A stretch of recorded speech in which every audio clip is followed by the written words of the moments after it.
Kinda. Are we live? Not yet. I have to hit the blue button because that's a problem every Yeah. single time. I just didn't want Well, swearing immediately when we start because that demonetizes us. yeah, fair enough. Yeah. Yeah. Jinkies. Now we're live. In fact, the first thing you might have heard is you saying Jinkies, which, oh boy. I don't know if we'll ever cover Velma on Stag, but No. No. No, No. no, no, No. I am trying to save your sanity. No. No, I've already broken a glass. I've seen enough of it to be like, no, I don't ever need to cover this. This is what a 0 out of 10 show looks like. And there's nothing redeeming about it. The No, art style, it's the worse than that. animation, It's a nothing. fucking There's nothing. minus 2 out of 10. That is... I have broken a glass as a result of this shit. I cannot. Yeah, well, so much for the no swearing thing, so... yeah, Oh, thanks. Dang it. Jinkies. Yeah, Gosh darn it. I don't even know if that was in the first 30 seconds or not because we were recording 52 before we were seconds. live. We were recording before we were live, and there's a bit of a thing there. So, yeah. Well, Anyways, I do still want to cover it on my own. I'll probably record my reactions and like a short, off-the-cuff solo discussion about it. But yeah. I'll react to it live with you if you want. I just wanted to say that you'll lose your sanity with it. I mean, I've covered Creed never had videos sanity. falling. I've covered videos defending Fallout 3. I don't think it's possible to lose much more sanity than I already Yes, have. it is. Yes, it is. Oh. did you guys hear, apparently, like, Velma got so much hate watching that it made its money back and is actually really I successful? don't believe that. I don't no, believe I don't that. believe that at all. I don't really Because of believe the it either. first But... two I think they're trying to episodes. spin it. They're trying to spin it as, oh, it's actually, we actually made back money and stuff like that. I doubt it. I'd be surprised. Why don't people just use, like, free streaming websites for it instead of watching it on the official version? Yeah, I don't get that either because, okay, you don't like this thing, you don't want more of this thing. It's like, again, Rings of Power type stuff. Oh, hey, they're shitting all over Tolkien's works? Let's cover it, but let's watch it the official way. It's like, why?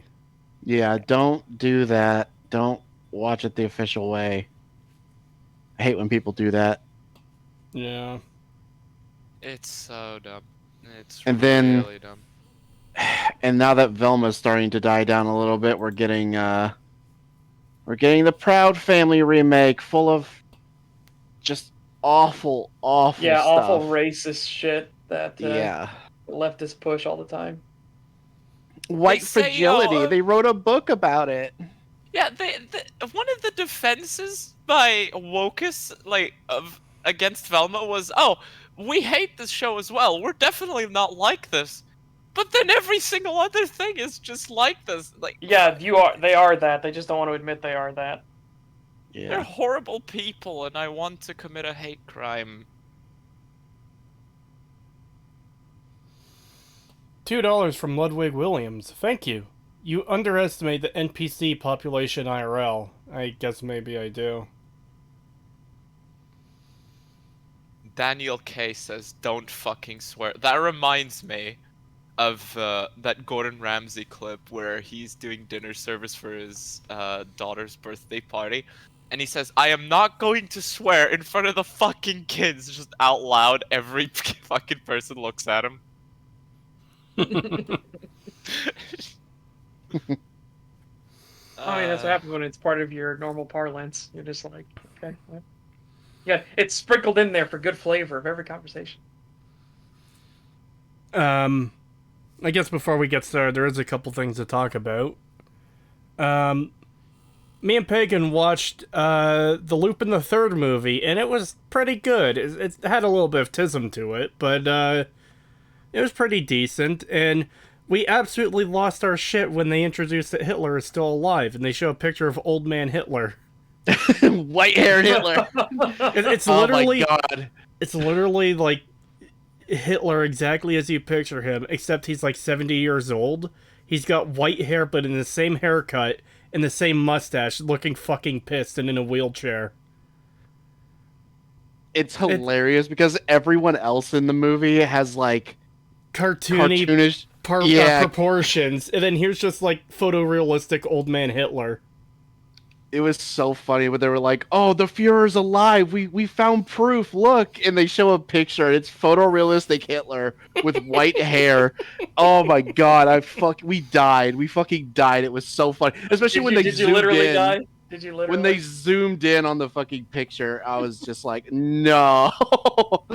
It was so great. Oh my god! Yeah, there was a lot of problems with that movie, but I still enjoyed it. It was still pretty good. Yeah, I had a lot of fun with it. Yeah, it was definitely a fun watch. I do like some of the guns they used in that too. It's like I love when Hitler is like, that pistol, and he's like, yes, oh my, yes, my Führer, it's the Mauser, you know, the one that the Reich used and stuff like that. Like they show a close up on it, and he's like going through it, and he smiles and fucking and then the woman's like, what do you plan to do with it? And it's just, or what do you plan to do with the eclipse? And he's just like, well, I just want to make a better country, a better world, run by what did he say? Exceptional people. Yeah, run by exceptional people and stuff like that. It's like, oh my god. I like how we now can have, if anybody cuts that, we can now have a clip of pagans saying, I love it when Hitler is like. I love it when Hitler does the thing. But yeah, it's just so funny to me how and then he gives him puppy dog eyes and shit like that, like, oh yeah, I'm just a nice old man. Well, we find out later that that's not actually Hitler, but it's funny because it's just like it just like seems like they're trying to make him seem not so bad. I mean, you find out why they're doing that later, but then it's like, oh, but it's just so funny to me when they introduce him. In the moment, it's fucking hilarious. It's so funny. And what's even funnier is the picture of, I guess we're going into spoilers, because you've already spoiled some stuff. The picture of old man Hitler is revealed to be a fake to try and lure out people like the main bad guy. And, he's pissed off at the end of the movie in the final fight with the protagonist. And, he keeps trying to grab at the picture of fake Hitler because he wants to worship Hitler. Yeah. It's so funny. It's he's so obsessed with the Fuhrer and everything. It's even when like the scientists do, when the Nazi scientist like takes over and he says he's gonna rule the world, the dude just gets so pissed off. He's like, no, that's Hitler's right. My Führer. And it just like attacks him. It's like, what the fuck? This dude is obsessed. I also love the bit where the sharpshooter, they open up the back of the plane that they're in, or well, it's a helicopter, to shoot at the plane to take it down so that they can save the chick.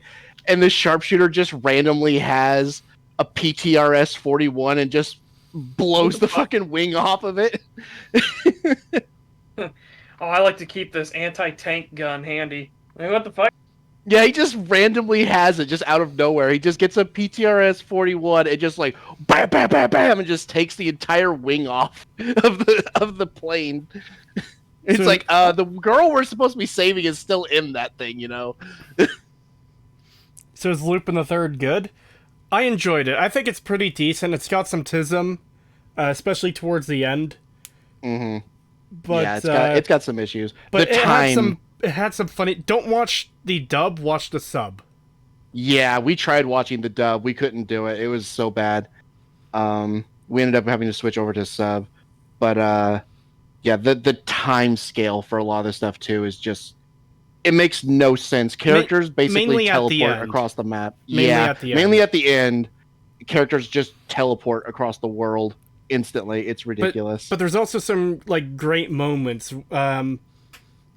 A bunch of the characters, I think there's like 3 or 4 characters in this biplane, and it got hit by bullets, so it's falling out of the sky. So Lupin's friends show up in a car, and they're trying to catch them as they're jumping out of the plane as it's getting lower and lower.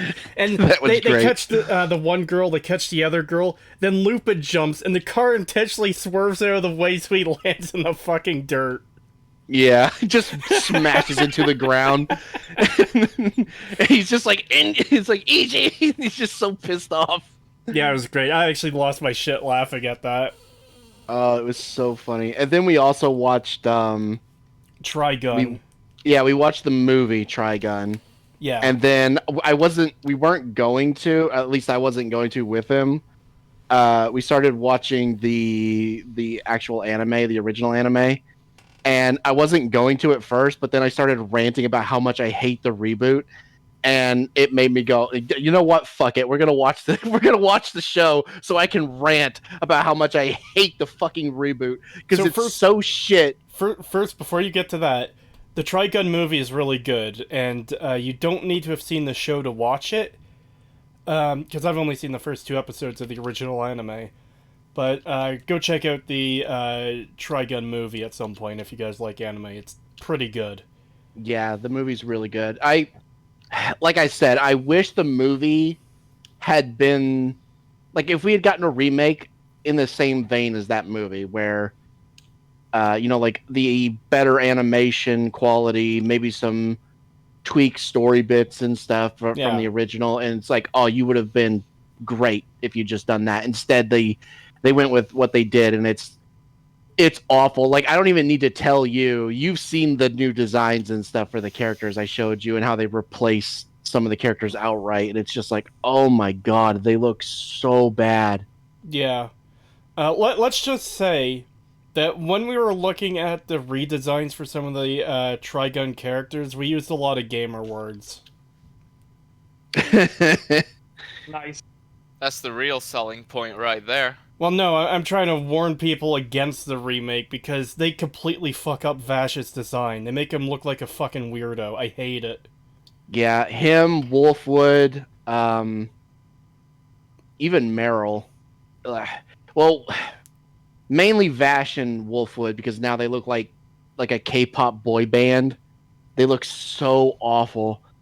And they just basically removed all of the like Western elements from it, which was what made Trigun so good, was that it had such a strong Western theme to it, and they just removed that in the remake. And then also the fact that they just do away, which I can't go too much into this because this is like super spoiler heavy.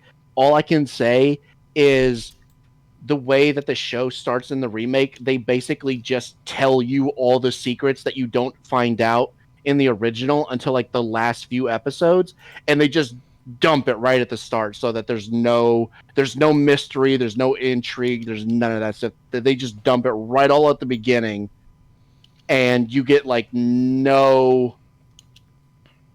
there's nothing to look into, nothing to like catch you later that's like, oh, I didn't know that. They just completely get rid of all that. And even the design does that. Like, the design of his arm just completely fucks over so much. I can't go too much into that again because huge spoilers, but just the way they designed his arm fucks up so much stuff where it's like, oh my god, you just revealed so much shit by doing that.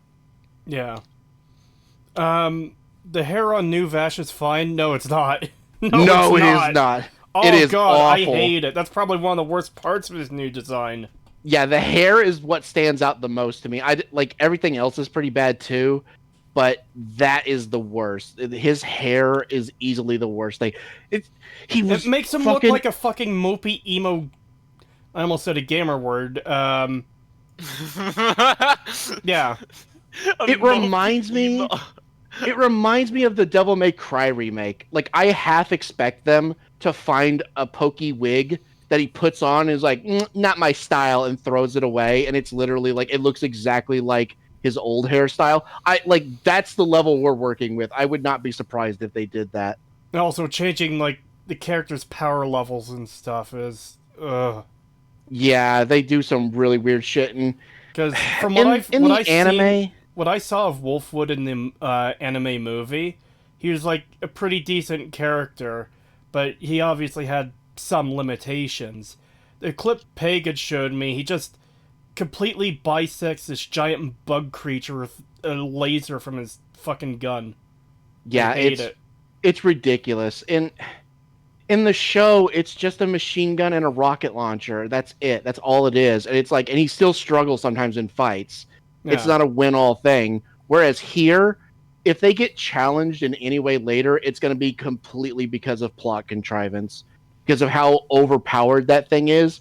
I mean, he bisects a fucking gigantic worm that's like the size of a city in one motion. And it's like, okay, so you could literally just do anything with this thing. That's Yeah. ridiculous. Well, what the fuck is this? A gamer word that rhymes with maggot? Yes. Yeah, it was. And then, of course, in the original, it had some like There's definitely some where it's like, oh, tism. how convenient. It's like, oh, how convenient. But they get explained later why, like, what actually happened, like why things seem to go the way that they do so well for him and stuff. Well, I say that, but later things happen that are like, oh, that's actually really sad. But still, it like explains the things where it feels like it's a little too coincidental. Whereas in the new show, it's literally just bullshit. It's literally just, yes, let's see, a million missiles coming towards me. I'll throw one rock in the air and shoot it with 122 caliber bullet, and that will just destroy every single missile coming towards the town. Yes, because reasons. And it's like, oh, I hate it so much. There's so much shit I hate about this remake. Everything is bad. And the fact that they just straight up got rid of Millie, oh my god, that's going to cause so many issues. They literally cannot tell a similar story because of the design of the characters completely ruins a lot of this stuff where it's like, well, you can't keep that secret, so they can't tell that story. And without Millie being there, you can't have that connection that's in the show that happens later. And the dude that they replaced him with is the, oh my god, what was his name again? Like Robert De Niro? I'm not kidding. Robert De Hold Niro? on. Let me What? check. I'm pretty sure it's Robert De Niro. Oh my god. Trigun. That's that generic guy you're telling me about, right? Yeah, the Replace dude with the tall girl? mustache. Yeah. The one that they replaced the tall girl with. They called him like Robert De Niro or something. Yep, Well, Robert he's- De Niro. Oh my That's his god. name. Because that's probably Why? the only character I've seen from the remake that doesn't look like a giant baguette. Yeah. He's like the most sensible looking one. Like he actually looks like he fits in the world, Yeah. unlike the other two. But at the same time, it's like, okay, but you replaced him. You replaced Millie for this guy, and he's like a nothing character. And Millie was like one of the best parts of the original series because one, she was hilarious, and two, her story later with what happens to her is just like it. Oh, it's so good. It really fleshes her out, and they just straight up replace her in this series for no reason. They kept Meryl. Meryl is still basically the same, except like she has a different occupation and they made her stupid. But it's still basically Meryl for the most part. But they just straight up got rid of Millie for some reason. I don't understand why they did that. They just were like, yeah, no, we're just going to get rid of this character. And I don't get why. It makes no sense. It's so stupid. Yeah. We're both probably... Well, I'm definitely going to watch more of the original anime. I don't know if Pagan's going to watch it all with me. I will. I don't know. Alright then. And I'm going to try to push Pagan to make a video on the remake and why it sucks. Yeah, I am. My rage needs an outlet because keep in mind, I'm not even a big fan. Like, I had never even seen the original anime. I had been planning. I saw the movie a long time ago, and I really liked the movie. And I kept telling myself, one day I need to watch the original anime. But I just kept putting it off. Then I saw that they made this remake, and I decided to check it out. And I got, like, to episode 4, which at the time was all the episodes that were out of it.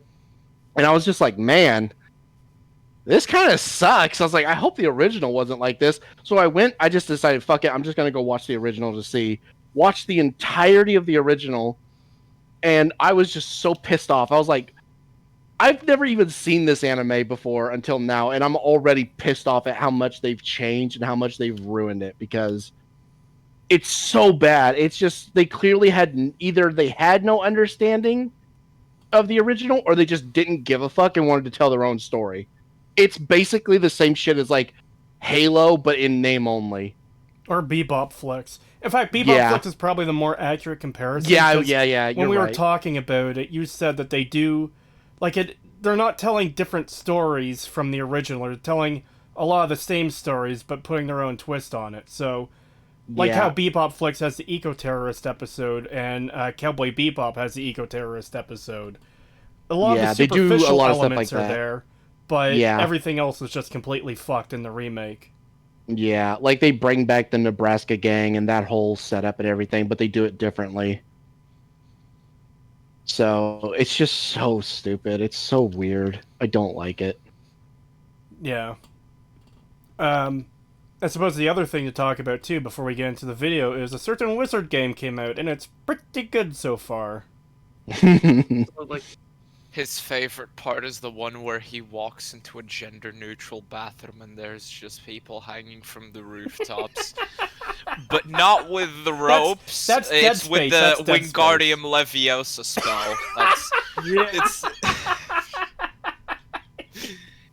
I But remember yeah, Dead that Space part. Remake has that as well, where someone hanged themselves inside the unisex bathroom or the all genders bathroom. It's like that's fantastic. All two of them. Fucking hell. By the way, Yeah, you- there were like 3 donations. Yeah, Yes. we're gonna get to those. But yeah, I don't know how good the game actually is so far because I've only played. I wasn't expecting to play for almost 5 hours yesterday, but apparently I did, so there's that.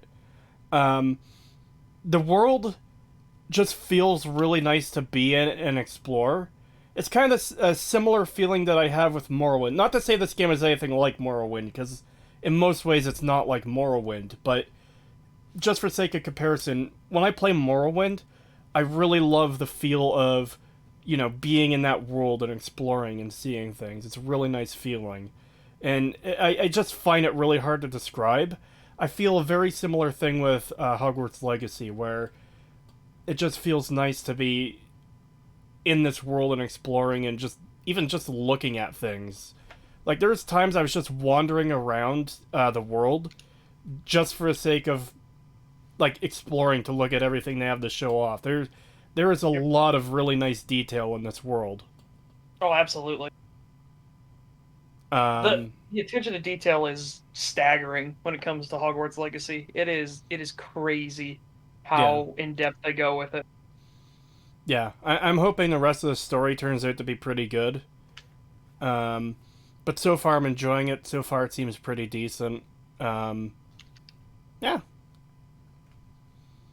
Can't give it a recommendation yet, just because I haven't played that much of it yet, but I don't know, towards the end of the game, I'll probably have a more solid, yeah, play this, or, you know, avoid it, or whatever. Wait for sales or whatever, whatever it ends up being. Did you figure out the painting being alive or not? No. Someone in chat said that the paintings are a copy of the person, but as I was explaining on stream yesterday, that just still leads to so many questions. So let's assume... So, okay, before I go any further, for anyone who hasn't seen anything Harry Potter related, they have pictures on walls that are essentially GIFs.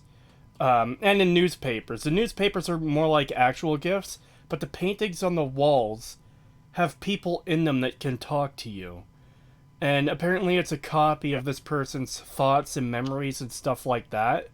But then you run into the issue of, well, that's technically its own, like, conscious living being in there. Because the fact that it can hold a conversation and have its own thoughts and respond to you in an intelligent way implies that there's some level of consciousness or intelligence.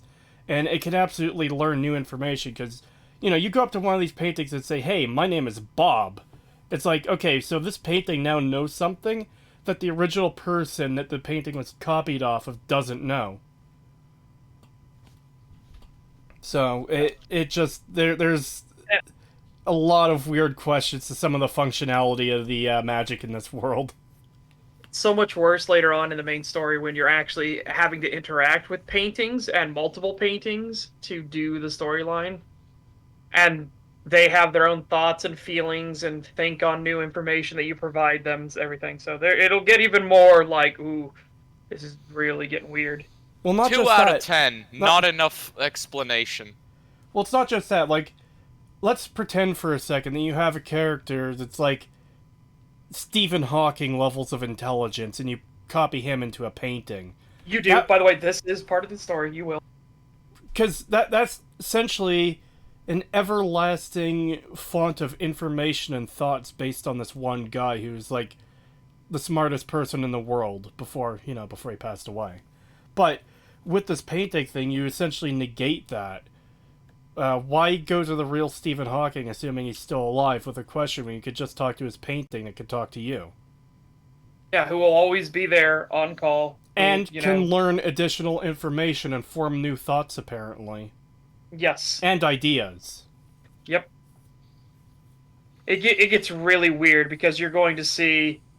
You'll see a point where there are these, like, 5 great paintings that are all next to each other, and they have very specific characters in them that are very important to the plot, and they can all talk with one another, but also you and everything, and they can leave the painting, not leave to come into the real world, but they can leave the painting bounds and everything, and like, so, that gets into the whole thing of, is there an entire world in there? Like, what's going on? What are the limitations of this world that they live in now? Yeah. And like they'll just be ones that's like, oh yeah, you haven't met yet. When one of the other paintings comes back and looks at you, it's like, wow, you must be the thing. He's told me a bit about you, but I want to hear some more about this goblin threat sort of thing. It's like, oh god, it gets really weird. It also kind of raises an ethical issue now that I think of it. Like, what if someone is dying from a horrible disease like cancer? Like, would it be unethical to not copy them into the painting so, little 6-year-old Timmy can still have his mother after she fucking dies, but she's just in a painting? Yeah. But she'll always be there, so if he needs somebody to, like, lean against and ask questions, she'll be there for him still. Yeah. There's a lot of sort of terrifying implications there. Granted, still the biggest question is, how is there ever a poor wizard in the Harry Potter universe? How are there wizards that live in poverty? It does not make any sense. Here's another thing with the paintings, though. Would it be unethical to destroy a painting if a person is, like, essentially living inside of it? Because there's only so much wall space you have in, your magic castle. So what if you want to get a painting of some new, like, highly prominent wizard or witch or whatever that's highly intelligent, highly important, whatever, and then you put them up on in a prominent space? Well, you're gonna have to move someone else's painting to, like, the attic or something. Like, how shitty would that be? But then what if something, what if the painting gets destroyed somehow, or what if someone seeks to destroy a painting? During the final battle against fucking Voldemort, a lot of Hogwarts gets destroyed. A lot of paintings probably died. Yeah. Yeah. So, murder. Yeah, it just raises a lot of questions I can't help thinking about, because it's just one of those things where, okay, that's neat on the surface, but if you start picking away at it, it's completely fucked. And the thing is, with how weird the magic system is, it's like, okay, well, if a painting is destroyed, could you just cast Reparo on it and then it would just fix it? Oh, that's a good point, too. Yeah. But here's the other thing. They say that the characters in the painting can go out of frame and go into other paintings. So what if your painting gets destroyed while you're in someone else's painting? Do you get fucking Thanos snapped out of that other painting? Like what if it burns? I wonder if they can, like, escape by doing that. Like, if their painting starts to burn, can they just hop over to another painting to escape? Because you see in the Harry Potter movie, when something happens, you see all of the people, like, moving from one painting to another to crowd around to try to get better view of what's going on. It's really fucking weird. But the other big problem, besides the economy and everything not working either, is how the hell is any of this still hidden from the mortal realm? And I don't just mean like, oh, they're government. There are people in the government that are on the Ministry of Magic as well, who are in the know, who keep things away. You're not gonna keep away the people flying like helicopters and shit like that around. And suddenly, they fly a helicopter, and all of a sudden a dragon attacks the helicopter. Like, what the fuck? It, it's all this kind of stuff like this. That, like, doesn't make sense being in our world. $2 from Yeah. Lantern's Glow. Thank you. But are you surprised? JK can't What? world build. I'd say there's some decent world building here. It's just it clashes so hard with what we know of real life existing. And I this just is Yeah. presumed Hogwarts was in a different universe or whatever, a different dimension. could No. could it Apparently it's be could it be that there's not like a shield or like a shimmer type thing that's blocking it out from view, but could it be that it literally exists between, like, in impossible space? So, Apparently not, because they had to build the railroad track to it, and they used human labor to do it. yeah, but that's just the way to get there. What I mean more is, let's say, you find this mountain, and you use your magic-y bullshit, and you create like almost a pocket dimension inside the mountain, where the mountain becomes like there's a valley in the middle of this mountain. So like you cut the mountain down the middle, and in this sliver of space there's this giant world within that space. Harry Potter and the Chinese spy balloon. Wow.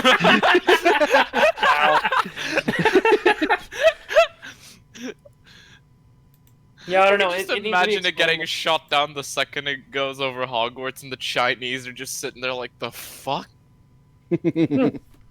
Anyways, I'm going to try to grab these super chats before they scroll off screen. $5 from Ludwig Williams. Thank you.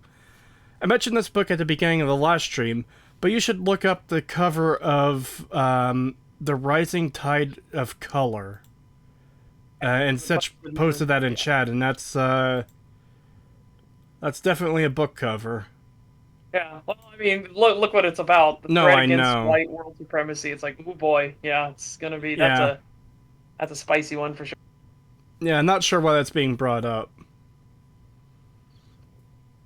$10 from Captain Professor Dr. Horatio Fellatio Flungus McDingus III. Thank you.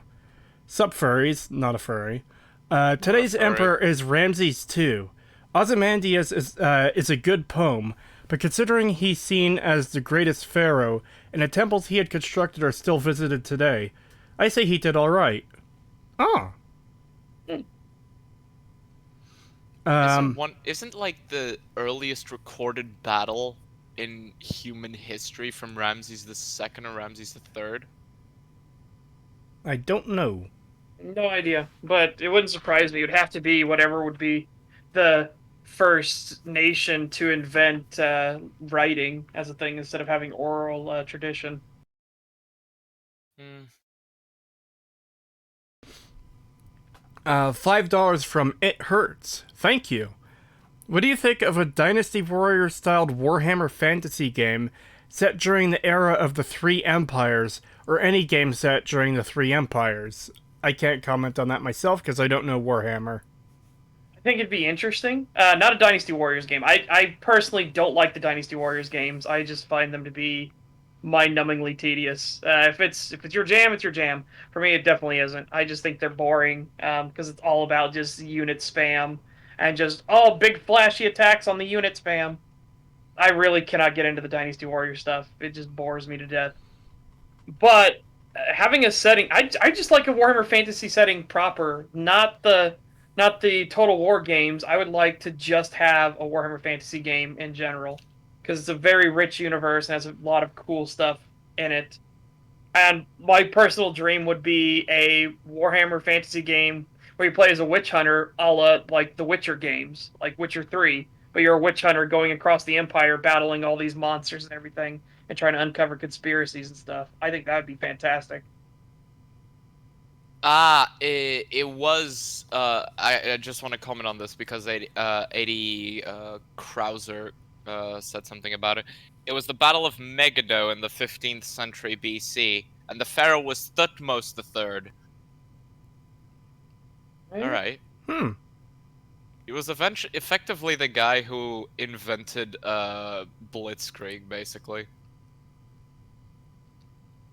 Because he just rushed in through a mountain pass that everybody said was suicide to go through and crash the enemy forces of the Hittites. Right. Well, with all that out of the way, are we ready to get to the video, or is there something else before we start? Oh No, I'm God. not ready to get into the video. I want to go to bed. Fuck this video. I guess I wanna can go just out. say one brief thing. We watched Puss in Boots: The Last Wish yesterday in my community. We had 3 different showings of it, and it went ridiculously well. A ton of people got to see it. We had really good turnouts for all 3 screenings, and yeah, it was. I don't think anybody had like. There were people that were going in between like what score they would give it. I think 6.5 was one of the ones bantied around, and I was like, that's really low. I think that's stupidly low. But yeah, no, everybody gave it a positive score. Everything I saw, and it went really well. We won't talk about spoilers here, obviously, but we will on my stream for sure. Spoilers, there's cats in it. There's a cat named Puss in it. I think you mean Pickles. How did you know that name? We've been in worse. Who pickles. told you? Who told you that name? What name? That is classified information, comrade. Oh God, I'm gonna suffer more after the stream. I just went and checked. There's a new episode of Trigun Stampede today. Fuck. All right, we can pad that out by watching a couple episodes of the original, and like, you know, it's like protective padding. Yeah. God, it's gonna suck. I can already tell it's gonna be bad. Also, I have news for Hang on. everybody. I have news for everybody. My Velma script has officially surpassed the minimum requirement for a master's thesis. What's the minimum requirement? 5,000 fucking words, and it's only in episode 1. Oh, Out of Jesus. 10. Fuck. So I want to get this comment. Lauren says, Creetosis, why did you put Polyjuice potion in the Hufflepuff gender reveal punch? 50 points to Ravenclaw. oh yeah. There was a question in chat earlier. I don't remember who it's from, but they were asking which houses we got. I did the quiz, or sorry, which houses we picked for Hogwarts Legacy. I did the quiz on the website, and the quiz said I'm apparently in Ravenclaw, and such predicted that somehow. I don't fucking know how, but yeah. Getting called that so hard. I remember asking you how yesterday, and I don't remember what your answer was. Answer was it was obvious. You're a bird brain. Wow. Fucking no. Yeah, I did the same quiz. I got Slytherin, which Same. you know I knew I was gonna. We haven't had any Griffin dorks yet, so that Pagan, anybody do I've the seen test. play it. Do the test, Pagan. No, I'm not that much of an F word. Wow, Yes, you are. that means by implication that both me and Setch are. Fuck you. Pagan Why will be a not me? Hufflepuff, you know. Why the implication that I'm not Kree? I also did the test. I didn't know. I didn't know you did the test. I did it with you on stream, and I even said that I got Slytherin. Wow, we've got 2 people, and they call her on Team Lizard. No, Yeah. stop. Team Lizard, I assemble. I probably would have picked Team Lizard if I didn't do the quiz. I think Ravenclaw's house cloak though looks really fucking good. There are the relic cloaks you get for unlocking the house chest, and I like Slytherin. Slytherin looks really good, but Ravenclaw's I think looks better. It looks really nice. I did the quiz and got Hufflepuff, and I cried out in pain. $2 from Ludwig Williams. Thank you. You should watch Super Rad's Fallout 3 retrospective. Yeah, that one's been suggested a bunch. I'm considering going through it and seeing if it's worth covering at all. Or it might be worth making a video on, depends. Maybe. God, that would be a massive video, though. Mm. Oh, did I tell you guys he fucking blocked me on Twitter without having ever interacted with me? Who? Super Rad. I'm not Who's surprised. He seems kind of weak. Well, I don't know who that is. it's just such a massive bitch move because he takes shots at me in that Fallout 3 video. They blocked me, like, he never even reached out to see what my perspective is or why I think the way I do. He just assumes the worst, takes cheap shots, and then blocks like a little bitch. I find that fucking hilarious. Yeah, that's Like I said, he seems weak. fucking Well, I mean, soy that's proof material. of it. That's proof of being fucking weak. Yeah, that's pure soy boy. $10 from It Hurts. Thank you. I plan on doing videos sort of like yours. I'm just working on getting a non-crap mic. Also, Cree, I understand you are not a furry. My avatar will be a bat because I think bats are neat. Oh. Well, thank you. Thus, the first step on the road begins. Yeah, and keep in mind, too, you don't need the best mic ever, as long as it's not, like, super staticky and shit. Don't buy a $10 fucking dollar store microphone. I can actually help out with that. If you get WavePad by NCH Software, which is free, you can actually remove a lot of the background noise pretty well. And yeah, even shitty settings like the ones I had can be effectively negated. All of my videos are with me using that setting to remove the background noise. My voice sounds just fine. So I'm going to need you to put that in our group chat, because whenever I record, it picks up the sound of my computer fans, and I just hate that sound. That's half the reason I use music in my videos. Like background music. yeah, I can even show you how to use it after this. It's so fucking simple, it's unreal. Creetosis, if you bought a $10 mic at the dollar store, I think you don't deserve to be online. Well, that's just kind of the way dollar stores work, though. Not everything is literally $1. Most things are $1, but you'll find items that are like $1.25, $1.50, $2, whatever. Now with inflation, everything is $10. But when it comes to electronic stuff like that, like, I'm pretty sure there's a $10 mic at Dollarama. Like, I've seen them have mics before that maybe it was $5. I don't know. I just know it wasn't a single dollar. But yeah, there's a Twitter post that went around recently of some fucking weirdo talking about how, oh, if you're going to start making videos, you need to make sure you have the best mic ever. It's going to be an expensive investment, but you have to get the best mic, and this will improve your videos, because no one wants to hear crap audio. Well, it's true, no one wants to hear crap audio. You don't need a fucking $300 mic to achieve that. Yeah, you don't. Like, even, like, it's the common one a lot of people get starting out to Blue Snowball. That's a fine microphone. Like, if you're starting out.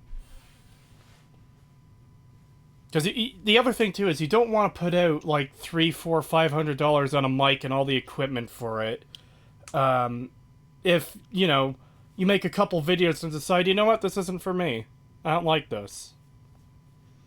You need a fine mic and a good speaking voice. Well, at least I've got a good mic. This meme that got posted. Uh-oh. What happens when a publisher makes a single change, but they do a find all, replace all? Pants with trousers in the book went to print with the word "OccuTrousers." Oh god. Everybody in the comments is doing the same exact thing.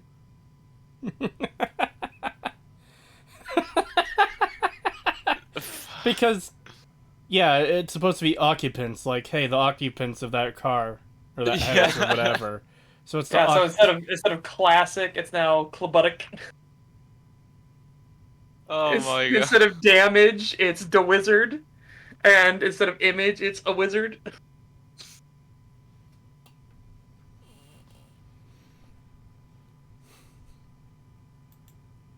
Wow. We should finally get to finishing off this terrible video. I'd Yes. rather kill myself. Let's go. stuff and shit. then farm runes so you can kill more stuff. So when bosses like Erdtree and many others are reused like dozens of times, it becomes very apparent and distracting. Alright. Erdtree and many others, would you like to give those examples that are reused dozens of times? I guess one on screen would be the big. Fuck, I forgot their names. Big fucking rock soldiers. I really forgot their name. Holy shit. These aren't bosses though. They're not bosses at all. They're just enemies. It's a reused enemy type. Yeah. I think that's Again, part of its complaint if we from go last by time, that- though. Yeah, but if we go by that insanity, then every single soldier of Godric, well, they're just reusing enemy types. That's fucking dumb. Yeah, that you could do that with literally anything. In that case, Skyrim is literally nothing but reused enemies. Ugh, there's more than one dragon in Skyrim. Literally an original 0 out of 10. Exactly. Like this is the stupidest argument you could possibly make. Yeah. This should only apply to like major bosses, not enemies. Not like standard enemies. Like again, if you want to talk about the watchdogs, those stupid fucking statues, I'll agree with entirely. I'm like Yeah. that gets used way too often. It makes sense in lore, but even still, I'm like, come on, they don't change up. They're not varied. Yeah, It- they're basically like, the same fights boss. Don't do different things. You at least get one where you have two watchdogs at once, and then you can deprogram one of them. That's actually interesting. Yeah, that's the one I like. Can't believe And they I- recycled the turtle.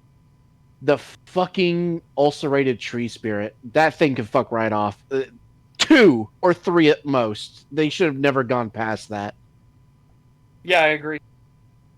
It should have been in areas that were obviously corrupted. Like, it makes sense underneath Stormvale because that's been corrupted by the new Death God. Mhm. So that one's fine. Kaled, it's okay because they're obviously the rot and everything is eating away at the trees, so that makes sense. But when you find them all over the place, like, why is it Landell? That's just stupid. Yeah, it's so stupid. Like, I can accept the one right outside of the Volcano Manor by the dead tree. I can accept that one and stuff, but why the one that literally, like, spawns in the air and falls on that camp? Like, what? Like, what is that doing there? Like, why did it just spawn in the air and fall onto this camp Yeah, and no kill idea. everybody? It's so weird. And it just feels like they really wanted to fucking pad it out with that shit. And because it's in the capital as well, and then you get the 2 that show up later in the capital when it turns to ash, and just all Yeah. kinds of. They just keep throwing them in, and it's like, please, this thing sucks. This is actually a terrible boss. Yep. Please stop fucking throwing it in here.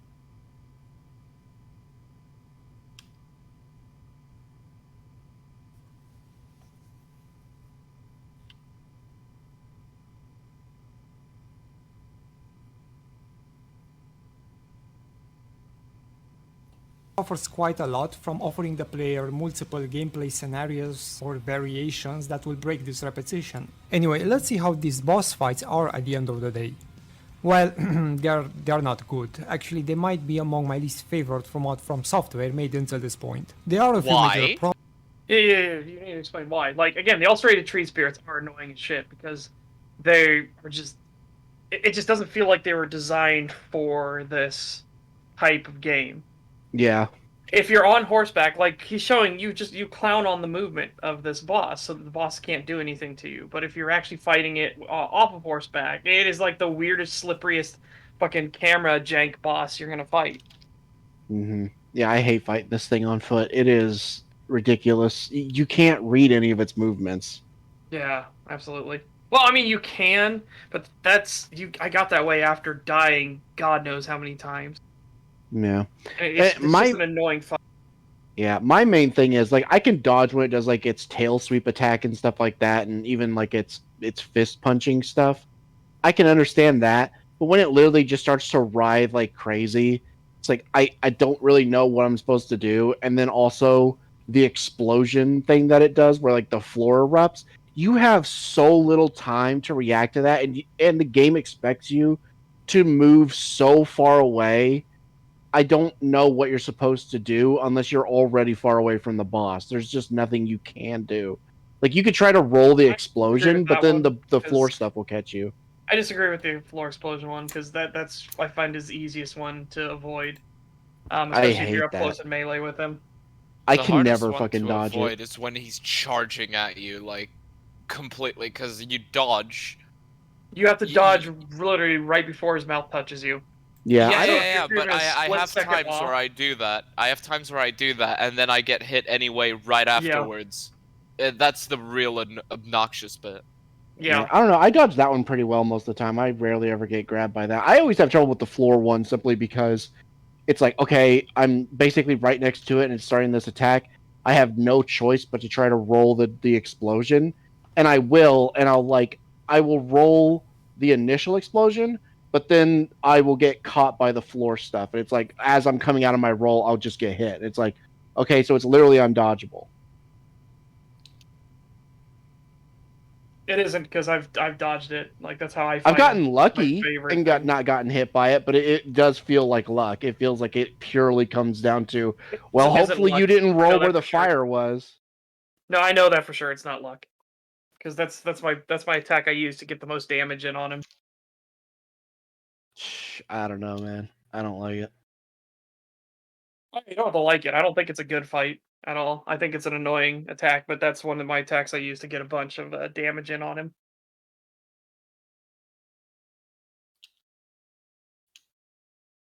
What are you doing? I Don't was- shake gasoline. You can't stop me. Kree's gonna self-immolate here in a second. Ow, on fire. problem to ignore, and I have no freaking idea how the so-called critics and reviewers just let it slide. First, boss This one's an asshole. This specific Black Blade Kindred is an asshole. Hmm. He actually is an asshole, and I Here's the other hated thing. him. What he actually said though was how players and critics let it slide. Well, players, we have a lot of criticisms for it, and critics did not let any of this fucking slide. Yeah, They were no, they wouldn't constantly shut up. reeing and crying about how this game is too Yeah. difficult and not accommodating enough for the weirdo, normie, disabled retards. It's like, oh, just fuck off, please. Yeah, they screamed and bitched the whole fucking time. They didn't have a good thing to say about this fucking game.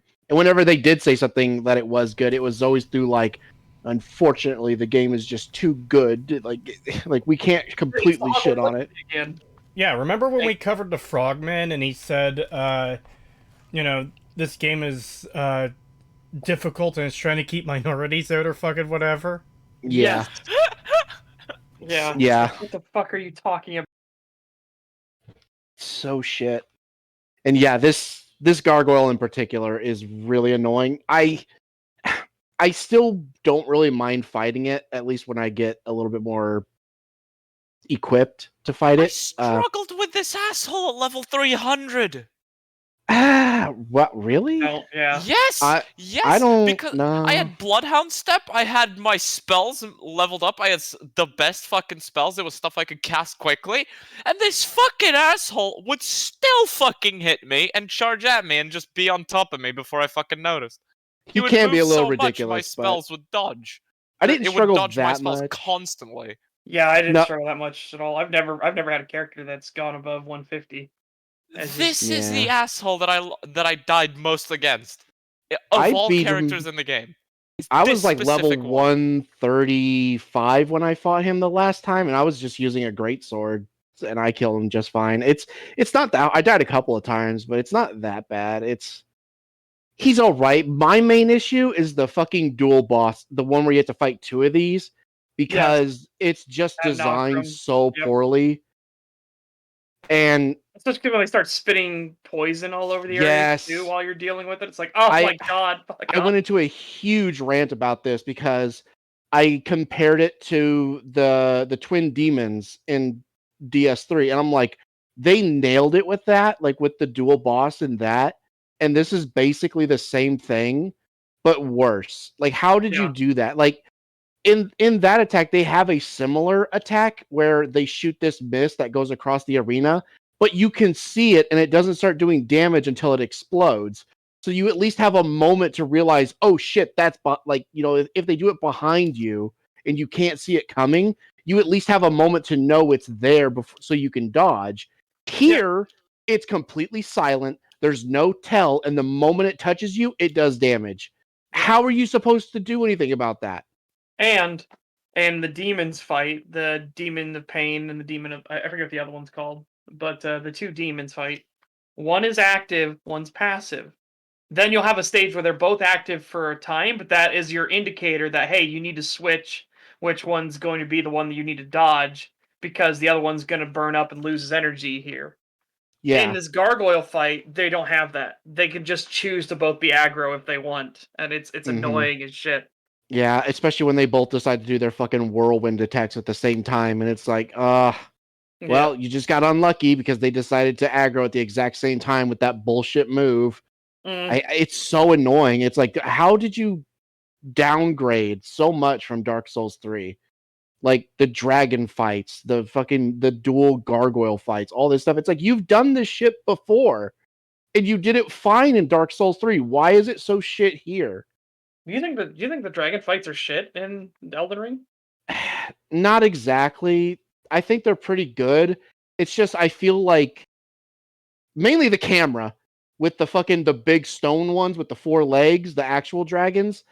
The camera is so shit. And I'm like, I did not have this trouble with Midir. I had no problem seeing what Midir was doing when I was fighting him. But then you get these stone dragons and all I can see is their feet. I can't see what's going on. If I try to look up, the camera doesn't go high enough. And if I look up, I can't do anything else. So I have to look back down again to even do anything. It's just so annoying. I can't even see what attacks it's doing.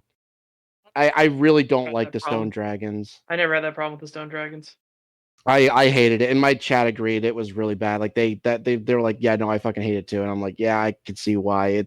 It does get pretty annoying where the camera just struggles so much with them, and I'm like, they fixed this shit in Dark Souls 3 just fine. Why is it so? Well, these aren't the same here? attack patterns either. Like I know, but it's like, but the camera was still perfectly aligned with Midir. I don't know why they can't just zoom the camera out a little bit. That I agree with on a few bosses. They should just zoom the camera out more. But I agree more with what Egg's saying is too many dragon fights in Elden Rings made them less special. Yeah, I think there's too many. Oh yeah, I can agree with that. There is way too many. You know, which is why you've seen I know how to fucking clown on every dragon fight in the game.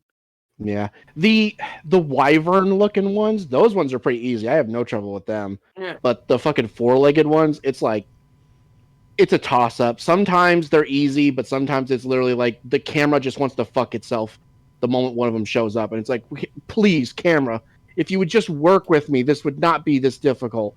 But my God, it loves to just plow itself into the ground when I'm trying to look at what it's doing. And I'm like, I hate this so much. But I thought you guys loved dragon fights every 5 minutes, like the greatest RPG ever made, Skyrim. Well, it's not that it's every 5 minutes. It's just that there are so many of them. I was making a joke about Skyrim. Yeah, it's every 7 minutes. Get it right. And in this, they do change up some of the wyvern dragon fights just based on what type they are. Will change some of the dynamics. Not a lot of them though. You can still pretty easily clown on them. But I do like fighting Adula. Adula is a fantastic fight. That one's my favorite. That of all the wyvern dragons, that one is easily my favorite. Yeah, especially because the first time I remember I was on stream and fought Adula, very first playthrough, completely blind, and Adula did the Moonlight Greatsword attack. That was not only was it fucking badass, caught me off guard, but it was so fucking cool looking. It's like Jesus Christ, that was awesome. Yeah, I fucking love that fight. It's so good. If they had just toned down how many there were, you know, it's like that would be, they'd be fine then. If they would just tone them down, like, cause you imagine if there was only like maybe 4 or 5 of those dragons in the whole game, and you know, and then you reach Adula, and it's like, oh my God, it's like this one's the best one yet. Yeah, you know, it's like, and it still is, but it's like, but man, there's a lot of others. No, oh, I disagree. Meme Master says dragon fights are easy for mages and a chore for melee builds. Oh, absolutely not. No. Melee builds clown on the dragons. The Yeah, easiest fights on dragons are the melee builds. yeah, Hands down. you don't even have to be an arcane build or anything. You could just get like any greatsword, put some kind of Ash of War, or even get one that already has some sort of blood infusement on it, and you will just fucking clown on that thing. It is just, it's not even a challenge. Yeah. You just run Melee between its builds. legs and hit it, and it'll bleed to death. Yeah, melee builds absolutely destroy the dragon fights. Yeah, it is. It has easy. the same problem that Dark Souls 3 has, where hug the enemy.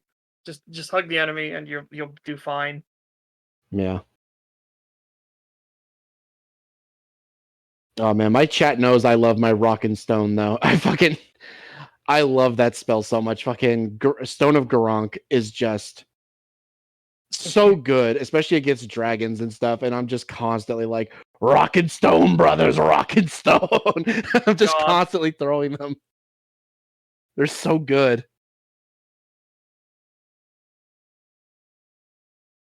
All right, let's go back a little bit because he's talking about how he doesn't understand why players and stuff like that. Whatever. I also want to grab the super chat quickly. $2 from It Hurts. Thank you. What if I make my first video before Pagan? Then I guess you made your first video before Pagan. Yeah. Yeah. Yeah. Well, let's fails. Throw dirt at it. Yeah. Pocket Your sand. first video will be on a stag. I've gotten some real close calls that thing saved my life, where it's got like a tiny bit of health, but so do I, and it's about to fucking kill me. I'll just chuck a rock at it and hit it in the head right before it hits me, and I'm just like, oh, thank God. I love that I sniped that fat bastard out of the air. That was so great. That fucking the I keep wanting to say the foreskin duo, the Godskin duo. And that fucking fat bastard was doing that charge up attack where, he slams into the ground and does a big AoE. And right as he was about to come down, I chucked a rock at him and killed him in midair. And I was just like, oh yeah, fucking get sniped, bitch. I hate you. Oh, it was so good. Average feminist sitting down. Point. There are a few major problems that are pretty hard to ignore, and I have no freaking idea how the so-called critics and reviewers just let it slide. First, bosses and some of the enemies move way too fast, and are too aggressive, like Sekiro type. However, unlike Sekiro, the combat in Elden Ring is pretty much the same as it was in Dark Souls, maybe with a few extra movesets. This creates a It's not pretty much the same. They have similar things, but it's a hybrid blending of Dark Souls and Sekiro. Again, we talked about how all enemies have a stagger mechanic built into them, like they do in Sekiro. You just don't have a bar for it. And the addition of jumping attacks with the ability to jump over like AoE attacks is a really big game changer for this combat system. Mhm. It was a great addition. I like how he complains about some enemies being too aggressive. Yeah, block them.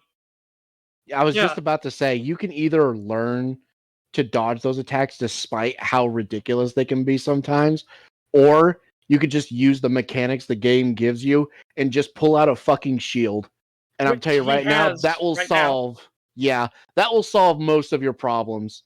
Shields Yeah. are pretty broken in this game. Like, they will block basically anything. Like I said, I beat Melania first try when I was suffering so much trying to get her the last time for some reason. I don't know why. I was just not playing very well. And she just kept stomping me. So I just said, fuck it, I want to move on. And I just pulled out the Great Shield and killed her first try because they're that OP.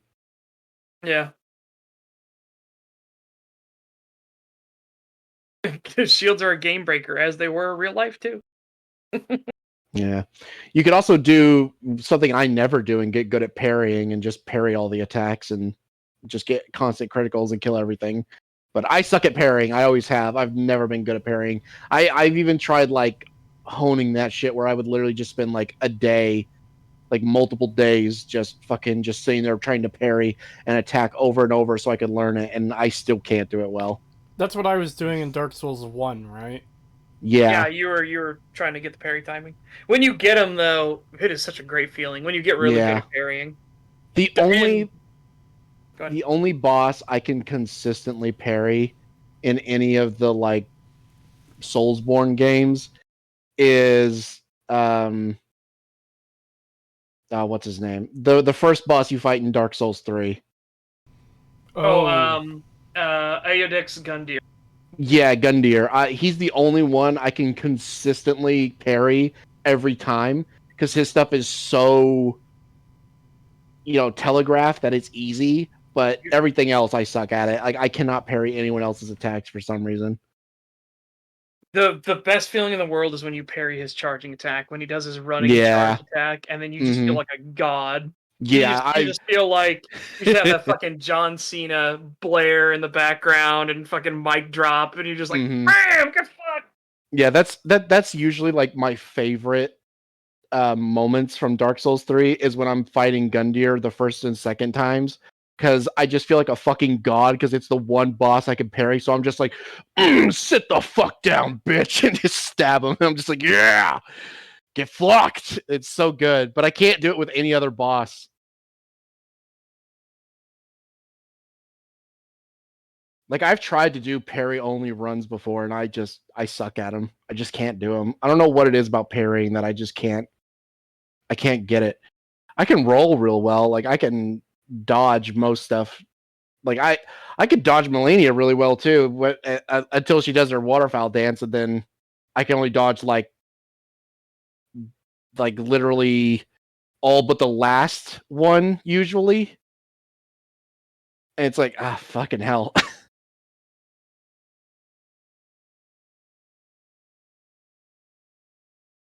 The last one is kind of stressful, especially after she stops. She still does a little extra. Yeah. Well, it's just so annoying because I see so many people where they just like walk in a circle around her and she just can't touch them. And then when I do it, it'll work for a moment and then she'll just teleport on top of me. And it's like, and that's even before it gets to the part where she teleports, where she's supposed to teleport. Yeah, the second one is where she dashes at you.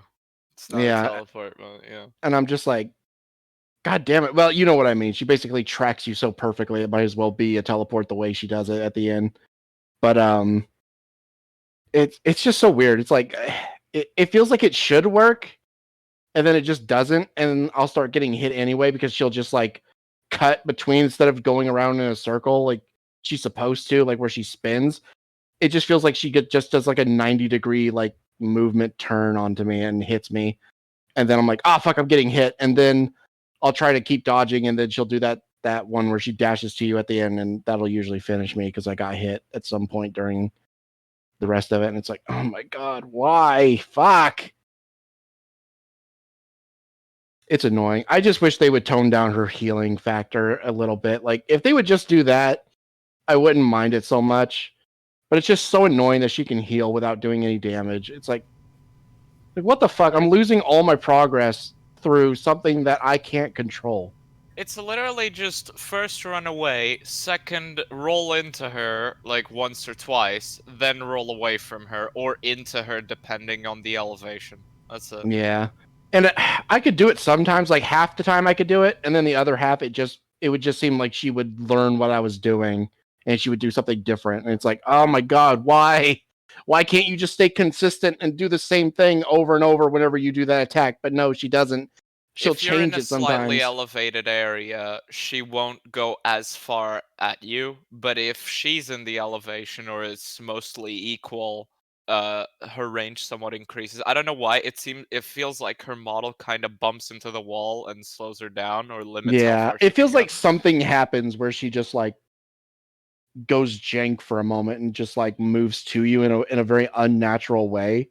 Where like all the other times it's like, okay, yeah, it's pretty consistent. Where I know how to do this. I could dodge this pretty well, and I'll do it just fine. And then she'll do it again, and I'm like, okay, got to do it again. And then she'll do something different this time, where Yeah, she'll just just do like get a the high 90-degree. Yeah, she'll just do like a 90-degree turn this time for some reason. I'm just like, why did you do that? Why? You had no reason to do that. Just get slightly elevated and start rolling into her. That's it.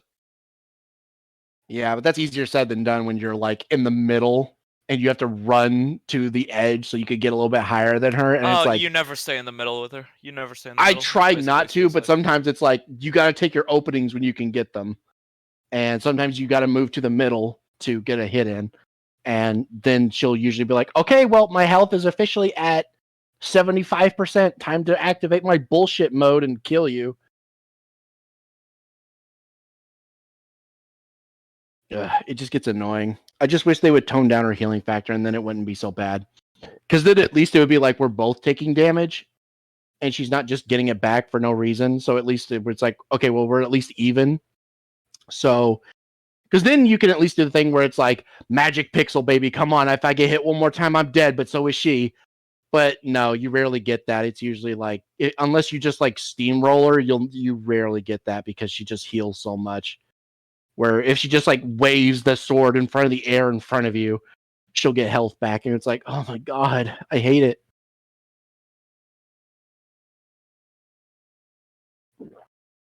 Skill issue. Yeah, it is a skill issue, but it's still annoying. It's still a problem.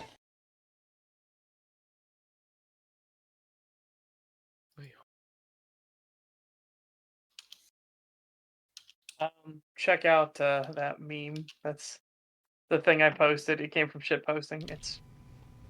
That's fantastic irony. That cannot be real. That cannot be fucking real. What? What? Oh my Wait. god, that's amazing. McDonald's is based as shit. Holy shit, that's awesome. I've seen that one. Wait, I just saw the stupidest thing I've ever seen on the planet. That has to be intentional. No. I'm sorry. We need to get back to the video, but I just saw this. Read that out loud, please. I'm sorry, what? Read that out loud for the chat. All right, chat. Here you go. In Germany, you must be fully vaxxed before your death by assisted suicide. What? What the fuck? I just literally opened Twitter while you were on the tangent. That's the first thing that I got. Yeah, that's What that's the fuck? What? Here's... You want to kill yourself? Get the vax first. You wouldn't want to spread it to the fucking corpse. To the other corpses in the graveyard. Apparently that's fake. Someone in the chat said that's fake. No, it's not. No, it's not. I'm not? on the website right now. Oh no. I'm on the fucking website right now. And just showing that other meme for chat. I don't know why it's that big of a deal. Like, yeah, it's a McCrispy near the crematorium. I don't see what the big deal is. I don't see how it's tasteless. It's tasty because it's advertising a McDonald's burger. No, that would be funny. No, but That would be funny. It's crispy. They're making a Mexican Yeah, crispy it's like, in the okay, time story. to burn the bodies. Oh, you mean a McCrispy? Yeah, I mean, I get it. I just don't see... A, how it's tasteless. B, how it's, like, that big of a deal. I'm just not seeing it. I don't think it's a big deal. It's not a big deal. I find it funny. I think it's hilarious. Tasteless, maybe a little, but it's still fucking hilarious. I would leave it just for the joke. Yeah. I don't even see how it's tasteless, though, because it's not like McDonald's went out and saw, you know what? There's a fucking crematorium there.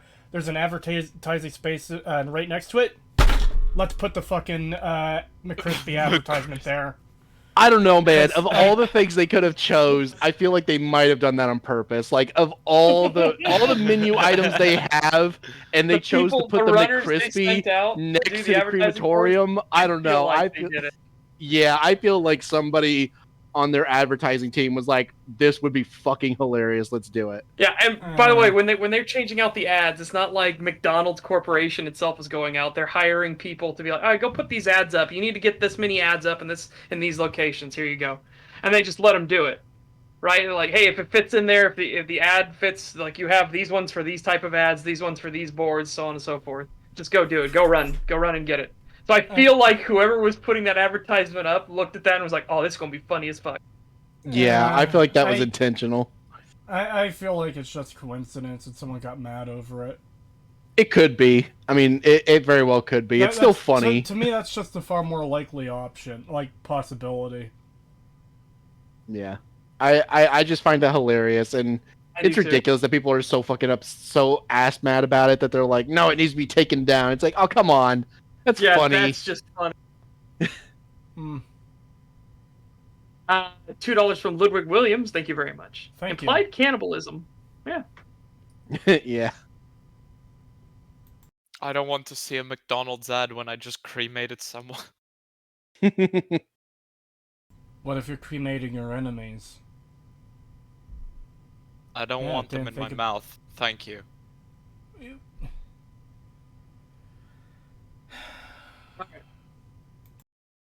Sorry. See bosses and enemies jumping and spinning into the air from one corner to another, having multiple types of attacks in a row. Meanwhile, all I can do is just...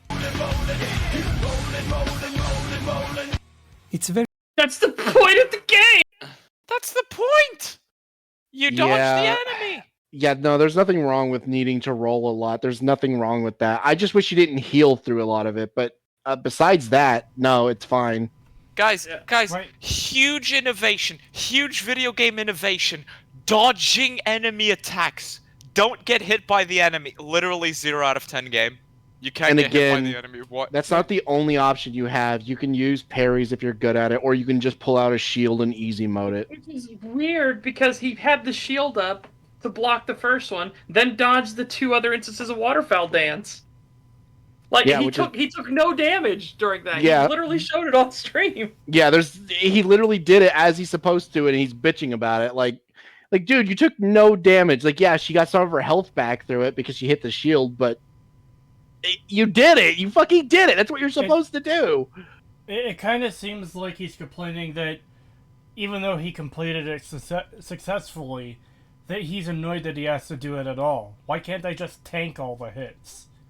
I mean, Yeah, that's basically what it seems like. Like, I should just be able to stand there and whack the enemy, well, without moving until it dies. I should be able to Terminator walk to every enemy I want to take 10,000 bullets to the face without dying.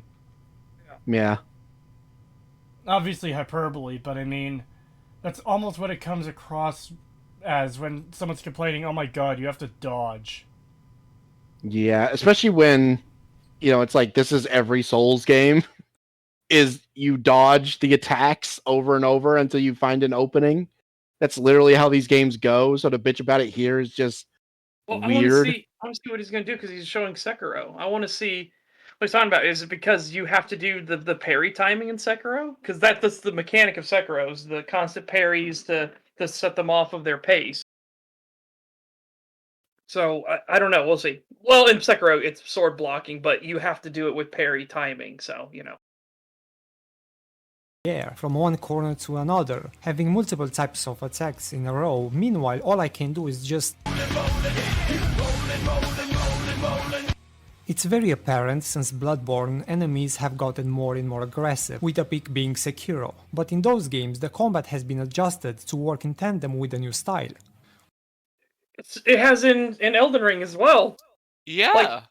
That's why they have the Ashes of War system, and you can put them on all different kinds of weapons. That's why they have the ability to jump and do different jumping attacks and everything. Those also will stagger people more often. Like, the jump attacks actually have a built-in mechanic where they do more stagger damage. Oh. Yeah. And the funny thing is, he's complaining about needing to roll a bunch. And I know we joked about it, like the whole Terminator walking up to your opponent while you're just getting hit. But the poise system in this game, you have passive poise now. You could just put on a heavy armor and the goat head talisman. And yeah, you literally can just face tank a lot of stuff and kill most enemies that way. Yep. So he literally has the option to not have to dodge by just raising his poise. Yeah. So the big reason that this was such a big deal to come back was because the problem in Dark Souls 1 combat was poise tanking everything. You had the poise monsters, like the Havel monsters and everything, who could literally just poise tank through everything and immediately backstab you because you dared to attack even once. So they they heavily nerfed and got rid of the poise systems. So that's why Dark Souls 2, there's a poise system, air quotes, massive air quotes, but it doesn't do anything. And then you have Dark Souls 3 where the poise system, once again, doesn't really do anything. It exists, but it doesn't. And then they came up with a much better system for Elden Ring on how to allow poise to exist without the ability to just backstab fish with poise. In Dark Souls 3, they mostly replaced poise with hyper armor, Yes.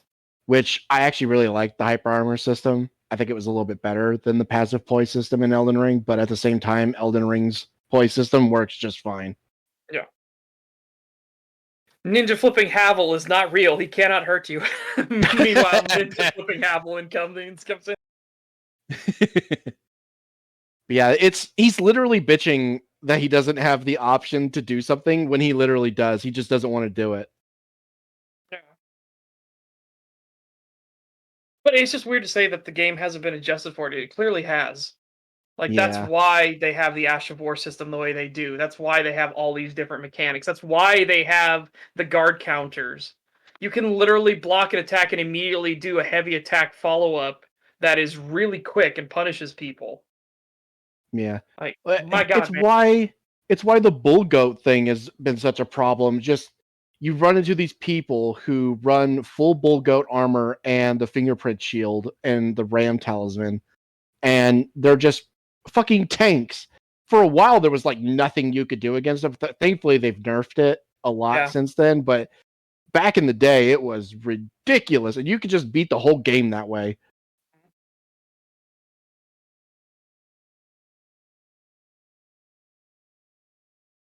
Which next point, which is one-hit kill bullshit. There were so many instances where enemies, and especially bosses, have a special type of attack. Okay, that was not That a is one-hit not kill. a one-hit kill, you idiot. That was you're like literally 5 or blocking and 6. standing there the entire time. Yeah, you're supposed to just not stand there the whole fucking time, you idiot. Like, you got hit like 6 times there. You're supposed to roll at some point. Do something. Also, why are you using such a light shield if it's clearly not doing that much? He's not using light shield. He's blocking with a weapon. I can't Oh. see. Is he using a weapon only? Yes. Go back. He's only using a weapon to Games, block. the combat has been adjusted to work in tandem. And yeah, with he's the gonna new complain style. about this being a one Which shot. It's like, brings you're me to using the a next fucking point, weapon to which is block, you one-hit idiot. kill bullshit. Look. There were so many instances Dude. where Oh, yeah, enemies, and especially bosses, have a special type of Fucking attack, moron. a combo, or a stun attack that makes you pull your hair off. I'm talking Just pull out a shield. You chose to stand there and take it. Yeah, why didn't you just roll away and then pull out a shield instead of trying to block with your swords? You're not supposed to use your weapons for blocking like that. The only time you should be blocking with your weapon is to try and get a counter attack. Yeah, if you're baiting. So if you're getting attacked by another player or a character and you bait an attack, you then quickly block with your sword or your weapon so you don't take the stagger and instead can follow up with a quick hit afterwards. Yeah, you're not supposed to just sit there and try to tank the whole thing. They're not there to actually block damage. They're to stop you from your poise getting broken and so that you can do counterattacks. Yeah. They're not shields. Jesus Christ. That's really bad. Yeah, Yes. one-hit kill bullshit gets hit 6 times. Like, dude, this is like Ace Thorn levels of, like, I get bit once and I'm poisoned. Shows footage of him getting bit 3 times before he gets poisoned. Yeah. Fuck, And I even- forgot about that. Even better in this nonsense, there are actual one-shot attacks that you should talk about, like the fucking the stupid homing beams from the Erd Tree avatars. That's fucking annoying as shit. Yeah. There are instant kill moves in this game that are complete bullshit, but this is not one of them. If you're going to talk about that not shit, one of them. just show the actual ones. It's not hard. You don't need to fish like this. Just show it. Yep. $5 from Scorchercast, thank you very much. Today on my terrible taste, Made in Abyss has sus points, but the unabashed way it shows the world's beauty and horrors is something I find captivating. Yeah, There we you need go. to I watch love- more of that, Pagan. Yeah, we do. Unfortunately, I've only been able... I don't know what happened to the first season. I can't seem to find the full first season properly anymore. It's all abridged now, like where they've spliced it up and like put it together and they cut a bunch of stuff out. And it's like, I don't want to show Kree that. I want him to see the entire first season before we get to the second season, because it's such a good show. And they cut a lot of stuff out that way that I feel like you need to see. Like some of it, I don't mind it being cut out, but there's a lot there where it's like, okay, but that shouldn't have been cut. But yeah, it is a bit sussy. I'm not gonna lie. The manga is a bit. It's got some really good stuff in it, but at the same time, it's like the author. It's like, oh, come on, man, don't put that in your fucking manga. That's creepy. But everything else, it's like, god damn, what an interesting world. It's so, it's just interesting. It's so cool. I love that show and that manga. I just wish he would keep his fucking creepy lowly stuff out of it. Like, we don't need to see that shit. Yeah, that's fucked.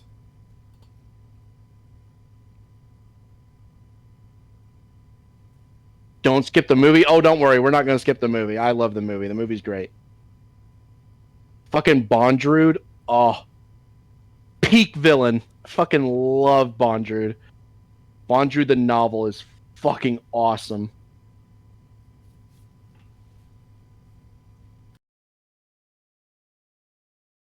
Made in Abyss.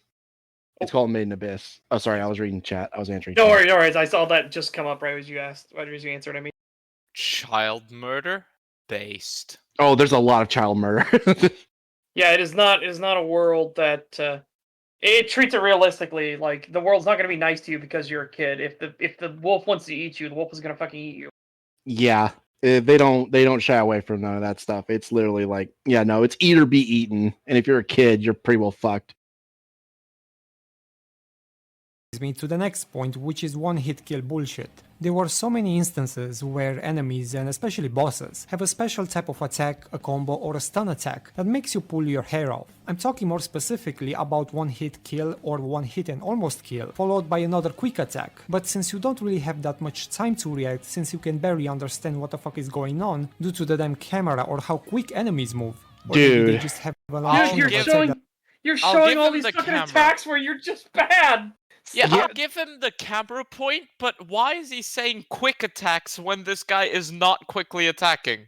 It's I know. the fucking Fallen Star Beast. This thing is easy. It's so fucking easy. Like it has one of the most exaggerated wind-up attacks in the whole game. What do you mean quick attacks follow? It doesn't do follow up quick attacks. Yeah. The closest thing it has to a follow-up quick attack is the shoulder ram, and that's not that fast. It's easily dodgeable. You have plenty of time. And notice how he got slapped because the instant thing he did was, "Oh, I'm hurt, must heal," instead of, "All right, I'm hurt, I'm gonna wait for the next open opportunity." So he Yeah, obviously that's- tried to heal and then got slapped for it and got punished for it. Yeah, he doesn't wait for openings. He just immediately, as soon as he takes damage, oh, I need to heal. And it's like, dude, it's in the middle of an attack. It's going to hit you. You're just wasting your heals. Don't do it right there. Get Yeah. some space. Wait for it to have, for it to lull a little bit, and then do it. You don't do it as it's literally going for an attack. Yep. Every Jesus. enemy has openings and opportunity windows for you to either get damage in or to heal yourself. Yeah. Like, I question how this person could have ever beat, like, Dark Souls 1 or 3 if this is how he plays. It's like, you would have the same complaints then, because you're just so shit. Yeah, I can agree with the camera thing. I think the camera is not good. They have a problem with cameras in this in all of their games. Honestly, you'll have the camera boss that'll just be annoying as sin. But then you'll have moments where they kind of figure out how to make the camera work. Like when it comes to Yorm the Giant, is really good. Mhm. Or Midir, and again, Midir is my favorite fight in all of Dark Souls 3. Yeah, Madeira is fucking top tier. It's weird. It felt like 3 really fixed a lot of the issues. It still had some camera issues, but very few. And it really felt like they got it now. Where it's like, okay, now we know what we're doing. And then they come back to Elden Ring and they just didn't bring any of that stuff over. And I'm like, but why? Like, you basically nailed it in 3. Why not just bring it over here? In fact, there's a lot of stuff I felt like they could have brought over from 3 that they just didn't. Like true combos and the hyper armor system. I don't know why they couldn't have just brought that back. Like, people really like that stuff, so why not just bring it back here? It would have solved a lot of the issues with like the one-hit kill stuff too, especially in PvP. Because then it's like, well, with the true combo system, it's like you don't need super high amounts of damage because you can actually get multiple hits in. Well, they have the true combos. It's just the true combos are more esoteric now. You can walk out of them pretty easily now. No, there are ones that are actual full true combos. But they'll require lots of like weird things to do, but you can make sure that you get every single hit in. It's a higher skill ceiling now for pulling these off.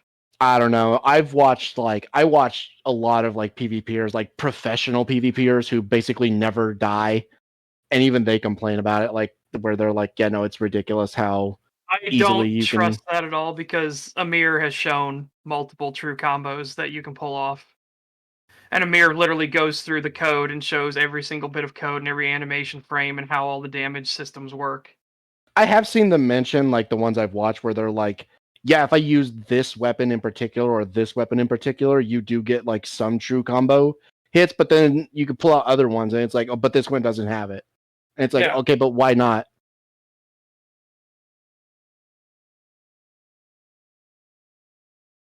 I'm more fine with not having true combos on personally, but I don't know. that's just I me, feel like because I don't like the idea of you make one mistake and it's not just that you get clapped once and take a big chunk of damage, but now you're just getting stuck and pinballed. I just don't like that. well, the way they did it in 3 though, it wasn't a permanent thing. It only lasted for a certain amount of hits. So even if Yeah. you were getting blindered, you could still escape. Yeah, because they intentionally put in an escape window system in 3. Amir has gone through and shown that too, that there's an actual like bit of code that if you've gotten hit this many times in a row without other input possibilities, it will literally cancel the actual stun so you can get the fuck out of it. Yeah. I don't know. It just seems odd when, especially when they were getting so much flack because of how much damage everything was doing and how quickly PvP fights would go, where it was like literally 2 or 3 hits and the match was over. And it's like, yeah, true combo system with lower damages probably would have fixed that.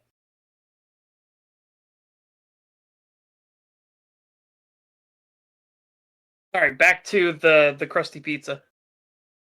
Oh god. Where's Cree, by the way? Muted. Yeah. And I think because of that, many players will have no problem trying any possible way to cheat and exploit their way out of many fights using broken builds. It's no longer a matter of What? You're What? saying it's cheating to come up with a good build now? Yeah, what? You refusing to Fucking interact say with the mechanics is not an issue of the game. It's not a Look at him broken right there. build. I'm sorry, look at him right there. He's healing as one of the most telegraphed attack that the Black Blade fucking does. He's healing right under the foot of the Black Blade's most obvious attack. I think we know why he bitches so much about enemies. He just can't fucking play the game. Like, that's the problem. And apparently he just refuses to use the mechanics of the game because it's OP. It's a broken build if you use anything other than this thing. And it's like, no, you can use whatever build you want. You can fucking one-shot enemies with a giant hammer and a bunch of buffs if you want to. There's nothing wrong with that. Jesus Christ, this is my days.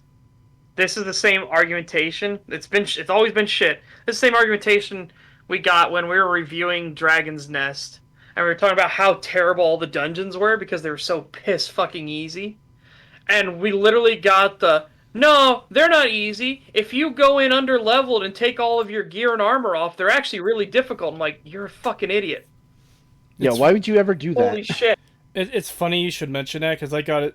a similar type of comment earlier on the Fallout 4 Miniature Nerd response, because in that video he hypes up, oh yeah, you can loot all this stuff, but the game isn't a looter shooter if you ignore the looting aspect. And someone was in the comments defending that right before the stream started. Oh God. Wow. Yeah. Fucking insanity. Also, I am still here. I was just muted because I'm doing other stuff while the stream is going on. I'm gonna Yeah, I unmute figured. when I have something to say. So then here's my counter to that. So it's not an FPS game if you just use melee weapons, right? Yeah, essentially, yeah. It's like you know, that is a level of fucking retarded. This is what happens when Democrats do anything. What did... Okay. Because they're in control of the school systems, and this is where this fucking mentality comes from. This stupid ass nonsense of if you don't do it, it doesn't exist thing. Mm. I fucking hate it. I hate it every time. Y'all are literally cheating. Angry soy jack face. Yeah. Moving during a boss fight is OP. I'll agree, Yeah. it was kind of out of nowhere, but yeah, it's where it comes from. It's what it fucking reminds me of immediately. Yeah. This guy just gets on my nerves. It almost comes off as like the same shit we were hearing near the beginning of this when Elden Ring first came out, was you had all those people telling streamers like, oh, you can't do this, that's cheating, or you can't play that way, it's not legitimate and shit like that. And it's like this You dude, use the spirit he's doing the summon? same thing. Yeah, yeah. You Spirit use summons? How spirit dare you. summons. Ugh. Like, there's nothing wrong with challenging yourself if you decide, like, I want to do the boss fight without that stuff. But if you then decide, you know what, this isn't going my way, I'm just going to use it anyway. There's nothing wrong with that. Yeah. You found an area where your skill is lacking. That's fucking fine.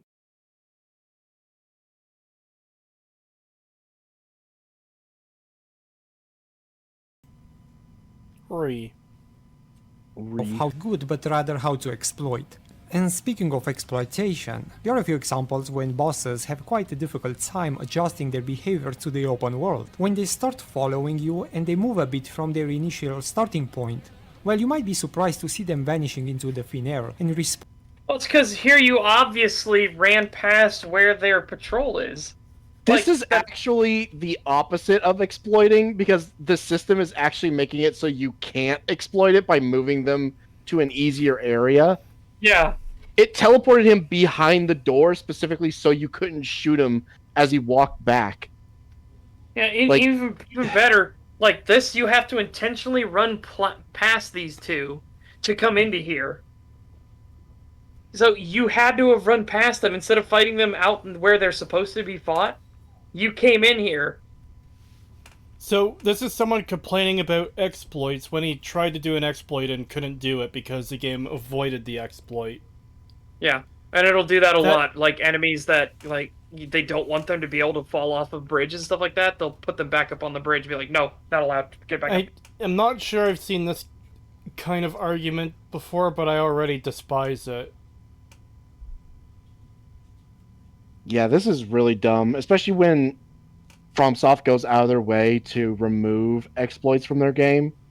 Because like the easiest one to reference was the Cavalry Knight in Caelid that you could just run up the hill and he would get poisoned, and then when he teleports back to the bridge he would just die. And you could just get Bloodhound Step without doing anything. And now you can't do that anymore. They patched that out of the game. So like they go out of their way to remove exploits, and they literally put this system that he's bitching about to specifically get rid of exploits, like walking bosses off of bridges and cliffs and stuff. Yeah. And he's bitching about it, that it's somehow calling it an exploit when I would not call it an exploit. In fact, it kind of gets on my nerves when I'm fighting a dragon and it barely leaves the fucking arena and then teleports back to the middle. And my attack that I had charged up and ready to go, as it was flying towards its head, misses because it teleports back into the arena. And I'm like, God fucking damn it. It's like, if anything, it's an opposite of exploit. It's actually hindering me from defeating it. yes, they've patched him jumping off of the bridge, and they've also patched the bridge not loading. Now that bridge stays loaded, so Yeah. you can't run him up the hill, get him poisoned. Him being poisoned means he will stay loaded in memory. You continuing to run up the bridge and not looking back that way will deload the area, because From Software is very good at optimizing what loads in and when. So originally you would just get him poisoned. He stays loaded in memory. You're running away from the area and not looking at it, so it deloads the area he's in. He's still loaded in memory because he's still taking damage, so he falls to his death. That's how you would do it. They fixed that. Now that bridge stays loaded in memory. Are y'all sure this isn't a troll video? You could say that about literally every single video we've covered. Yeah. We don't assume that kind of stuff anymore. There's no point. Yeah, because people like Organized Chaos and Acer Thorn and Vincent Martin exist. Speaking of the excuse of I was just pretending to be retarded doesn't work. Like even if it's like you're just retarded, using the excuse of I was just pretending doesn't do anything. Speaking of Organized Chaos, Domingo in chat said that apparently Organized Chaos released a video going over every time Reichs has been bigoted. Which, oh boy. Oh boy. That might just be fun to cover on its own. I'll have to look into that to see if it's worth touching. But just to remind people, Organized Chaos is the guy who debated young Ripa and said he was triggered about certain kinds of characters. And when Ripa said he disagreed with the characterization and he was triggered, Organized Chaos said, I didn't say triggered. This was in a span of about 10 seconds. Yeah. Mm-hmm. Yeah. Yeah, and that NCR simp was also real. Yes. Yeah. Got it. Yeah, Organized Chaos is fucking... Oh, God, he's so disingenuous and annoying. I can't stand him. The fact that he actually tried to fucking argue that young Ripa hates black people as a black man. It's like, he literally called him Uncle Ruckus, and it's like, oh my God. Bruh. Like, well, not, he didn't actually, but you know what I mean. Like, he's basically calling him... So... Yeah. Okay, my bad. I need to stop doing that. I do say literally too much. But he basically called him an Uncle Ruckus, and it's like, Jesus Christ, man. Like, you can't just do that. You can't just accuse someone of that because they have opinions that differ from yours. Well, that's so shit. Towards the end of the stream, he was trying to argue that Ripa was a grifter, and I don't think he said scammer, but Ripa took scammer from that, because in the unironic sense of the word grifter, that's kind of what it means. You're bilking people out of their money. And Organized Chaos's whole point was, well, you repeat conservative talking points, you go on conservative shows, and somehow that equated to him bilking his odd. I don't know, it's really weird. Yeah, also he kept accusing him of being like alt-right and a conservative and stuff, and he was like, okay, well, what does a conservative believe? Okay, well, here's what I believe. Well, that's not the same thing as a conservative now, is it? So therefore I can't be a conservative. And he would still just keep reiterating, no, you're a conservative, you're alt-right. Yeah. Suckamatic, are you sure that every single video you've ever covered aren't being trolls? There was one that was legitimately a troll. Where it was posted on April 1st and it was intentionally like really, really awful. But we couldn't tell at first because we've heard the same argumentation from people who are 100% serious. Yeah. Yeah. If someone makes a video saying, you know, Dark Souls 1 is terrible because of fucking whatever excuse you want to come up with. If someone makes a video saying that and they're 100% honest, and someone makes a video making the exact same argument but they're trolling, how do you tell the difference? Yeah. Yeah.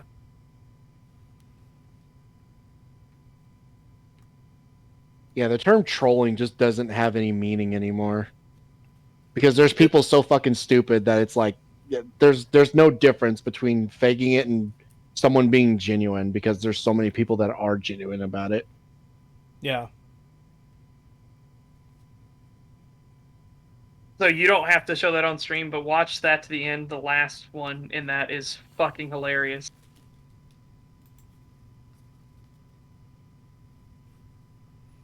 Okay. Oh, I've seen that. Yeah, where he fucking snaps his thong. It might be better to save these things for not on stream, because now chat is going to be wondering what you mean. Yeah. All right, let's go. spawn to a location. This makes bosses extremely easy to exploit, since almost at any time I can just exit their roaming area and come back. How is that exploiting it? If anything, it's just moving him away from you, and when you go to get close again, he's just gonna re-aggro. Like you don't get that big of a window from it. Like he's gonna spot you coming back for an attack, and he's gonna hit you. Like Yeah, I don't know. he acts like there's some huge window where it doesn't aggro onto you until you hit them or something, but it's like that's not how it works. The moment you get within range of him, he's immediately going to swing his glaive at you. Like there is no like he's getting close. Okay, look, give me a second while I prepare. No, it's literally as soon as you get within range, he's gonna swing it. It's gonna hit you. Here's the other thing I don't understand is like, so this to him is exploiting, but being able to take the boss to an area to have them fall through the world isn't? Or to take them to an area that negates the challenge of the fight because now they're not in their arena. They're not in the arena that was set up for them. Yeah, it's like he's complaining about this system, but if this system wasn't here, you could just lead them off cliffs and shit. And then it would be super easy to exploit them because you could just move any boss in the overworld, literally anywhere in the overworld, and kill them with the environment. So it doesn't make any sense. He's complaining about nothing.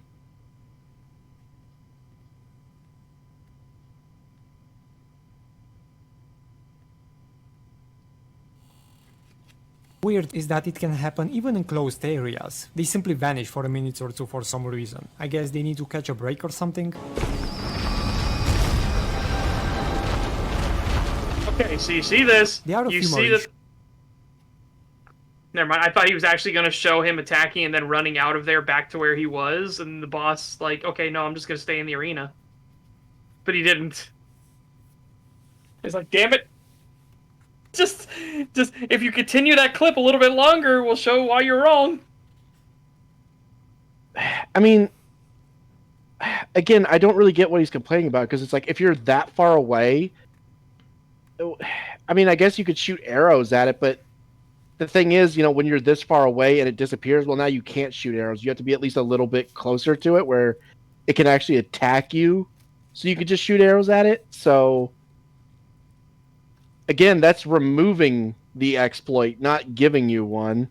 It's you literally can't attack it like this, so it doesn't help you in any way.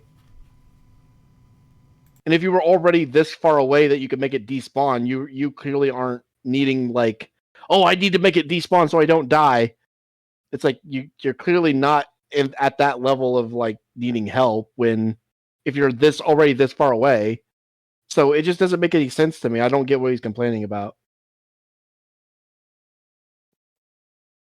I don't know for sure because I can't. He needs to go through this like, and explain this more.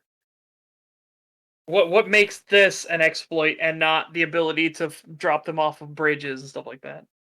And I don't mean as like a mechanical thing because that's one of the things I like about the Iron Golem fight in Dark Souls 1. Is you can stagger it and drop it off the side of Sen's Fortress. That's really cool. But it feels like that was a mechanical choice they made by the way that the Iron Golem falls backwards when you stagger it.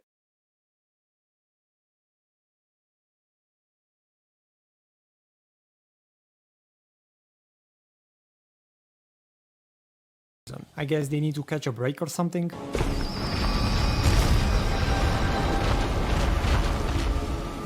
There are a few more issues that plague bosses and enemies in Elden Ring. First is the damn camera. I know this was an issue. Yes. Yes, Agree. camera needs work. Yeah, not on all bosses, but there's a lot of them that the camera is real rough. Yeah. In every single game they've made, but somehow Elden Ring might be the worst From Software game they made on this regards. What aggravates things so badly is the size of many bosses combined with the speed and different types of attacks. Large bosses, for example, can be intimidating and offer quite a spectacle. However, the way you engage with them can be quite underwhelming and annoying at the same time, running around them and hitting their knees or finger toes while watching Finger toes. Okay. What the hell? But yeah, again, it's a problem with just big enemies in general. How do you fight the big enemy? Well, why would the big enemy constantly put his face in front of you, right, to get slapped? So you would obviously have to attack the part you can reach. That just becomes a natural consequence of the enemies getting bigger. Yeah. It's Um, why it would help so much if the camera would zoom out a little bit. So just enough where you could see yes. what they were doing with their hands and stuff. So it's like, oh, are they getting ready to pile drive the ground? Are they getting ready to breathe fire or something? It's like sometimes you just can't tell because the camera just won't let you see. Yeah, I wouldn't say the same here about the Dragonkin soldier because a lot of their attacks, they use their entire body to telegraph. That's one Yeah, of the they things I think is really good about the Dragonkin soldiers. tend to throw themselves into the ground. So I don't really have much of an issue with them. They don't come to mind when I think of bad camera. Yeah. their life, but also having to manage the damn camera is in my opinion quite frustrating, and not in a good challenging kind of way. I really wished at this point From Software developed more interesting systems to make these large boss fights more engaging, and less like you have to fight with the game at the same time. Well, what is the way that you would change the system? What would make a more interesting system? Yeah, if you're You going to say can't- this, you should at least give some kind of reference or idea. Put Yeah. something forth. I would no, Annie. I wouldn't make the camera zoom out so that the thing is always visible. I think that would be too jarring. But have it zoom out a little bit.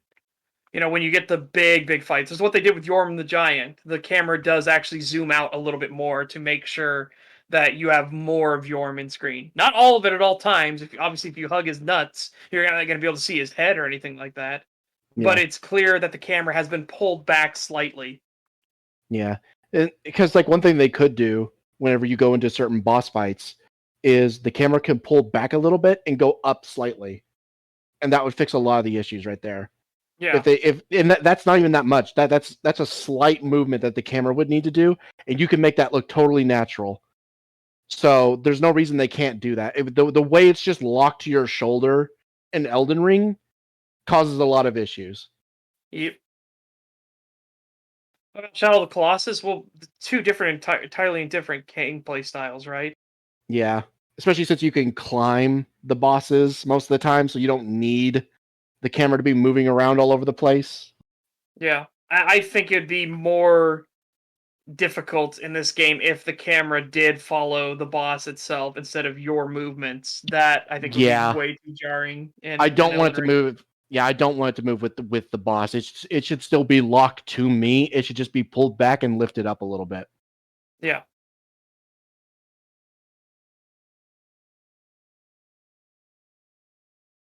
Among the others might be the dragons, which are pretty terrible to fight overall, especially when you can't use the horse. Sekiro was probably the best when it comes to handling large enemies. The camera was distant enough so you don't lose sight of the whole fight, and the grappling hook added an element of verticality to the combat, which is so badly needed to a From Software game. Anyway, another issue in Elden Ring is the But you have verticality in the combat in Elden Ring. That's what the jump attack systems are for. You have multiple different types of jump attack as well. I think What he the means fuck? verticality in that you should be able to get above the boss. Yeah, I don't agree with that. I don't think Elden Ring or I don't either. I Bloodborne don't itself think. needs that. I think Yeah, I Sekiro, don't. that was a great thing to distinguish it apart, but it made sense because you're a shinobi. Mhm. Yeah, I don't think you should need to be going above the bosses. That's not necessary at all. Um, I mean, I do agree with him to an extent that the dragons, but again, it's a camera issue. I disagree that when he says like, "Oh, the dragons are just overall bad to fight." I disagree with that. I think the dragons are actually really good to fight. I Mm. just wish the camera would adjust itself when fighting them. Yeah. That's it. That's my only complaint with them is that I wish the camera would fix itself a little better. I'll be right back. Okay. You want me to continue? Yes, go ahead. Alright. hitbox, enemies and the walls and solid objects.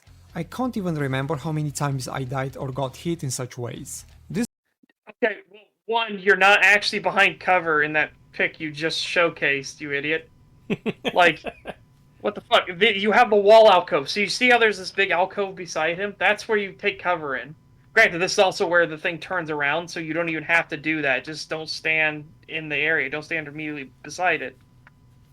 Like that's easy peasy. You're literally in the runway still. But also, I don't know. I'm not as big of a. I don't find it as big of an annoyance that an enemy's attack goes through the wall. I don't know. I just consider that as like that's just a thing that's going to happen with these type of games, and I just mean games in general, where a big enemy is swinging a big sword, and it goes through the wall. Like, okay, yeah, it's an immersion breaking and everything, but I don't know. I just figured that that's the staple of every single game. I don't know of a game where the big enemy swings and it hits the wall and bounces off of it itself. Yeah, I've gotten pretty well used to that, to the point where if I'm like fighting a boss or a big enemy and I get behind cover, if I know I'm still within the range of his normal attacks, I will just treat it as if there's nothing in the way, Yeah. because there might as well not be. And the only time where you really get that, where like an enemy actually will hit the wall and like react to it, is like the giants when they do like their like that charge where like they drag the weapon along the ground and stuff. If they hit a wall, they'll like bounce and like stumble, and it'll knock them out of that attack. But that's like the only time that happens.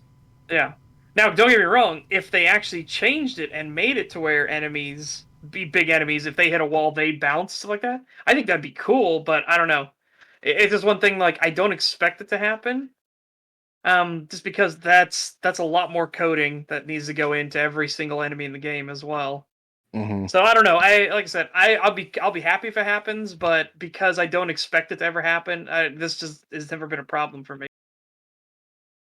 Okay, what did I miss? Sorry for taking so long. And why is this comment, why do I keep getting hit by traffic when I stand in the road, seemingly so appropriate, even though I missed a lot? Because of the thing that's going to happen here in like 3 seconds. You ready? Yeah. Sure.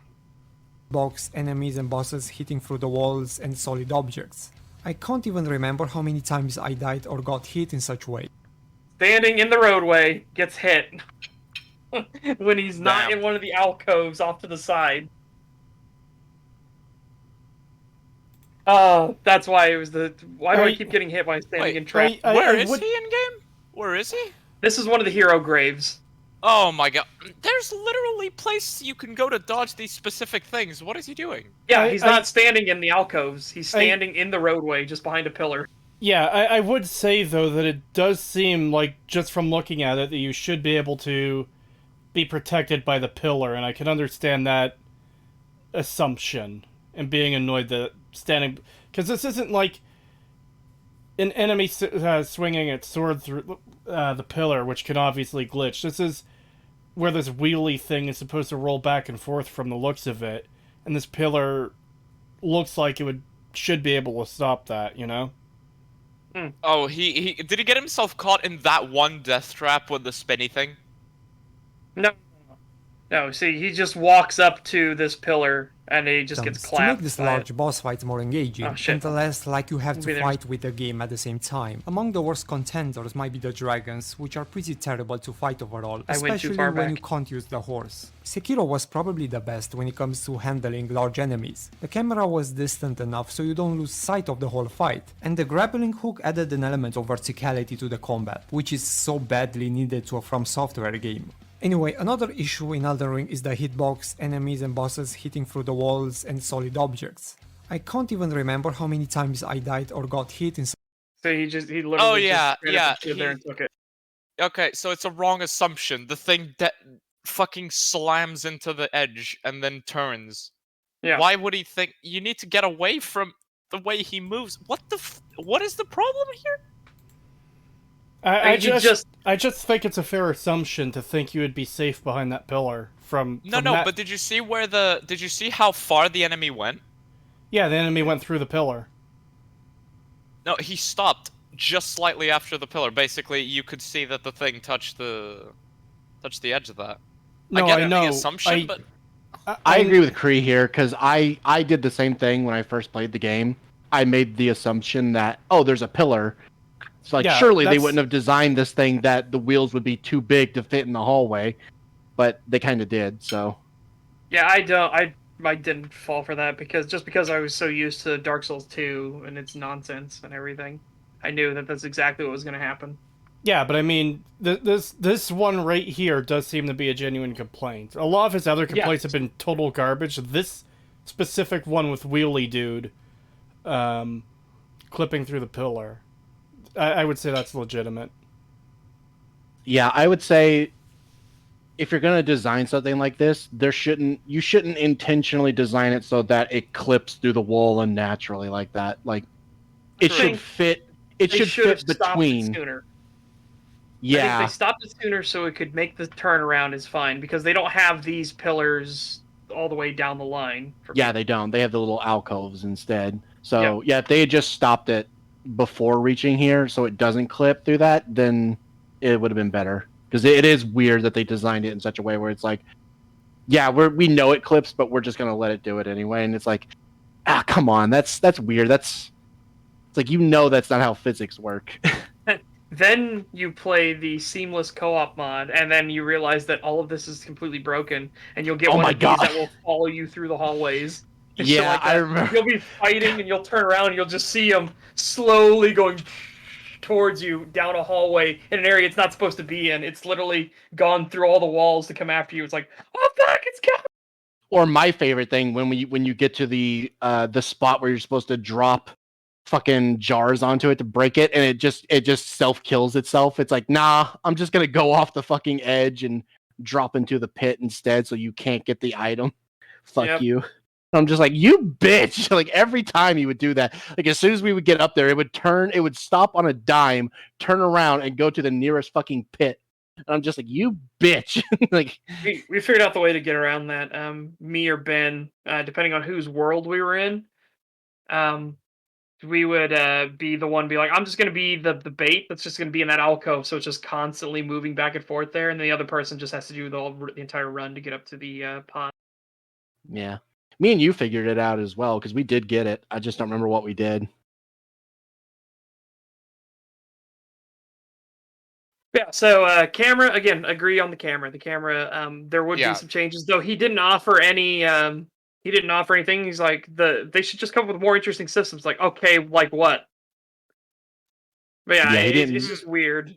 Yeah, he Did put we nothing make the forward. point about the camera being more zoomed out in Sekiro so you could keep track?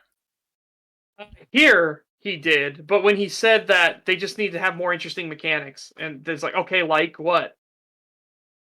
And then no, that was the end of his point. And then now later he's saying that Sekiro has the camera more zoomed out, which is what we said would be good in Elden Ring if the camera was zoomed out, angled up slightly. I think that would be so much better. Fair. Such this was already a problem in their previous games, but in Elden Ring it's probably the worst.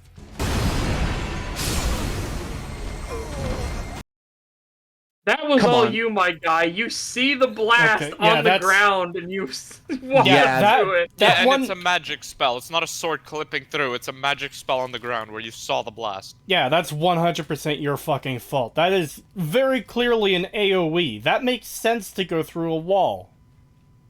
Yeah, especially when you could see it on the floor. Like you could Yes. see the fucking thing on the floor right in front of you, inside the wall. It's like, okay, obviously that's gonna go through the wall. If that can go through the wall, then so can the fucking explosion. But no, apparently this retard doesn't understand that.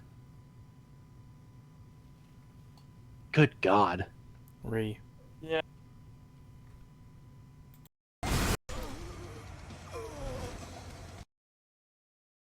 I didn't even see what happened. He Yeah, is, I don't know He is it. in Volcano Manor. Trying to figure out what happened there. He got Oh. shot from above. No, one of the snake things is on the other side swinging its sword, and he's Oh. standing against the wall, so Yeah, he'll intentionally get hit. Yeah, he purposely stood right next to it. In such ways. This was already a problem in You their can previous see games, it'll clip. I just want to but get in Elden Ring to it's probably the the blast, worst. and I'm going to slow it down. You can see it clip because it does the spark at the top. Yeah, you could also hear the snake on the other side doing his hiss thing, right? Which they do when they do that attack. So Yeah. Yeah, okay. Yeah, that one's fair. Yeah, he's just hugging the wall. Which, keep in mind, they have very short weapons. Like, it should not be an issue at all to not get hit by that. You have to intentionally hug the wall to get hit by that. It's still stupid that it clips through the wall. Well, as I said, I'm fucking used to it because I would love a game where the enemies bounce as well, but that has the resources just to make that fucking happen are going to be ridiculous. Whenever they do make it happen, I'm going to be super happy because that's a great quality of life change. But Yeah. this, I don't know. This is just he's literally standing up against the wall to bait it to do that. Yeah. It feels like this isn't something that would happen in a natural playthrough. It feels like the only way that this could happen is if you were intentionally just trying to show it off. So it just feels like such a non-complaint to me. It's not really that big of a deal. I mean, it is nice when they add it, like with the giants when they do their charge attack and they bounce off the wall and stuff. That's nice, but I don't expect every enemy to be able to do that. I've had Yeah. some enemies be able to do that to me. It has happened without me looking for it, but still. I mean, I've had it through happen walls in is just boss fights and stuff, but with like standard enemies, I don't usually have it happen. It usually only happens with like bosses that have really long range, kind of like the fat bastard guy. and his poke attack. Yes. That thing Yeah, will go for fucking- miles. Doesn't matter if he's behind something. That shit's gonna hit you. Yeah, I think you can actually, in one of my videos, you can actually see the fat bastard clipping me through a wall. Well, in the duo fight, where the pillars break, Fuck that fight. like he can go all the way, despite how massive that pillar is. He could still reach you from the other side by doing that Yep. poke attack, and it will hit you for sure. Yep.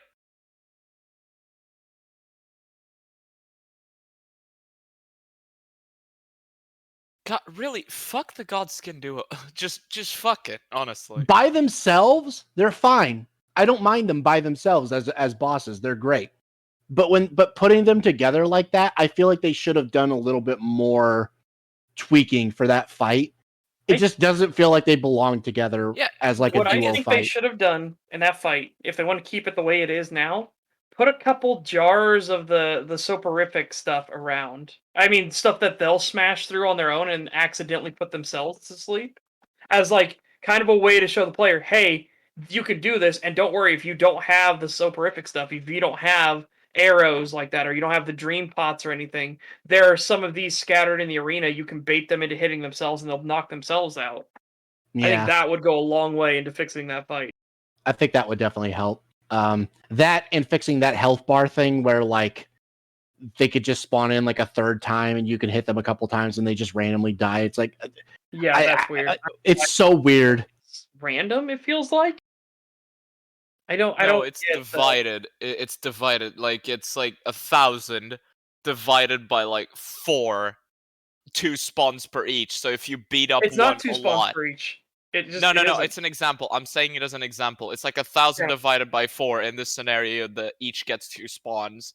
But if you beat up one of them repeatedly over and over and over and over again, the other one's just gonna be basically glass against you. That's what I'm trying to say. Because I have had a situation where in the Godskin duo fight, the last time one of them spawned in, it was like 3 hits and it was dead. Yeah, it's very odd. That's what Pagan's talking about. Is like it doesn't feel accurate because I've killed them where they've only gotten a single spawn before, and then I've killed them where it's been 3 spawns, and it's like I don't get what's happening. Like I don't get what the health breakdown is. They should have just made it so that they have their own separate health bars right atop each other. Like the other ones. It's like when I beat this one. Make it the Throne Watcher, Throne Defender situation where you beat one of them and the other one has, after a little bit of time, will go try to revive their fallen comrade. Yeah, something. Because the way they have it now, it's just weird. By the way, one of the times you find the fat Godskin bitch? It's in Volcano Manor in a really close area.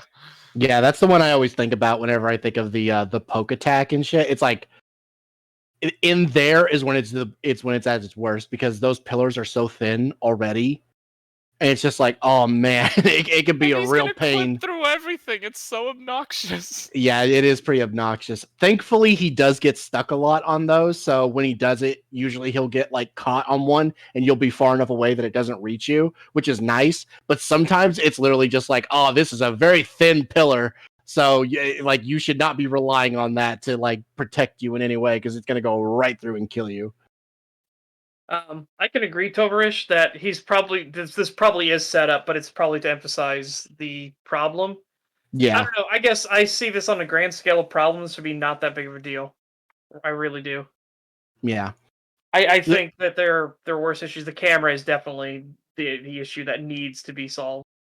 Yeah. Like I will clarify that I do believe he's doing this specifically to showcase what he's talking about. I'm just saying it seems almost like this won't really arise in regular gameplay very much. So like the only way you could show this off is by setting it up, you know? Yeah. Because otherwise it's like, why don't you just show gameplay footage of when it happened to you? Like you don't even have to die from it, you just have to get hit. Yeah. It's like, surely if it's such a problem, that would have happened during your, one of your gameplay streams or something, or like one of your recorded footage or something, but apparently As not. we've seen, when he does show normal gameplay footage, he calls it a one-shot hit attack while he's blocking with a sword and takes 6 hits to die. Yeah. By the way, to everybody watching this stream, click the like button, or the fat godskin is gonna poke you through your walls while you sleep. I'm in your That's- walls. That's one way to get people to like the video. Fuck. Yeah. The fat foreskin is gonna poke you through the wall. No! I'm already gone. He's in the walls. He's in the goddamn walls. Whenever I hear Americans talk about he's in the walls, I can just imagine somebody stuck in concrete because the fucking wooden houses thing. It's just not a thing in the rest of the world. I just want to say that. I can't hear the word concrete anymore without thinking of that stupid fucking meme. Cement. It's concrete, baby. Like that weird looking fucking dog, that crusty picture of the dog. I know what you're talking about.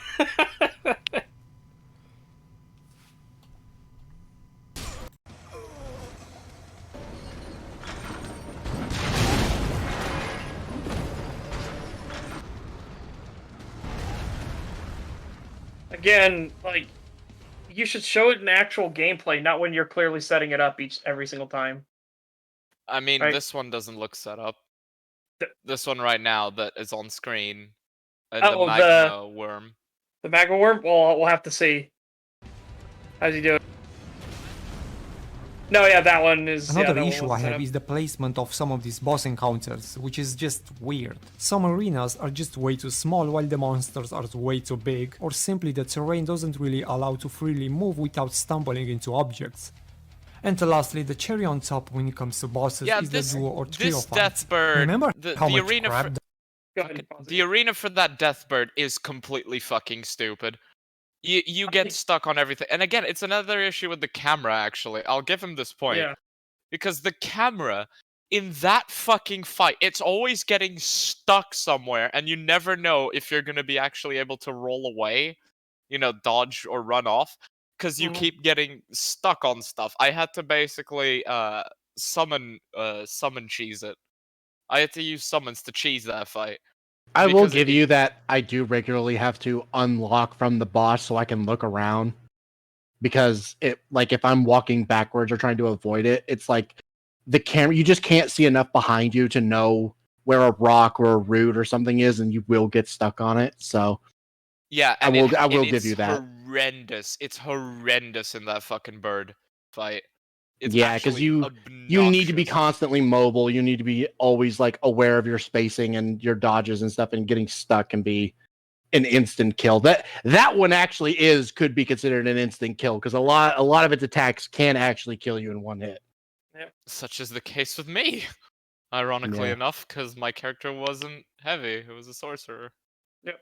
And I agree. Some of the arena placements are annoying as shit. They just don't make sense. But then some of them you can tell that's kind of the point of like the small encounter with this enemy. But it is what it is. It's one of those things where it's like, yeah, those are annoying. I can agree with that. Like you showed the ulcerated tree spirit in the tiny arena, and it's like, yeah, that's fucking annoying for sure. There's a worse one in Caelid though. If it's the one in the hidden dungeon in Caelid, which is way down the beach in General Radon's arena. Yeah, that one is That annoying. one is a small arena. Also ulcerated tree spirit. Also ulcerated tree spirit that has rot on it. It's like, ugh. I'll give you make sense in lore, but fuck right off.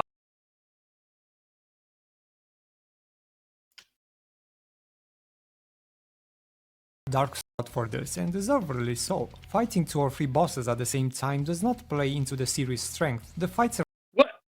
No, What? it does play into the series' strength. The problem with Dark Souls 2 was that to make the fights difficult, they would spam ads in a lot of them, like the Royal Rat Authority. What makes that fight difficult is the fucking ads they bring with it.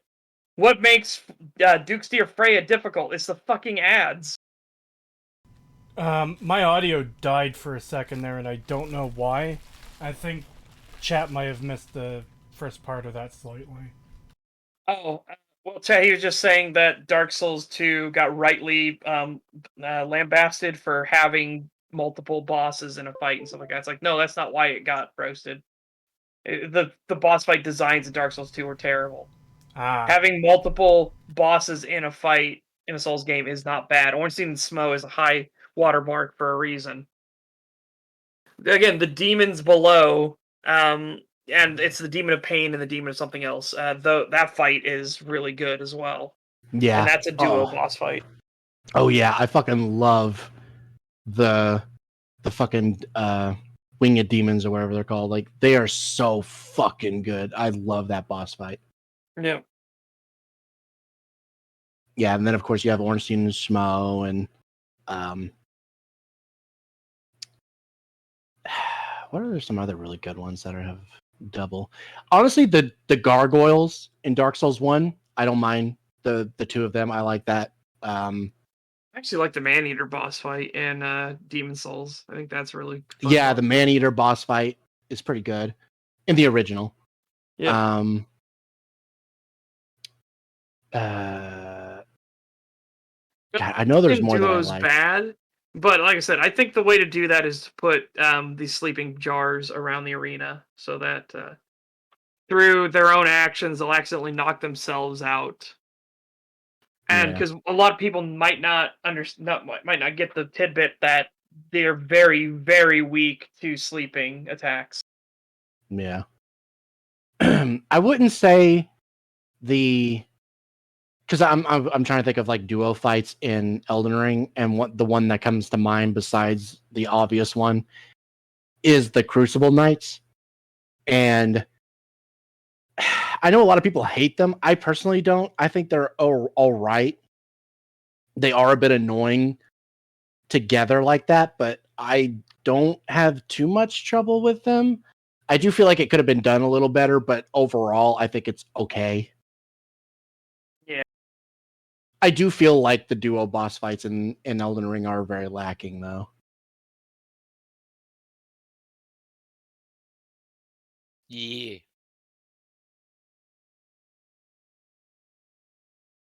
rather chaotic and all over the place. But Dark Souls 1 and 3 somehow managed to find a balance by complementing their movesets. One will be slower while the other one much faster. Oh, sorry. On the other hand, what Elden Ring does is just mind-baffling. It takes the same bosses or enemies you fought like dozens of times and pairs them together without any Like dozens of times?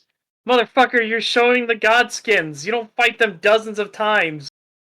Yeah, you fight them like individually. As individuals, you fight them like twice tops. Yeah. fucking dozens of times. And again, that's if you're going out of your way to do all a bunch of side content and stuff that is intentionally out of the way. Yeah. I'm trying to think of all the times. I know you fight the thin one at the top of the hill and Atlas Plateau. You fight the fat bastard on your way to Ronnie's tower. Yep. You fight another fat bastard in Volcano the Manor. church. Yeah, in the Volcano Manor. You fight You the fight- thin one at the spirit color snail fight. You Do fight you? both. You fight both. You fight him and the fat one, and you Oh, I fight didn't do that one. Yeah, fair enough. the thin one in Radon's tower at the bottom. Yeah, if you bother with that, because Yeah, a lot of these are. And keep in mind, these are all stuff that's out of the way that you have to intentionally go to. Even Ronnie's thing, because that's not one of the endings you have to get. yeah, So Yeah, this and is the then- only you have to fight them fight of the Godskin duo. The Godskin, the two different type of Godskin. This is the only Yeah. time you have to fight. yeah. Because the other one is done in such a way that you don't actually fight them both at the same time. It's the spirit versions, and you fight the thin one, and then when you kill him, you fight the fat one, and then you fight the snail. Yep.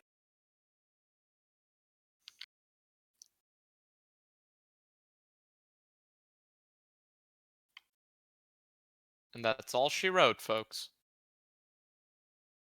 Out of curiosity, besides the Gang Squad, was there ever any other trio boss fights? In Elden Ring, No, anywhere. Because you have the trio Uh, boss fight, the Gang Squad. Literally, they're the Gang Squad. That's the boss fight in the first DLC for Dark Souls 2, the Sunken City or whatever. oh, And it's one where one's a Havel monster, one is an archer, and one is a mage. You know, not a Havel monster, but they're big, tanky. there is one in Elden Ring, but Oh, Fia boss fight. Yeah, that's the one a I'm triple thinking fight. of. Yeah, that's the one I'm thinking of in Elden Ring is the Fia boss fight. No, because they don't all do it at the same time. I was thinking of the Jar Warriors, but you summon them individually. Yeah.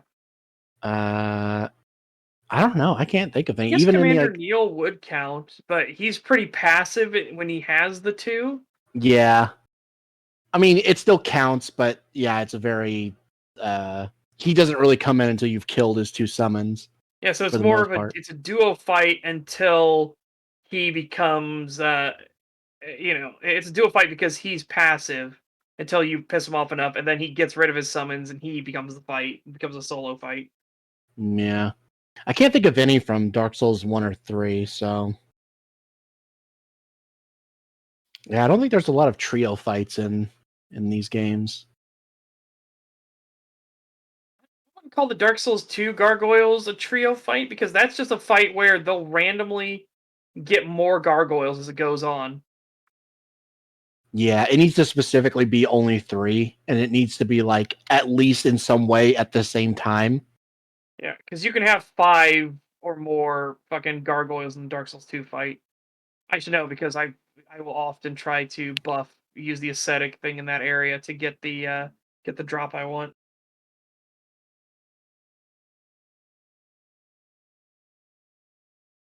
Oh, the Dark Souls 2 fight with the three skeleton lords. That's another trio fight. It's such a mind-numbingly easy fight that because you have the 3 of them that are skeleton lords. You kill them and they devolve into lesser skeletons throughout the fight.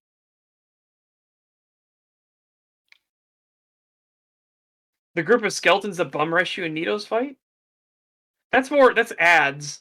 That's kind of like the rat authority, the royal rat authority. He has just a bunch of rat ads. I wouldn't really consider that a trio fight or anything.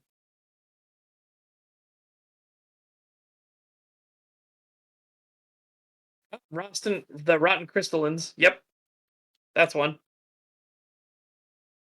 But anyways, we're Oh yeah, I forgot about them. weeds now.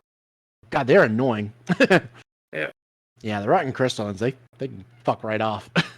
I Ring do like Sentinels though. are technically a trio fight, but you can clown on the trio fight real easy. Yeah. I do like how the crystallins, like once you break through their initial poise armor, like they just are so easily knocked down. It's like, oh, I love that. Like you're a pain at the start, but once I break through that, you are fucked. Like I'm gonna destroy you. Love that shit. any connection, whether they work together or not. Many fights become just a tedious slog where you're kinda pushed into a corner or in a very defensive position. Personally, I hated every single duo or trio encounter like this, especially the Godskin duo. You cannot fathom how much I hated this encounter. Okay, so the last pillar of exploration is discovering items, weapons, and spells and stuff like that. I wish I could praise the game for this, but again, the open world kinda ruins many things I liked about their previous games. The linearity of Dark Souls was more beneficial when it comes to finding weapons, gear, spells, since the level design was more tight, and What? So it felt better because the level design was more tight? I disagree. The level design in Elden Ring is fantastic. It being an open world by nature necessitates that everything is interconnected, and they've interconnected very well. But what a weird thing! It's better when it's more tight.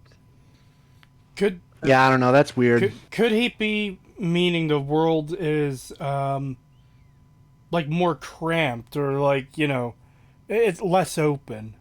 Could that be No, what he's because- referring to? Rather Because than I know what tight you as stuff in like good. Stormvale, you have stuff like Stormvale and Radio Lucaria Academy that are exactly that.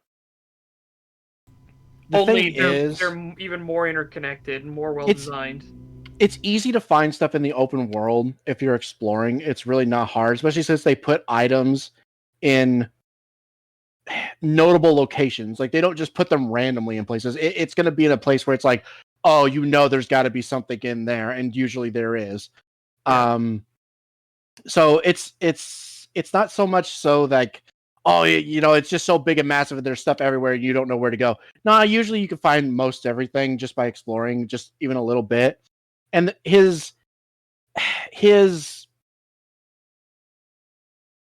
argument that because the other games are more linear, it's easier to find items, doesn't really make sense to me when Elden Ring doesn't have very many illusory walls and stuff. And when it does, they're typically a part of a quest where you have to go through that wall to progress. So, like, you know, it basically tells you like where that wall is. Whereas in like Dark Souls 3 or something, you're not told where these illusory walls are. You just find them on your own and they'll have items behind them. But you can play the game 100 times and not know that a wall is an illusory wall. And you could never get access to that item unless you were told that was an illusory wall. Like there's one in the library in Dark Souls 3 that I had no idea was an illusory wall. I had no idea it was there. I did not know about that Outrider Knight that was hiding in there for the longest time. That gives you the Death Star beam. Yeah. I had no idea that wall was there for the longest time. And it wasn't until I was watching someone else play the game and they happened to find it. And I was like, what? I didn't know that was there. You know, and it's like, I don't know. So for me, when he argues that, oh, well, you can find stuff because it's more linear, it's like, okay, but then how do you explain the illusory walls and the items hidden behind that? It's like, just because it's more cramped doesn't mean you're going to find it. Whereas at least in Elden Ring, most of the items are in locations where it's like very obviously a location where something would be hidden, where it's like very obvious from the outside. I'll say I need to hear what his argument for why it being more tight is better, and what he means by more tight in the first place. Yeah. Yeah, he hasn't really clarified. Yeah. world kinda ruins many things I liked about their previous games. The linearity of Dark Souls was more beneficial when it comes to finding weapons, gear, spells, since the level design was more tight and compact overall, which provided the player with more useful items at a What? What? More It was compact of an more on. tight, therefore it provided people with more useful Or items. items? No. What? No. What are you talking about? And what do you mean more useful items? Like the items in Elden Ring are pretty fucking useful. Yeah. Unless you know it's another goddamn arterial leaf for the 1000th time because Yeah. they love putting fucking arterial leaves in places. They just figured people would use that in crafting more, and it's like, no, not really. No. And it doesn't help that you can literally farm it. Like there's like a group of 4 of them right next to a gray site that you can just sit at and pick it up again. So it's like why the hell would I ever need like rewards? Like I get through this secret passage and you have to parkour your way up these rocks and shit, and you finally get up there to this item, and it's a fucking arterial leaf that I could have farmed a million times at a gray site at the start of the game. Yeah. I hate that shit.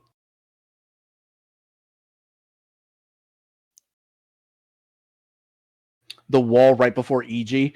Hilariously, you could just jump around that. Yeah. Like you don't even have to break that wall and know that it's an illusory wall. You could just jump around it like it's not there. Yep. You'd be shocked how many people you see on their first playthrough, and they have those playthroughs on YouTube, don't even know that that's an illusory wall at all. Yeah. Every time I see a speedrunner, they never do that wall. They always just jump around it. Yeah, because there's a slight delay from the wall going down to it no longer blocking you. Yeah.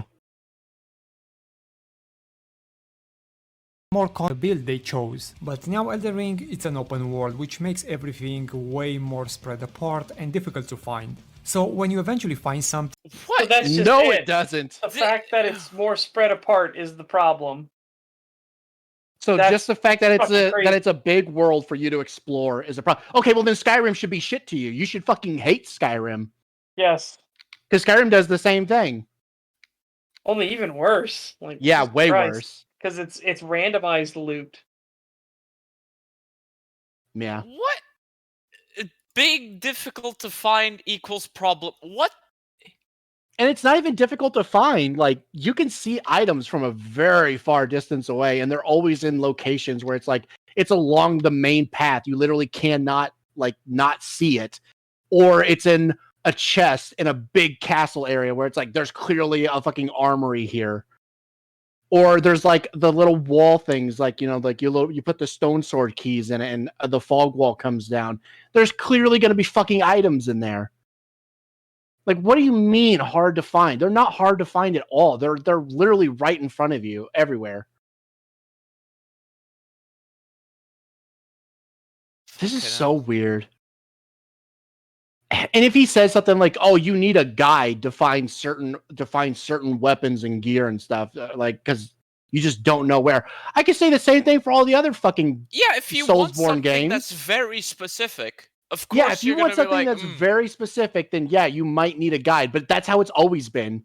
yeah, I Like, looked God up a- knows there's plenty of illusory walls in Dark Souls 3 and Dark Souls 1 that I didn't know were there and had items behind them. Yeah, I looked up a guide on how to get Bloodhound Step, but other stuff I just found as I went around. Like, and it was all useful. Like, of course if you're looking for something very specific, you're gonna need a guide. But even finding useful stuff is super easy because a lot of the areas in this game are very are roads. Like, just follow the fucking road. You know what I mean? Yeah. And something you have to consider about this game is the community itself. Like, part of this game is meant to be as like the community is a part of it. Like, you're expected to share knowledge with each other and figure out where stuff is that you didn't know before through the community in some way. Like, it's Yeah, that's expected. a good chunk of the fun. Yeah. So, and if you're isolating yourself, that's your own fault. Like, I didn't know about the Pusidisax fight because I didn't know about that little ledge that drops down there because I had no reason to think that there was anything there besides just, a faultier death. But, and then I saw somebody like jump down there and go down there and lay down on the thing. And I was like, oh, that's where that fight is. Okay. I did not know that was there. And it's like, yeah, it's because I interacted within the community at least a little bit. It's like that's all you need. You just need a passive, just inkling to look into the community even a little bit to figure out where everything is. Or even just fucking use some of the stuff on the floor. Use some of the messages left behind. Mm-hmm. Especially now that you have the ability, and I'm not saying that Elden Ring's the first one that did it, but now that you have the ability to have emotes with them to be like, hey, that direction, and you see the guy literally come out and point, like, over there, go that way. Yeah, they literally point you in the direction you need to go. I'm too stupid to figure out how to point. No. Yeah, fair. Pushing 2 buttons is pretty hard. Yeah, please adapt to my stupidity. This game is fuck it, what's the word? God damn it. Okay, never mind, I'm a retard. There, think of it, you buy an NPCs or a boss you just defeated, there's a very high chance you won't be able to use it. The problem resides not only in its open world, but also how the character progression and leveling up works. You see, every weapon and spell in Elden Ring is gated behind certain stats. You can't use it until you invest enough points into those stats. So, But Like if you every get other a Exact weapon, same as every other Souls game. But What the fuck are you talking? this is even dumber, because if you get a weapon that is adapted to your build, I do magic and I got a fucking wand or whatever, or a staff or whatever, I am most likely gonna be able to use it because my character is a witch, and I'm gonna be fucking putting shit into magic. Yeah. So he's complaining about playing as I don't know, a fucking wizard and then finding a big sword. Like, I swear to God, if he makes the argument that like, oh, like you might have enough points for this thing, but if this other one has a different skill set that's not the one you're using, you have to level up so much. It's like, dude, builds exist for a reason. You shouldn't be fucking leveling up to level 300 so you can use every single weapon. Okay? Yeah. You shouldn't be doing that. You should be going and making a new character for that build. So if you bitch about that, that's your own stupid fault. skill issue. No, Brain brain issue. issue. Yeah. Excuse me. We'll have to see how he wraps this up, because how is this not like every single other Souls game out there? So Yeah. stats. You can't use it until you invest enough points into those stats. So this philosophy design can be boiled down to buy before you try. Basically, you invest points into something that you might not even enjoy using it at the end of the day. Now, I know then respec. Yeah, then just respec. You can You respec. get the ability to respec very early in this game. Yeah, you can respec up to like what, 10 times in one playthrough? Yeah. More. I've respec dozens of times, a dozen at- time at least. 10 to 12 times at least. And it's like, I'm sorry, if it's so much of a pain for you to have to respec more than, I don't know, one time because you want to test something out. Ever, it sounds like. Yeah, I mean, we'll ever. see if he It's like, talks about Jesus. respecing here at all, but it's weird. It's like, if you're going for a specific thing, then go for that specific thing. And guess what? It's the same nonsense. All right, you're calling this nonsense. You're calling this a bad idea. It's the same fucking thing in every Souls game, you idiot. Yeah, I don't understand what the issue is, because in every other Souls game, if you wanted to use a higher level weapon, you had to meet the skill requirements, or else you had to two-hand it. Yep. And it's like, that's the same thing here. There's no difference. You're complaining about a difference here basic now is- mechanic. The only difference here now is you can power stance without requiring 1.5 times strength, which is Yeah. really fucking nice. Like, this is just crazy. And you know how you get around this? If it's your very first playthrough and you don't know what you're gonna like, do a quality build. That'll give you the biggest opportunity to try the most amount of things. Yep, Yeah, and that's then what if I you get did. a weapon that you can't use, okay, level up like once or twice. Yeah. Literally just quality build. Yep. My first build was a quality build. And then I did a faith sorcery build, so I could do all the spells. Yeah, mine was faith sorcery. No, it was just pure sorcerer, but I knew exactly what I wanted to go for. I knew I was gonna Well, like the magic, so I was still testing it. I didn't know what spells did what and stuff. It was, I did quality to test the weapons, the melee stuff, and then I did magic to test all the magic stuff. Or you can bite the $5 from a guy under the bridge. Thank you very much. Or you can bite the bullet, get some silver crust, and get your points reset by the lanky hoe in Hogwarts. Yeah. Which is what I ended up doing after I did my my quality build with melee. I just went and respec'd into faith and sorcery so I could test the spells. Yeah.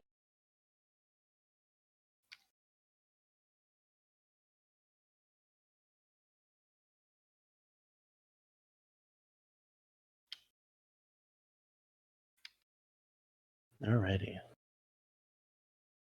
No, there is this whole options people have. However, another thing that must be taken into It's not an consideration. obsession, it's part of the game, you fucking skull-fucked retard. That's how every single game works. That's how every single fucking game works? Guess what, asshole? If the game gives me a chance between using swords and using fucking Avada kill yourself, I'm gonna I'll use whatever the fuck I prefer. It's not an obsession, it's part of the game. It's how you want Does to he just fucking want it to play. be like? Does he just want it to be like Skyrim, where you can use any weapon in the game, but if you wanted to do more damage, you have to level up that skill? Well, we'll see what he says, but this is already sounding incredibly fucking stupid. Yeah, this is already sounding super fucking like, hold my hand, mommy. Is the You are open way world too good Aston at Ring, making which that should voice. reward the player for taking their times to explore. Now, don't get me wrong, I don't want to get rid of builds, but I think the It fucking sounds like it. It fucking sounds like you called it an obsession. It's not an obsession. Yeah, and you were complaining about the fact that you'll find items that you can't use because you need the stats for them, which is literally every single game out there ever with RPG mechanics. Well, actually, no, He's not every literally- game because Skyrim exists. Yeah, he's just bitching that RPG as a genre exists. How dare you choose strength over using this big, because you want to use this big sword. You're obsessed. Literally obsessed. Weird. Like, $2 from Zykos, thank you very much. Dex Faith is my preference. There you go. do you have faith in Jesus Christ, our Lord and Savior? And he's a katana user. Same time. Wow. Bet he even has chicken for Christmas. KFC, to be specific. Yeah. And for anyone that doesn't know, Japan is obsessed with KFC chicken. Yeah, they eat KFC during Christmas. Yep, that's so they don't have normally here in the States, stuff for Christmas would be like turkeys and hams. Turkey because you just had Thanksgiving, so turkey kind of naturally flows into, hey, it's another holiday meal. We'll have turkey, hams, and everything like that. But Japan, no, it's KFC chicken. It's literally KFC. That's the Christmas meal. You go get KFC for Christmas. Now I know why Japanese people are considered people of color, because they eat a lot of KFC. Okay. Oh my god. Ow!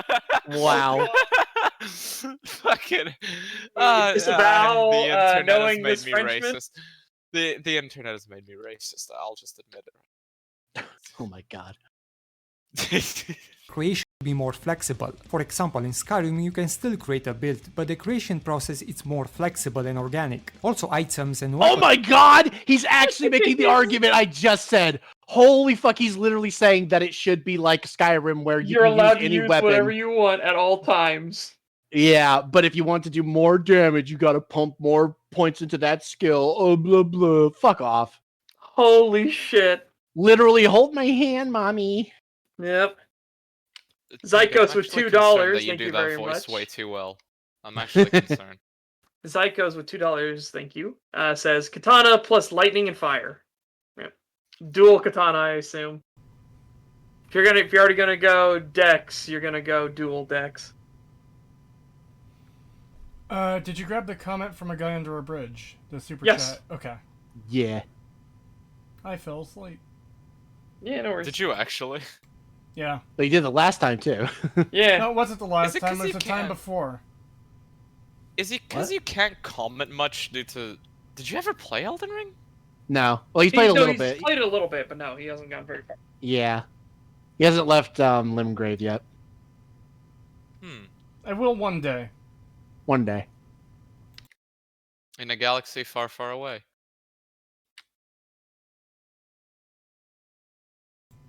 No. No? Okay. Weapons you located behind stats. So when you explore a dungeon for 20 minutes and find stuff or weapons outside of your specialty, you can still use them. You can still experiment with it for a while, even though you Which is stupid. Yeah, that's stupid. Why can the barbarian idiot who's pure strength pick up a staff and a stick and make it work perfectly fine? Why can he cast lightning and stuff? It completely guts any like semblance of reality. Like people using magic should be intelligent because that should be the basis for using magic. You need to know what it does and you know how to wield it. Yeah. Yeah. It's why making builds in Skyrim is so hard, because everything is just like, you're a jack of all trades. You don't need At all times. to have a build. Yeah. That's one of the most annoying things about Skyrim is fucking you can't have a build.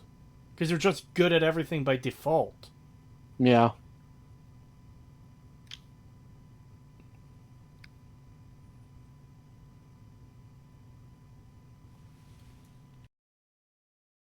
And again, if you absolutely 100% feel the need that I must be able to use all these items, then just farm some fucking runes until you're high enough level that you can use everything. You can do that. But that would take effort, and I don't think he wants that. It wouldn't Wait, even take isn't- that much effort. All he has to do is beat the game once, get the fucking the rune sword, and just go to that fucking bluff with all the Albinorics on it and just Waves of fucking gold far. just genocide. And boom, you'll be there within a day. It probably won't even take you a full day to get to level like 250 or something. I thought he did over-level himself. Didn't he say he was like level 300? Yeah, That he was was- constantly grinding and stuff. Yeah, which if that's what he was doing, then he can use every weapon and spell. Yep. Yeah, pretty much. Because I did it once just to try it out. I got to like level 213, and I was able to use every single weapon and spell. So if he's at like 300, he can do literally anything. When is Acer Thorn going to legally be forced to fuck off? It might not be that long. We'll see. Google's lawyers are gunning for that right now. Because they Yeah, they realize want what him a to piece get of labeled shit... vexation lit again. Because they realize what a piece of shit he is, and he's not going to stop. Even, like, regardless of whether he loses the current lawsuit against Zelzander and Google, they seem to realize at this point that's not going to be the end of it. Because if he wins, it's going to be proof that he can win, and of course he's going to do it more and more and more in the future. If he loses, then he's going to try and continue them infinitely, like he currently is with the old lawsuits, and he's just going to file more and more and more until he does get a win, which probably never going to happen. At least not a legitimate win. He might get a win by default, but that's not the same as like arguing your case and winning on its merits. Yeah, but he does just want a default because he just wants money. Yeah. Well, and because he wants everyone who's made fun of him to be banned off of everything forever. Yeah, because he's that much of an authoritarian retard. He calls himself a purple voter. I call him a cunt. Shit, he is bullshit. Yeah, he calls himself purple, but there's one of his Reddit posts where he's like, where as soon as Biden gets elected, he's like, when do I get my $1.4 thousand? Yeah. Yeah, he just wants money. Like, that's one thing that's very clear from all of his actions, is that money is his main motivator. Hey, I'm gonna His do a only stream motivator. debate with you, and I'm gonna have an ad break every 8 minutes. Only when you're talking, though, by the way. Yeah. Acer Thorn versus prostitute. Impossible challenge. Ultimate boss battle. $5 from Ludwig Williams. Thank you. You violated my copyright by saying my username without paying me royalties. See you in court. Wouldn't surprise me if he'll try to argue that at some point. I mean, he's got an Urban Dictionary entry on him, so I'm genuinely surprised he hasn't gone after them yet. Because Urban Dictionary has that merch store where any word that is added to their dictionary, they just generate images of what merch would look like with that word on it. Really? Yeah. I did not know that. I mean, it seems like a pretty simple thing to generate if you know your code. Like, okay, here's a picture of a mug, and here's what it would look with the word, Well, I don't know, whatever yeah. on it. I get that, but I wonder what the exact image for Ace Attorney would be. No, it's literally just a word. In plain text. Ace. Oh, okay. Oh, that's kind of disappointing. Yeah, I don't know what's up with Urban Dictionary, and I haven't looked into most of their merch, but that's what you're going to see, like, whenever you visit a word on their site with ad block turned off, is here's what a mug would look like with this word printed on it. Hmm. I think they might include one of the definitions, too, I'm not sure. They can, and then it's usually in a yellow post-it note thing. And then here's the word and the definition under it. Yeah.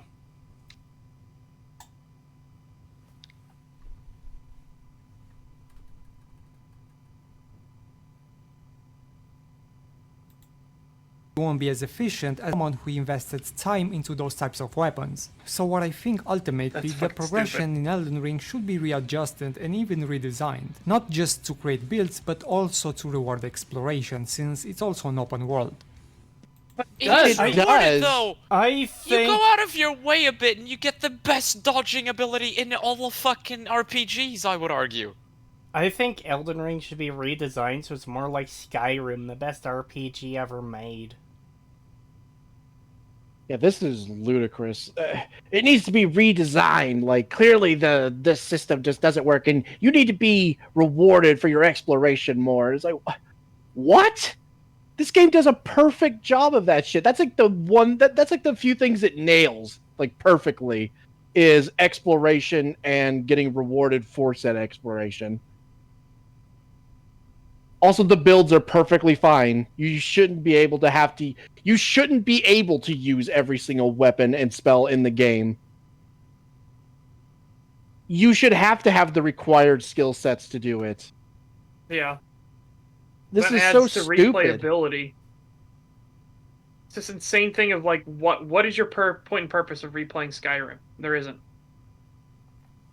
There's no reason to reboot the game and start over again. Yeah. Yes, there is. When you run out of things to do, so you could start it all over again and do the exact same shit all over again in the exact same way you did last time.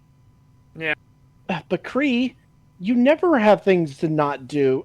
There's so many Radiant quests that allow you to play infinitely. You never need to restart because you always have content to play.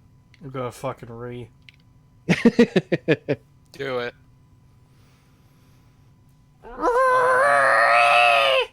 Yay!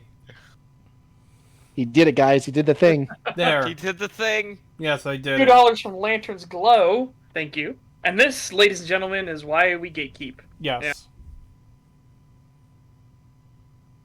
If the gate is Okay. not kept, then there's a very serious problem. Okay, let's move on to combat and game balance, which is almost non-existent by the way in this game. What? What?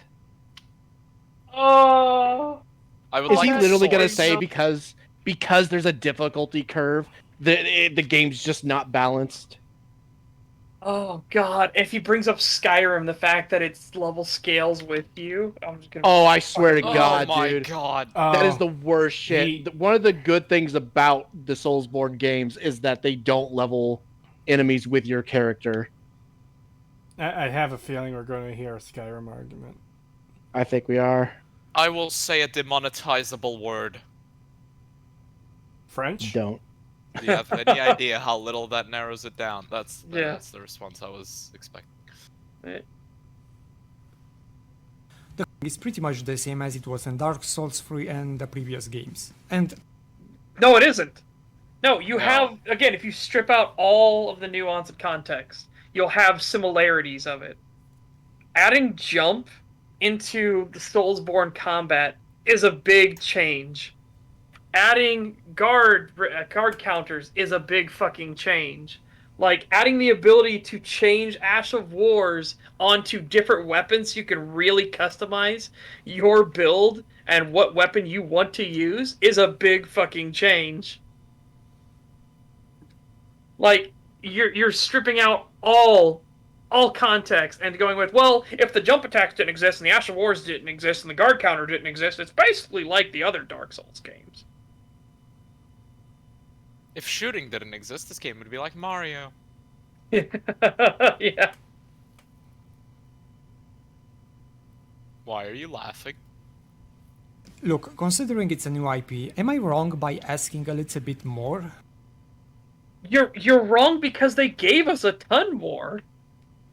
The problem, it's not that it's similar to the other games. It has similarities, but there's a ton more of it on top of it. Like, Jesus Christ, my dude. I don't get, like, did you not realize everything they did give you? Granted, I haven't seen him using any jumping attacks at all. I haven't seen him use guard counters at all either. But I have seen you change Ash of Wars off of different type of weapons. So what the fuck is the problem here? Well, that's clearly not enough. No, but they need to do about 100 million more things. Bare minimum. Yeah.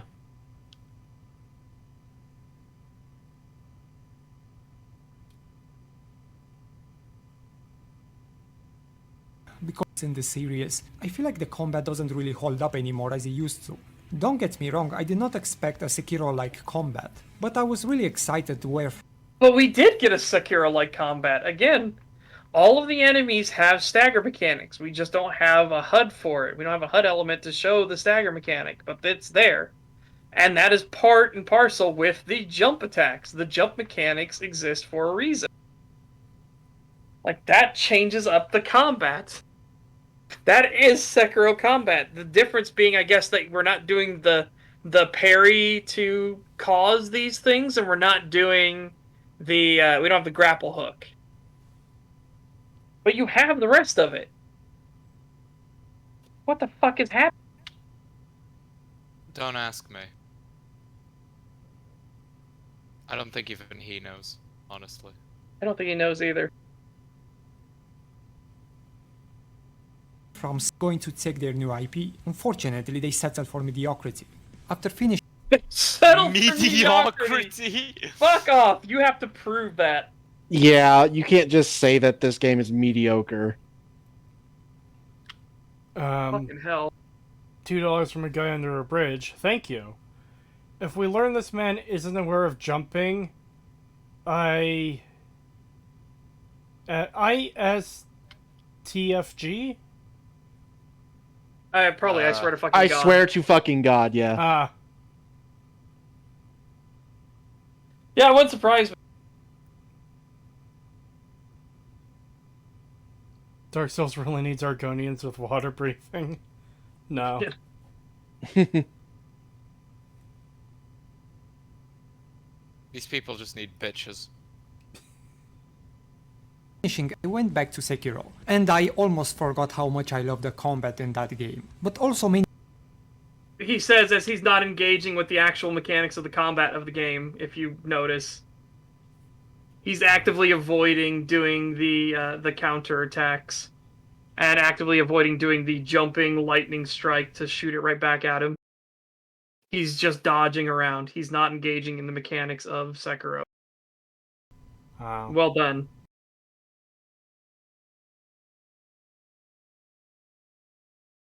knew some of the issues I had. Sorry. Right. I just saw this comment here and I really like it. Says Elden Ring is mediocre. Likes Skyrim. Yeah. It's like, sorry, your opinion is pretty shit, my guy. No, well, his opinion is shit, but his ability to judge the quality of product is also clearly non-existent. Mhm.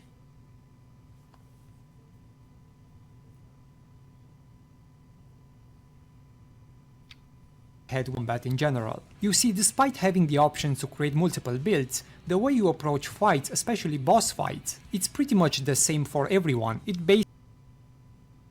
Huh? This is gonna be wild. Okay, how is it the same for everyone? I mean, he already tried to backtrack on that statement a bit by saying pretty much the same. It's gonna be fucking wild. Yeah. That'll be an adventure. basically can be boiled down to roll, wait for a window of opportunity to hit a few times, then rinse and repeat. There is a bit That's the point. We go back to his Sekiro. Hang on. Meanwhile, we go back to his Sekiro gameplay here.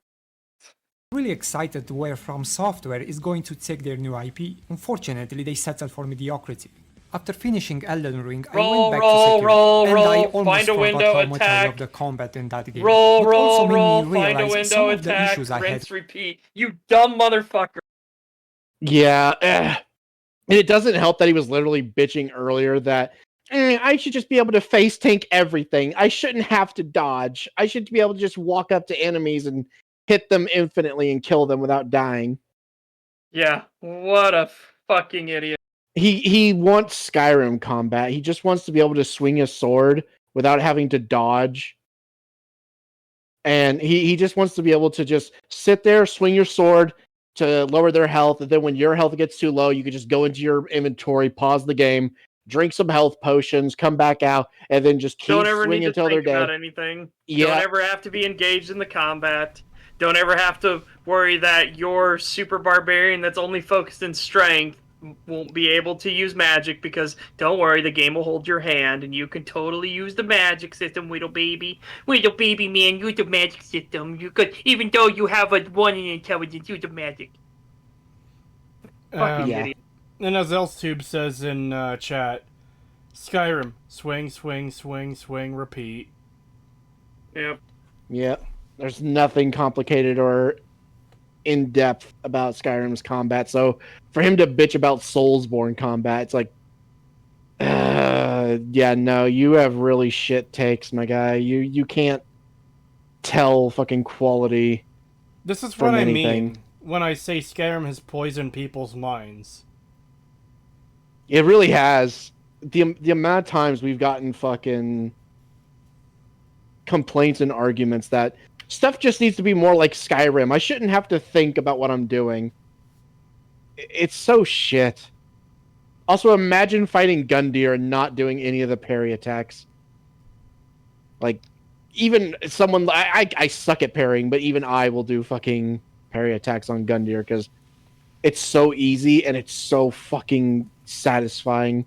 And it looks so cool.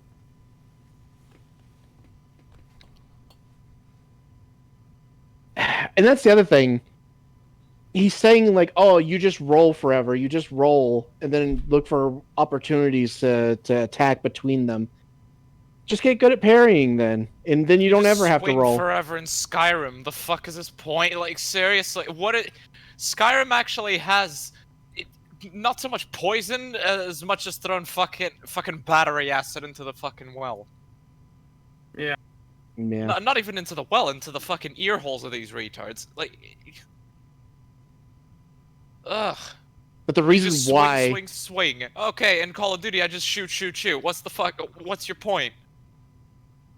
Yeah. Sorry. Like, I could sit here and say, you know, like, well, then just get good at parrying and then you don't have to do that. Like, you could do different types of combat in the same game. They allow for it. But the problem is, that takes effort. You have to actually learn to do that. That's actually a skill you need to hone. And he doesn't want that. That's not what he wants. He just wants to be able to mindlessly swing his sword forever without having to dodge or think about anything. He just wants mindless Skyrim combat. Okay, no. Oh shit, my feel free to go on without me. I'm gonna go to the bathroom real quick. Okay. Alright.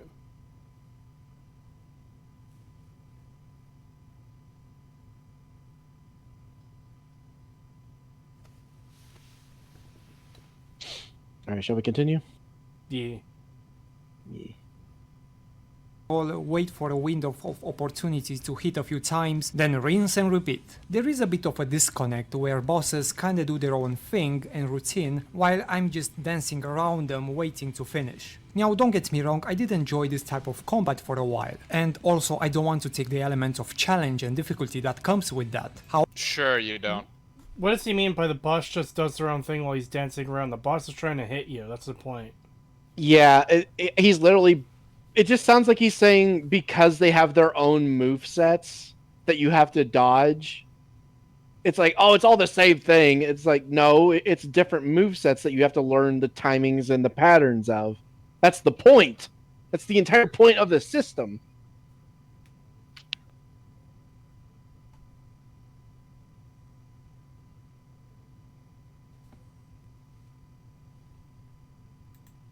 However, with time this approach to combat became extremely stale for me, since it really doesn't have much depth to it. Now contrast that with Sekiro, which throws you right there into the middle of the storm. The fights are so much more confrontational, eye to eye, neck to neck with the boss. Also there is this misconception around Sekiro, simply because... How is Dark Souls not like that then? How does it not throw you into the middle of it where it's confrontational and aggressive? You were just complaining earlier that Elden Ring was too aggressive and confrontational. You were literally saying that the enemies are too fast, they're too aggressive, and they... Oh my god, what do you mean? You're literally contradicting yourself now. You can't even stay on point. You can't even have a consistent argument. Yeah, that sounds a bit fucked to me. Yeah, I'd love to know what he means by this exactly, where, oh yeah, Sekiro throws you into the middle of it, and it's very confrontational, but somehow Elden Ring, which you seem to struggle with and constantly complain that the enemies are too hard, and they're too aggressive, and they don't give you enough time to do things, and it's like, but somehow they're not confrontational enough? Pick one. This is shit. Oh my god.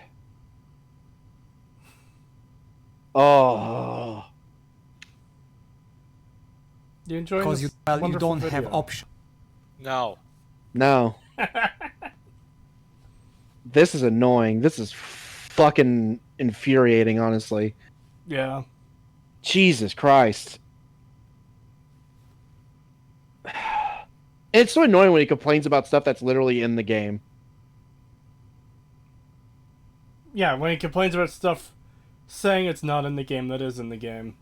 Yeah, he just accuses the game of being one thing when it's like, well, you just didn't engage with that mechanic. It's in there, you just didn't engage with it. That's not the game's fault. That's your fault. You could have engaged with it at any time, and you chose not to. Oh my god. Well, you don't have options to kill enemies and bosses, which is nonsense. The amount of movesets combined with the prosthetics makes Sekiro probably the most varied game they ever made in terms of combat. Anyway, Well, what do you think the Ash of War system is, you idiot? You can literally put fucking almost any Ash of War on any weapon, and it changes the moveset and gives you all kinds of new abilities. In fact, I would say Elden Ring is the most varied in terms of movesets and abilities. And then you add that with the summoning system, the craftable items, the weapon variety. On top of that, which the Ash of War system is already massive and extremely in-depth. So for you to sit here and say that Sekiro somehow beats it out, no, you're wrong. Like, I haven't played Sekiro, but I'm still willing to bet Elden Ring has far more variety in terms of weapons and abilities, such as the Ashes of War. What do you mean? I'll have to ask Setch about that one, because maybe he'll know more about that. But I somehow doubt that. Oh. Well, we can rewind it so he can hear it. Okay, Yeah. so there's a couple of things I want Setch to hear. Let me go back to... Where was it? That's pretty far fucking back. Holy shit. Yeah, I didn't mean to go that far back. Right Right. here. while I'm just dancing around them waiting to finish. Now don't get me wrong, I did enjoy this type of combat for a while, and Again, you don't have to dance around them and wait for them to finish. You can parry this fucker. Right? Yeah. And in Elden Ring, you can dive over him. You can do guard counters like that. That's part of the beauty of the new mechanical systems. All right. It's- I will pause it for the next one because there's something very specific I want you to hear. Okay, go ahead and start us then too. Okay. all the elements of challenge and difficulty that comes with that. However, at the same time, Bullshit. this approach to combat became extremely stale for me, since it really doesn't have much depth to it. Now contrast that with Sekiro, which throws you right there into the middle of the storm. The not fights using the are so mechanic. much more confrontational. Okay. What? So apparently Sekiro throws you into the middle of it and is very confrontational, and that's a good thing. But when Elden Ring has aggressive bosses and are very confrontational, it's a bad thing, and I need to complain about it. Yeah, that's fucking insanity. That's a literal contradiction of what you were bitching about earlier, you idiot. Exactly. That's what I said. It's a contradiction. He can't remain consistent on his own arguments. I'd like to point out he's not engaging with the mechanics in Sekiro. No, he's doing the not exact doing- same thing. Yeah, he's not doing the counters. Again, he's just waiting for his opportunity, dodging until he gets the opportunity to attack. Yep. And When then you get there's- that red symbol warning, it means you can do a counter. And you need to Yeah. do specific movements. There are different types of counter. The first one was a stab, so if you held back and dodge real quick at the same time, your guy would actually step on the blade, push it into the ground, and you do a massive amount of damage to their stance. In this one, he's jumping in the air with a lightning attack. Okay, you jump in the air, so you're no longer letting the lightning go into the ground. Block it to get the lightning and fire it back at him. These are parts of the mechanics of the game yeah, that and then you like aren't Chad engaging saying, in. and like Chad saying, what does confrontational mean? Yeah, because are you going to sit here and tell me that that Elden Ring's bosses or Dark Souls bosses aren't confrontational? Yeah. Like what? Oh my god! And then there's this other thing coming up, which I'll need to ask you about because you've actually played Sekiro, but I'm pretty sure he's wrong. So we'll see. eye to neck with the boss. Also, there is this misconception around Sekiro. Simply because you don't have builds, well, you don't have options to kill enemies and bosses. Which is nonsense. The amount of movesets combined with the prosthetics makes Sekiro probably the most varied game they ever made in terms of combat. Anyway, That's wrong, but I do agree with part of his statement. People get this misconception because you only have the one sword and everything like that. You don't actually get new real weapons and stuff like that. But no, the prosthetics and the sword and the different move sets you use, like I said, I was just talking about in the other one. You have it where when you get stabbed, do the back dodge. You'll push the guy's blade into the ground, do a massive amount of damage to their stance. Jump in the air, deflect the lightning, and shoot it right back at them. These are all parts that are built into the combat itself. But more than that, he's also showing he buffed his blade and he's attacking. Again, this stuff I agree with. There's a lot more variety in Sekiro than people think there is. And it's how you weave in and out the prosthetic system and how you weave in and out the sword attacks. That's what gives it the variety. However, Elden Ring blows it out of the water in terms of variety. Yeah, that's what I was saying. Was like I highly doubt that Sekiro has more variety than the amount of Ashes of War you can use, the amount of weapons and weapon varieties you can use, the crafting items you can use. Yeah, it's just this is just insane. This is insane person logic. Yeah, I had a feeling. Yeah. Are you Like surprised? I do agree with him though that a lot of people think that Sekiro is very limited. I do agree with that, but I feel like this is a situation of the sword debate. So we had for the longest time people had this misconception that swords were super fucking heavy and hard and unwieldy, and then like a counterculture to that was more accurate, but then went way past it and was like, no, swords were super light and nimble, and you could take a great sword and it would feel like nothing in your hands. Like, no, that's also wrong. They aren't 7,000-pound weights in your hand, but they're also not like a 2-pound feather either. You know what I mean? It's that weird thing where you know that the one camp is wrong, but then you go way past the actual truth to counter the one camp. Yeah.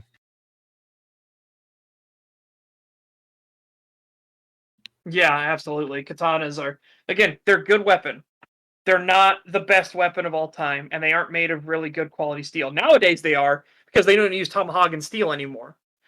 But again, nobody really uses nobody has like Krupp steel from Germany or from the Swedish mines, stuff like that. Nobody uses tomahawk and steel. It's all been so homogenized and so many chemical treatments, everything like that. Steel is very specific now around the world, so they don't even care where the steel comes from. It's just what type of steel is it? Is it stainless steel? Is it W1? Is it CRV20?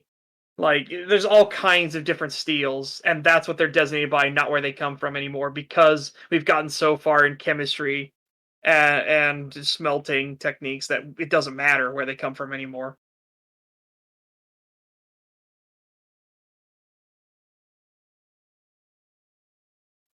A 2-pound feather. What kind of birds are in your neighborhood?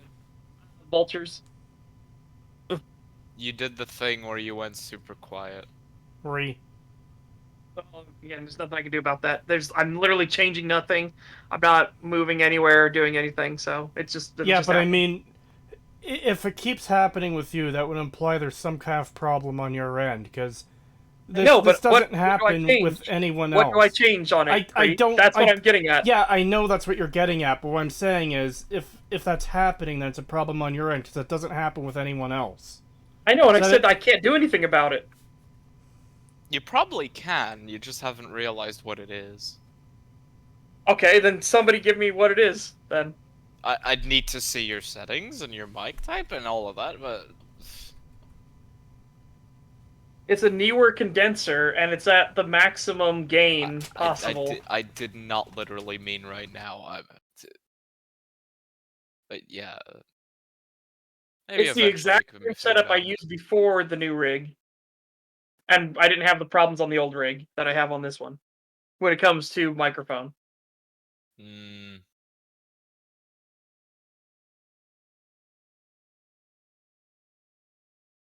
anyways, completely unneeded thing. Let's go. Back to Elden Ring. There are a few extra elements that have been carried from the previous games, such as jumping and stealth.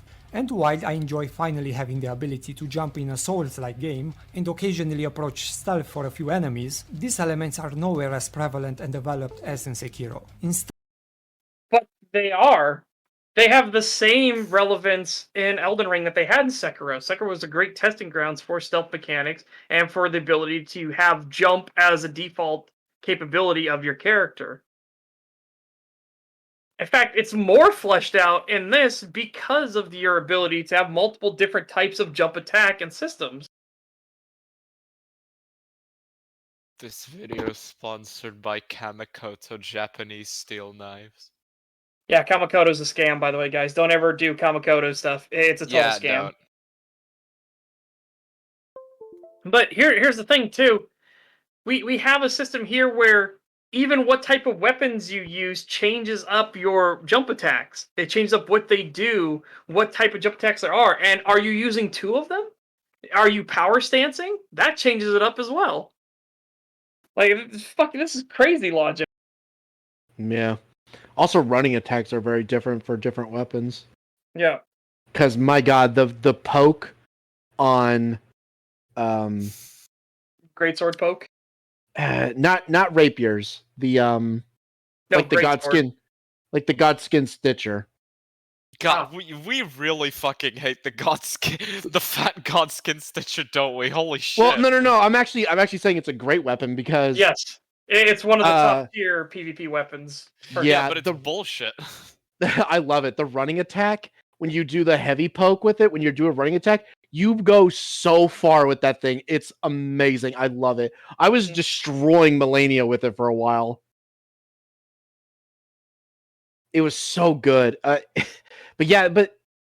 all the weapons have different styles like that, where like if you do that with the Zweihander, you're just going to do like an overhead slam down attack that stops you basically in your tracks. But if you use the Godskin Stitcher or the Great Epi, I believe it's called, if you do the running attack with that, you just keep running. And then not to mention the fact of, again, things that you can't do in Sekiro, but stuff like the back dodge movement system, right? So the people that got really good at it, what happens is you can attack somebody, stop moving, turn 180 degrees, do a back dodge, quickly go into another attack that does a specific poke attack that guns you right towards the enemy, guns you right towards your target. It's a very hard skill to train, but it is one that once you master, it is really fucking good. Yeah, I was doing that on stream quite a bit to show the chat like that you could do it. I'll probably be doing it a lot in PvP. I don't use it much in PvE, but in PvP I'll probably be using it a lot more. Here's Yeah, a and neat in PvE compl- they don't really disengage that much. So you Yeah. don't have to worry about like gap close things. Here's a neat complaint by somebody in chat. Where the fuck is it? Oh yeah, Senator Abby Strong says, "There's one minor gripe I have with Elden Ring. Have you guys noticed how 3 out of 4 of the big strength weapons also need intelligence or faith? I don't know because I don't use them or I didn't use them, but I I feel like that's do. right." I think that's fine, honestly, because now you have actual strength big weapons that those two categories can use. Yeah. Like that are specific thing. Because originally it was the only thing you had was int with Moonlight Greatsword. I will say I do wish they had a little bit more selection of great swords, because it does feel like you get like the Zweihander and the Guts Berserk sword, and then the rest all require like either faith or intelligence.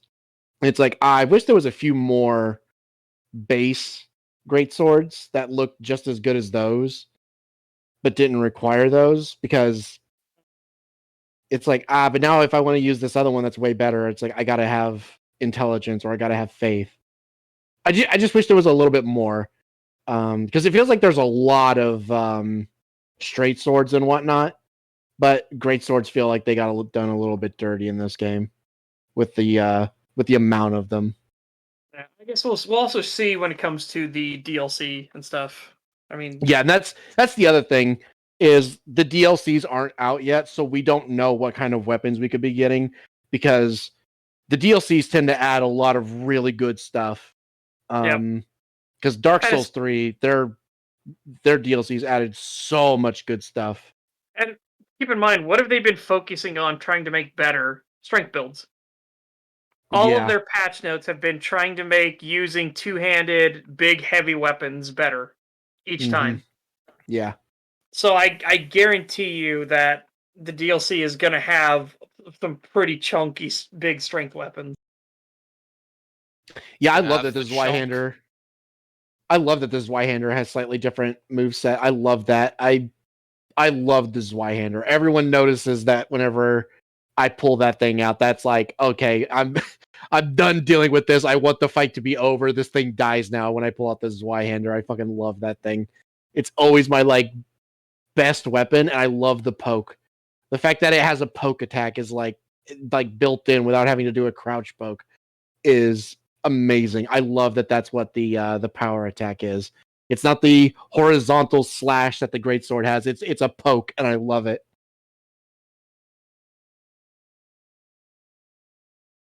The greatsword poke is pretty devastating, though. They had to nerf it for good reason. Yeah, and I'm glad that they did.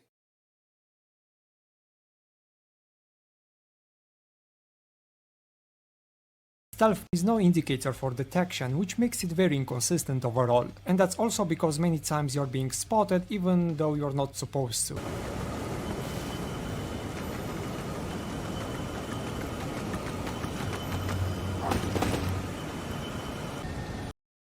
Are you kidding me? Look, he's What? looking at you. This is an indicator that, hey, you might be spotted. He's sitting there staring at you. Yeah, You've also he looked- increased the speed of the fucking footage here. He's staring at you for a while. Yeah, he's giving you a chance to move deeper into the weeds so that he doesn't see you. and you're just not moving. Yeah, so let's see how this is gonna predictably end. Yeah. Look, What? he comes, How investigates. the fuck did he saw me? How the fuck do you thought, dude? He stopped and turned to look at you. Then he He's became literally even looking- more focused, and then he slowly investigated. Yeah, at any point you could have walked into the deeper grass or went behind the tree. Like you could have done anything besides just standing there. Like you could have He's stayed fun. hidden if you just attempted to stay hidden. Oh my god! Oh, sweet Jesus, Mary and Joseph. Fucking hell. How did he spot me? I don't know, because you didn't fucking move. You were given 3 separate warnings that he was looking at you. Come on, Deadass looking at him. How did you see here, me? chat. Let's do this What? again without us pausing at all. Look at this. Look at how much time he has to realize this. Yeah, look at this Hitman It player. stops? This Assassin's Creed gamer. Yeah, it stops. It then looks. He's looking intently at him now. Turn. What? Investigate. How the fuck did he saw me? Oh, god damn it. There is also no ability to strike from above or below, and the occasions to be stealthy are extremely limited. Just There are occasions to strike above. How would you strike from below, though? I don't know. You can't dig into the ground in this game, so I don't know what he means by that. Yeah, I really don't know what that means, strike from below. But you can Yeah. strike from above. There are jumping attacks. The jumping attacks are a very big fucking deal, and you have plunging attacks still as well. In fact, you Yeah. can one-shot a lot of these enemies by plunging attacking. Yep. And there's a lot of parkour in this game. There's a lot of verticality to a lot of the areas in this game where you can get above enemies and drop down on them. So Yeah. that's just wrong. He's just incorrect there. I don't know the below thing though. I don't know about the below thing. I don't know what you would giant hunt be considered a below attack because you like go down and then poke up and send them into the air? Would that count as a below? Is he trying to play Assassin's Creed right now? What is he doing? I don't know. I think he's complaining that the stealth builds aren't fleshed out enough, but he's also just not playing them correctly. Yeah, because stealth builds are pretty fucking devastating in this game. Yeah. Especially with the critical bonuses you get for attacking from stealth. Also, he's wearing heavy armor. Keep in mind, that does play a role. Yep. Wearing lighter armor or no armor actually makes you more harder to spot from the enemies, whereas wearing big, clanky metal armor will make them see you a lot easier, and he's wearing some of the heaviest armor in the game. As Yeah. it should. Yeah. Yeah. And Yeah. what's more wild about this is like, again, every single enemy in the game has a unaware bonus attack. So if you hit them, doesn't matter if you're backstab them or not, no matter where you hit them, you will do significantly more damage because you hit them while they were unaware. Yep. More harder, yes. Just More harder. More harderer. eh.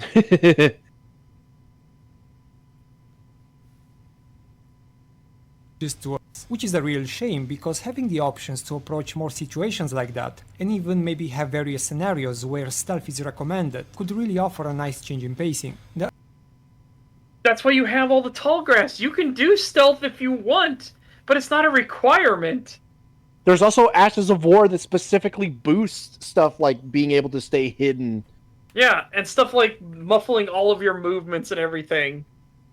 Being invisible, muffling your movements, like using lures to move them into different locations so that you can get proper backstabs on them. They have the fucking archery has been greatly overhauled. Like you could get stealth kills with archery super easy now, especially with sleep arrows. Mm-hmm.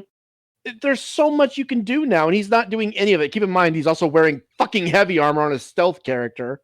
Yeah. Fucking idiot. That's part of why you're getting noticed so much. And I think you know that. I think you're doing it intentionally to make the stealth look worse than it is. Yeah.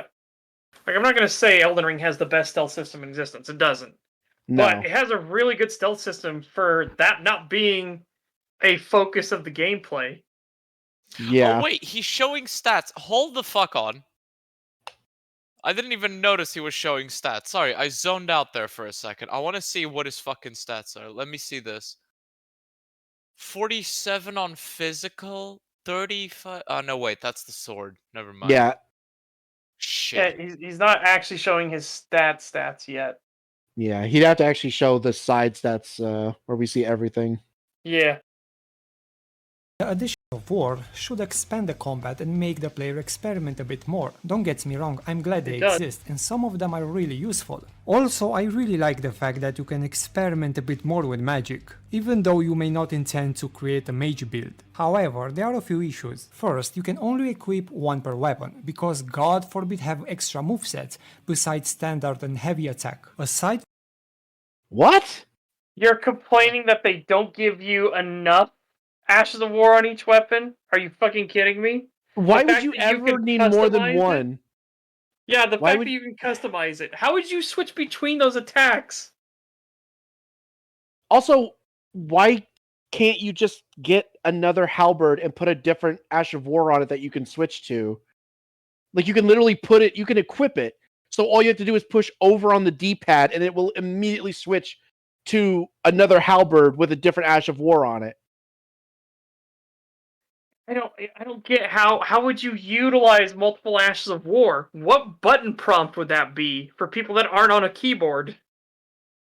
Yeah. The only thing I could think of is like Freya's Scythe from Dark Souls 3, which has technically 2 Ashes of War. Because it has the one where you do the like the slash attacks, and then you have the one that does the ground frost thing. But that's like the only weapon that does that has 2.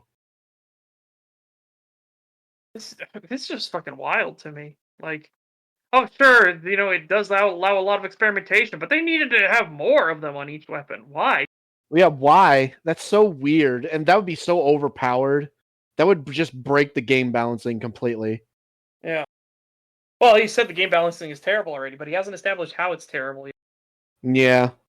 And again, like I said, he can literally just get another halberd. The halberd he's using right now is not unique. You can farm it over and over again. So you can just farm as many of those as you want, upgrade it so that they're all the same level, and put different Ashes of War on them, and then equip them on your hotbar so that you can just switch between them with the D-pad instantly.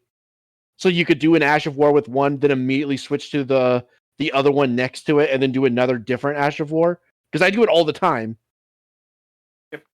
So, like, why can't you just do that? It works the same. God, what a shit video. Don't worry, guys. Only 10 minutes left. We're Yeah. getting there. you can only equip Ashes to a Site of Grace for some reason, and I don't understand why they decided to do that. What do you mean? Because you don't want people to change it mid fucking combat. That'd be so broken. What do you mean? That you would be bitching your fucking ass off if people could switch their goddamn Ashes of War on the fly without going to a workbench or a grace site or anything. That's fucking insanity. Holy shit. Yeah, could you imagine fighting somebody who, like, 1 minute they have I don't know, like what's that one attack? Like Piercing Fang on their katana, and then all of a sudden that same katana is doing like Waves of Darkness all of a sudden, and then then all of a sudden it can now do Horalu. Like, what the fuck? You fucking insanity. At this point, I get the impression that this is one of those videos where the game can do nothing right. If the enemies were a bit easier, then they'd be too easy. If the enemies are, well, he already says they're too hard in some places. And then complain that they weren't hard enough. Yeah, that's what I mean. Especially with those contradictory arguments from earlier, where the thing he's complaining about is the exact opposite of the thing he was complaining about in the same game earlier. Yeah. So, Yeah. I just feel this is one of those cases where the game is damned if you do, damned if you don't. Yep.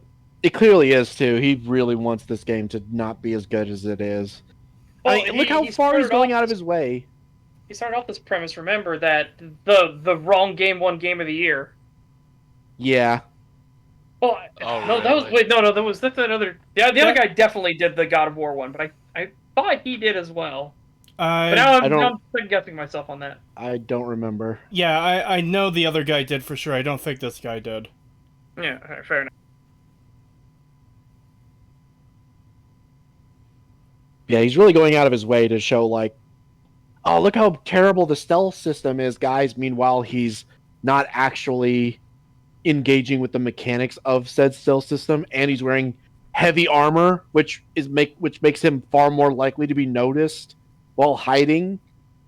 And he doesn't feel the need to change his armor to showcase the stealth. Nah, bro. Everybody a fucking obese guy should be able to play hide and seek. You don't get it. The only way it could have been worse is if he was wearing like bull goat armor and using like the giant hammer and then being like, how can they see me when I'm hiding in this like knee-high bush? Meow. Die in a ditch. That was rude.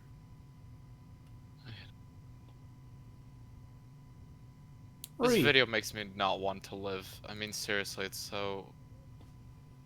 It's like, he had some points that were okay.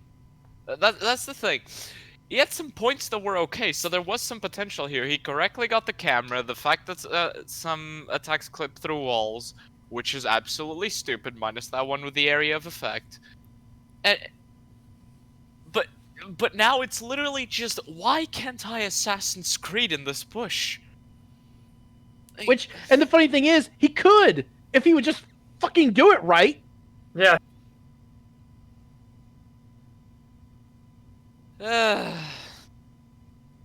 Seriously, put light armor on, put a bow on your back, a dagger in your hand, put a lure or something on as the Ash of War, and put some talismans on that increase your sneak abilities, and boom, you've got the perfect assassin build, and you could do all the Assassin's Creed shit.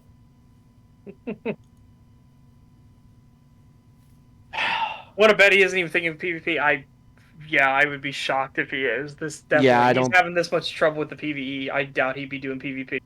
Is Yeah, that no. even a fucking question? Yeah, if he tried PvP, he'd be shitting his pants.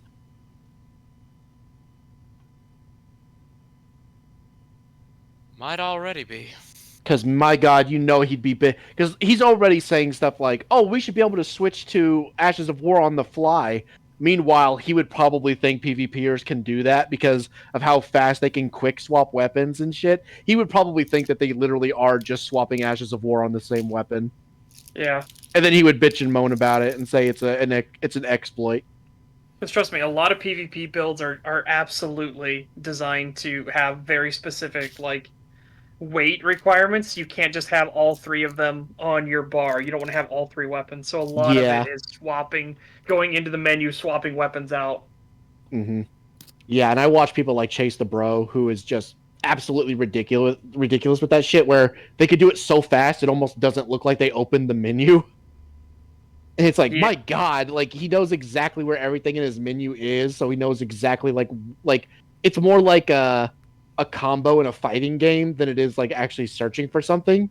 So he's literally just like A, B, B, down, left, right, and then hit start again, and you're out of the menu. And it almost looks like he didn't even open his menu. Yeah, that's It's the like, way people would Jesus. do. That's why people would do the gear swap things.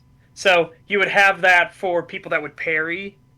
Yeah, so remember the original meme was parried, and then you change weapons to the dagger, so you can get the super critical, like in Dark Souls 2. Then people figured out, well, now I'm going to change the dagger and change my helmet. Well, now I'm going to change my dagger, my helmet, my clothing. Now I'm going to change out my entire build, you know? So it's just gotten to that state. Yeah, and that's exactly what Chase does. He does exactly that kind of shit, where like he switches to something to parry, then switches back to like a dagger or something, and then does that. I remember in Dark Souls 3, he would regularly do the he would do like the flaming sword attack, and then like right as the attack was ending, he would like do the quick swap and immediately switch to Gundir's spear thing, and he would do the Yeah. charge attack that does like the sweeping, so he would knock all of them back down again, and then he would swap to some other like random weapon and just like finish them off. And it's like, Jesus Christ, it's insane the shit these people can do sometimes. Yep, and that's just all through muscle memory. Like that's what I got good at for ring swapping and everything like that. It's just muscle memory. Yep. Because you make sure that your inventory, you have exactly which one in your inventory, and you just practice just working with the inventory you have. So the exact button movements, you just do it over and over and over again, and it just becomes second nature. Yep. Gundir. Am I the only one here who wants to play Oblivion now? Play Morrowind. Do it. Play Morrowind. Play Morrowind instead. Do it. Oblivion isn't too bad, though. Me. Play Genshin Impact so I have some target practice to do. No. I don't think you should ever recommend anyone play that game. Jesus. Yeah. Some will change on the fly as you explore, and you're even able to equip more than one. But for Ashes of War they decided to restrict the player to only one. Also, these ashes can't be used to special weapons. And honestly, it doesn't even make any sense. Well, of course it does. The special weapons are legendary weapons. They're specific weapons that were created for specific people. The weapons you can swap everything out on are just like normal infantry weapons. They're stuff that the regular rank and file and maybe some elites would have. But the specialty weapons are stuff like the demigods would use. Yeah. The stuff you can actually change Ashes of War on are either mostly generic or are farmable. Yeah. With a few exceptions, with like Godskin Stitcher and whatnot.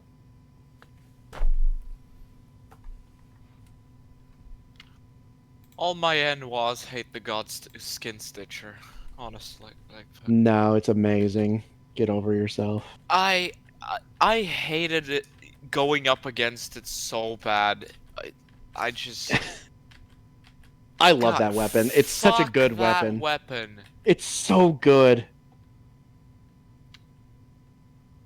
It is good.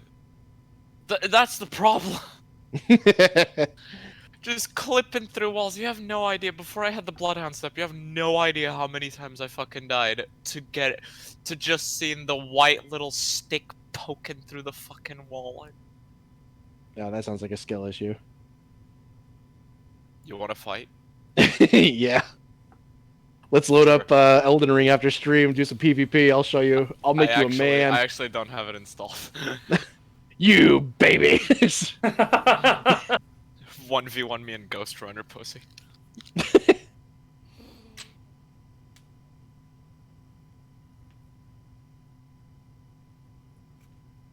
Alright, let's hear what this god-awful argument is.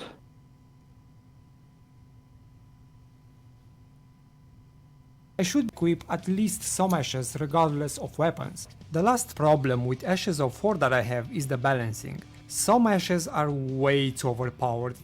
Wait, no, hold on. Hold on. You don't get to bitch about balancing when you literally just said we should be able to swap to any Ash of War we want on the fly without even going to a grace site. What the fuck? You don't care about balancing if you could do that, but suddenly, but some of these Ashes of War are just too damn good. Oh. And why are we only restricted to one on a weapon? Why can't I put it on legendary weapons? That's literally balancing it, you fucking plank. Yes. Yeah, that is so shit. I should be able to swap Ashes of War on the fly on any of my weapons that I have, and not only should I be able to do that, I should be able to put 2 on one weapon. Yeah. That or is more, fucked. Apparently. Yeah, or more. Jesus Christ. And now he wants to bitch about balancing of it. Like, fucking what? And what do you think they've been doing this whole time? This whole time with every patch, they have been balancing the Ashes of War. Even better, now that they got the system to separate PvE damage and PvP damage from each other, they can just balance specifically to fuck the PvP, right? Yeah, exactly. So, what is it exactly he wants with the Ashes of War system? Because oh, why are you only restricted to one, but some of these are overpowered? So does he want Ashes of War that are far weaker, but you can put more on them? Like, on a weapon? Because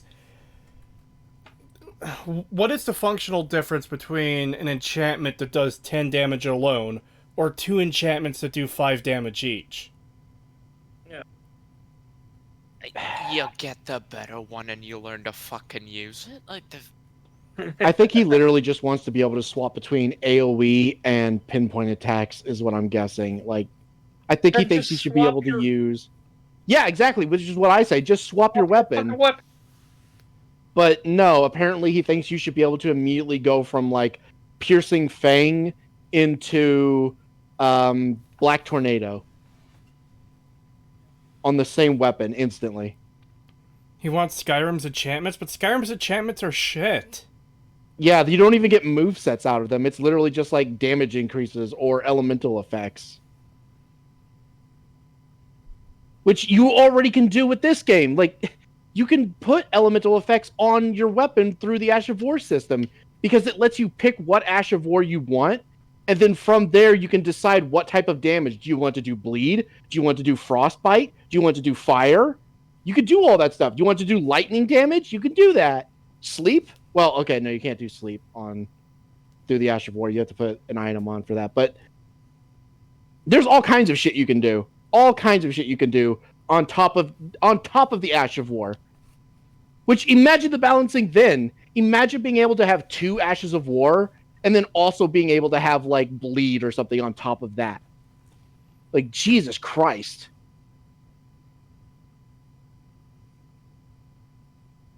yeah, that would be fucked. Yeah, more than it being actual problems with the game, it sounds like he's just complaining that things aren't what he would personally find fun. You know? Yeah. Which is a problem that he can't separate that. Like, I've talked about before how I would personally have liked, like the dialogue system and stuff to be a little bit more like Morrowind. Yeah. But that's not me going to take a point off of the game. Like, there's nothing wrong with how the game is. I wouldn't change the game. I'm just saying, like, if it had been that way, I would probably enjoy it more personally. But that doesn't take away from the game itself. That's not a fault of the game. Well, to use another example with Morrowind, one of the things I find fun about Morrowind is that NPCs are trapped in a location, so if you aggro the guards in one area, you just have to escape that loaded cell of the game to get away from them, unless your bounty is too high. I think that's fun, trying to escape them and, reaching that point where, yeah, they can't follow me now. But I realize that in, like, any setting that doesn't make sense that they're blocked by a door they could realistically open. So I wouldn't want that to be, in Oblivion or Skyrim, for example. Mm-hmm. Yeah. Yeah, exactly.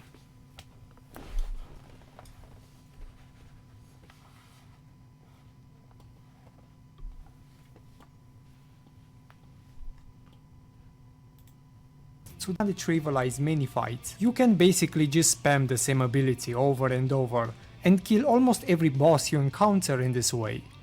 Now let's talk about the damn horse. When it comes to exploration, it does serve its wrong with the purpose. You can move horse? rather quickly across the map. I don't know. I'm gonna have to ask what's wrong with the horse because this horse is probably the best implementation of a horse in a game. Yeah, I have never seen any other game even come remotely close to this level of horse combat and horse riding. Are you Yeah. telling It's me? insanely good. Are you telling me Skyrim's horse combat wasn't good? No. Oh, Could it even be called combat? barely. I mean, you can pull out your sword and you hold it out for a while until you get close to an enemy and you take a swing, but like it is absurdly fucking dog shit. Yeah. Not to mention the mobility of Torrent is fantastic, and the double jump, just the ability to correct a fuck up on the fly is great. Yeah. Like running, Yeah. you go off a cliff, you're like, oh shit, you double jump right back up. It's like, whoo! Yeah, the fact you can change direction in air because of it is, oh, that is so nice. Yeah, like, yeah, if you go off of a cliff and you double jump, you can immediately do like a 180 immediately from doing that and jump Yep. back onto the ledge. I have survived a couple times because of that. Yeah, exactly. So have I. It's done so well. Like they nailed it. Like I have never seen any game come close to this level of quality of horse. Yeah. Fucking IGN final rating. Pros. Quality horse. I could tell this guy isn't a pagan simp. Shake my head. SMHing. Yeah, I don't know what the hell he could possibly say. If he's honestly going to complain about torrent in this game, and then like, what could you possibly compare it to? Like, there's no way you could point at any other game and say it was done better, because there isn't. There just isn't.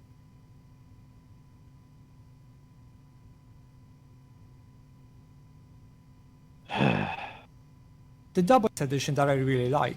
Being able to just hop around adds an extra layer of verticality. Also, I liked how quickly you can summon it, and then just jump off the horse really fast. That being said, I cannot express how much I hate how they implemented the horse combat in this game. First, the combat is extremely basic. You have a normal attack and a charge attack, and that's it. For a game where you spend so much time riding, it's insane how limited the combat is. Switch What do to you range mean? stuff, you idiot. Yeah, I was just about to say, you can do bows, you can do spells, you can do all that stuff from the You can back of even the horse. You can even do a leap attack off the horse, which is Yeah, you really can do leap fucking attacks useful. off the horse, and then he just, and then I think he's just gonna literally just scrape over the whole, like, oh yeah, you have a regular attack and a charge attack. Okay, the regular attack comes out super fast, so you could do multiple attacks, so you can hit multiple things, or you could do a charge attack, which typically either puts it, like, if you have like a lance, will do like a charge attack where you will be able to hit multiple targets, and then do a final thrust, which does a ton of damage. And or if you're using a great sword, you can drag it along the ground and it will slice everything that it touches as it's doing that. And then you do the final sweep, which also does, which can hit multiple targets, does a shit ton of damage, will kill most overworld enemies on the first hit. And I don't know, that sounds pretty in-depth to me, especially the fact that when you do a charge attack, the hitbox stays for the entire duration of the charge attack, which is very long, and you can hit multiple enemies with it. That's pretty good. I don't know what more you would need besides the fact that you can also use bows, you can use spells. Like, what more should you be able to do? Should you be able to, like, stand on the horse's back and literally do normal combat while on the horse? Because that just sounds ridiculous. He wants to pretend he's a knight. Well, I mean, you can already do that. You can literally do that already. Get one of the lances. Just fucking pretend you're a heavy cavalry unit. Yeah. Yeah, you can get a lance, a spear, anything, and you can just run through most enemies. Like, I don't get what. And the great thing is because when you use a charge attack, you can knock enemies to the ground. If they don't die and they just get knocked to the ground, you can stop, circle back around because of how well you can, like, handle torrent, and then just do a light attack to follow up. So because they come out so fast, you can get multiple hits on them before they can even stand back up again, which will typically kill them before they can even stand back up. Like, there's no reason that you would need more than that. I don't even know what else you could implement. Well, I suppose let's see if he offers a suggestion. Yeah, he'd have to offer something, because I can't even think of anything besides maybe, like, I don't know if he just, like, thinks that torrent should be able to trample enemies, which would not work for most of the enemies because most of the enemies are bigger than both of you. So it would only be able to work for, like, the knights, like the smaller knights. We'll see. Let's see if he has anything. Basic fights can be summed up to run around the boss and look for small windows of opportunity, then repeat the same process over and over until the fight is over. Would have been so damn cool if Torrent, which is the name of the horse by the way, also had some special attacks. For example, leave a trail of fire behind or lighting or poison. What? What? What? That's stupid. Also, how would you control that and not accidentally hit like NPCs that you should talk to? I guess he wants a visual only effect. Well, no, he's saying it should be an attack. He's saying that they should have special attacks. Oh, so he should said be able to that? I leave. didn't even... Yeah, he did. You're- He said it should be special attacks and it should leave behind a trail of fire or lightning to damage enemies. What? The horse should What be a the magic fuck? horse that does magic damage by leaving an arbitrary trail of bullshit behind him. Fucking what?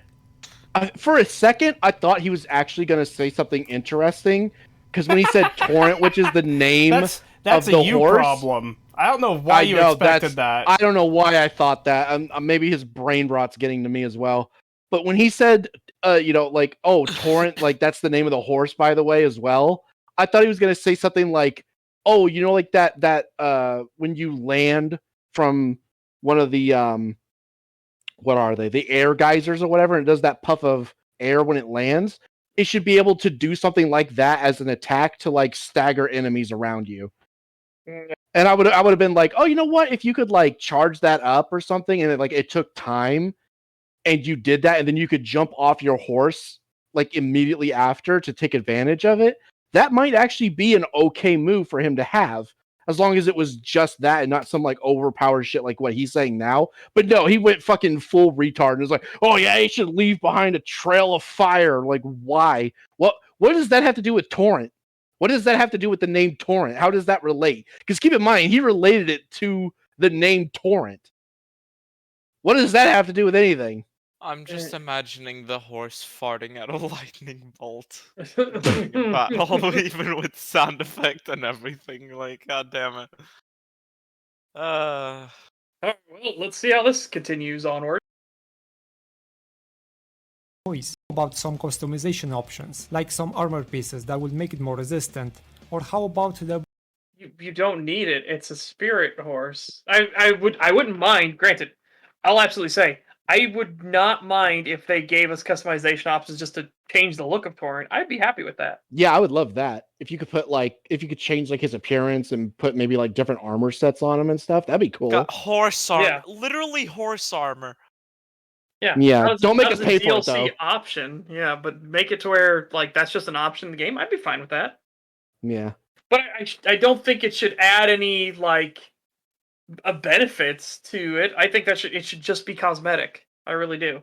Yeah, it should Because just be you don't really cosmetic. need it. Torrent's a spirit horse. He takes insane amounts of damage the further on you get.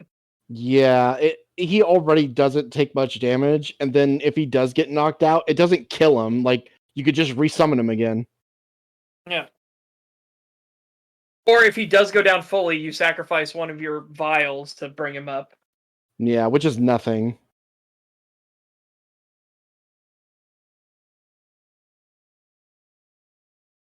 I was actually worried when I first saw that because I thought it meant like fully sacrifice one of your vials and like you don't get it back.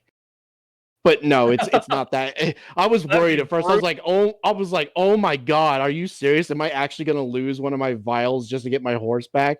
But no, it's literally just until you go to the next grace site. Or you kill a bunch of enemies and it refills itself.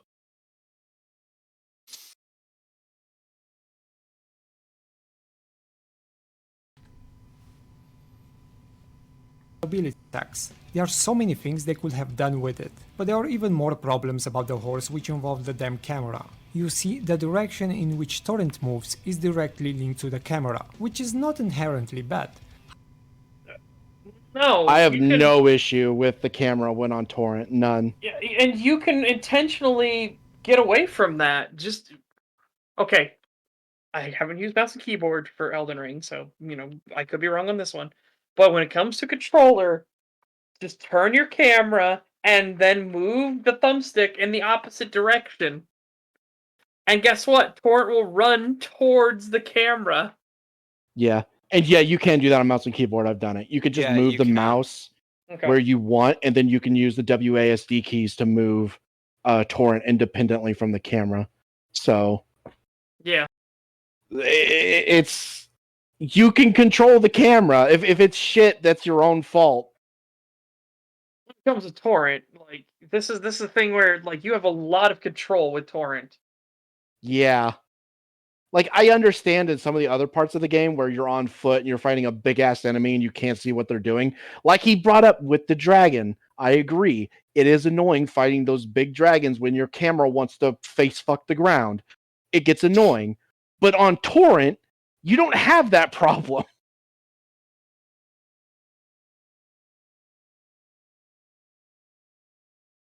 However, the problem resides when you try to keep enemies or bosses in the frame while moving into a specific direction. Well, look at what you're fucking doing here. You're spazoiding out instead of actually smoothly turning your fucking camera. Yeah, all you have to do is just move your mouse or your analog stick in the direction of the enemy while independently moving torrent with the other stick. That's all you have to do. I've never had issues with this ever. Or just fucking lock on.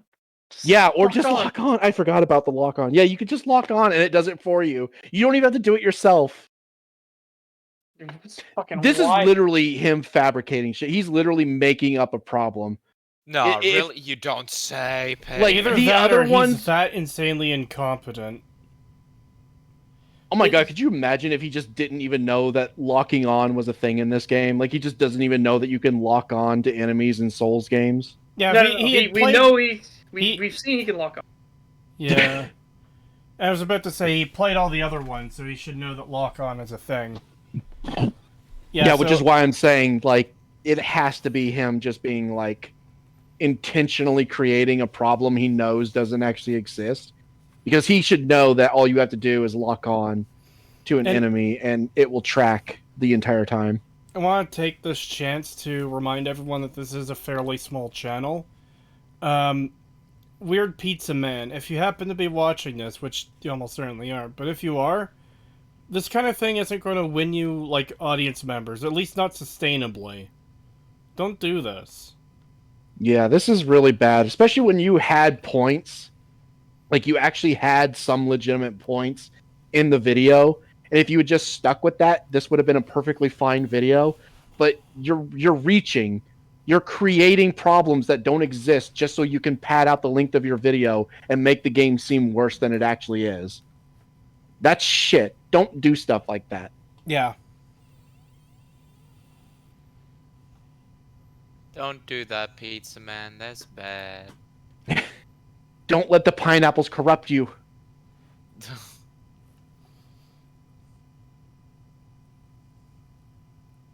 Way cannot be done without changing the course direction of the horse. Other games, such as Assassin's Creed Valhalla, changing the camera angle does not instantly change your direction. Actually, it's done in such a way which it doesn't in Elden Ring. It doesn't in Elden Ring either. You're just you can move the camera independently of your horse. You do not need to change the direction.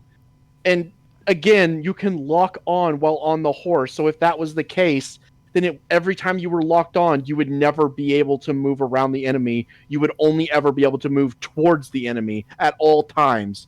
And that's clearly not the case, so you can't be right. Oh my god.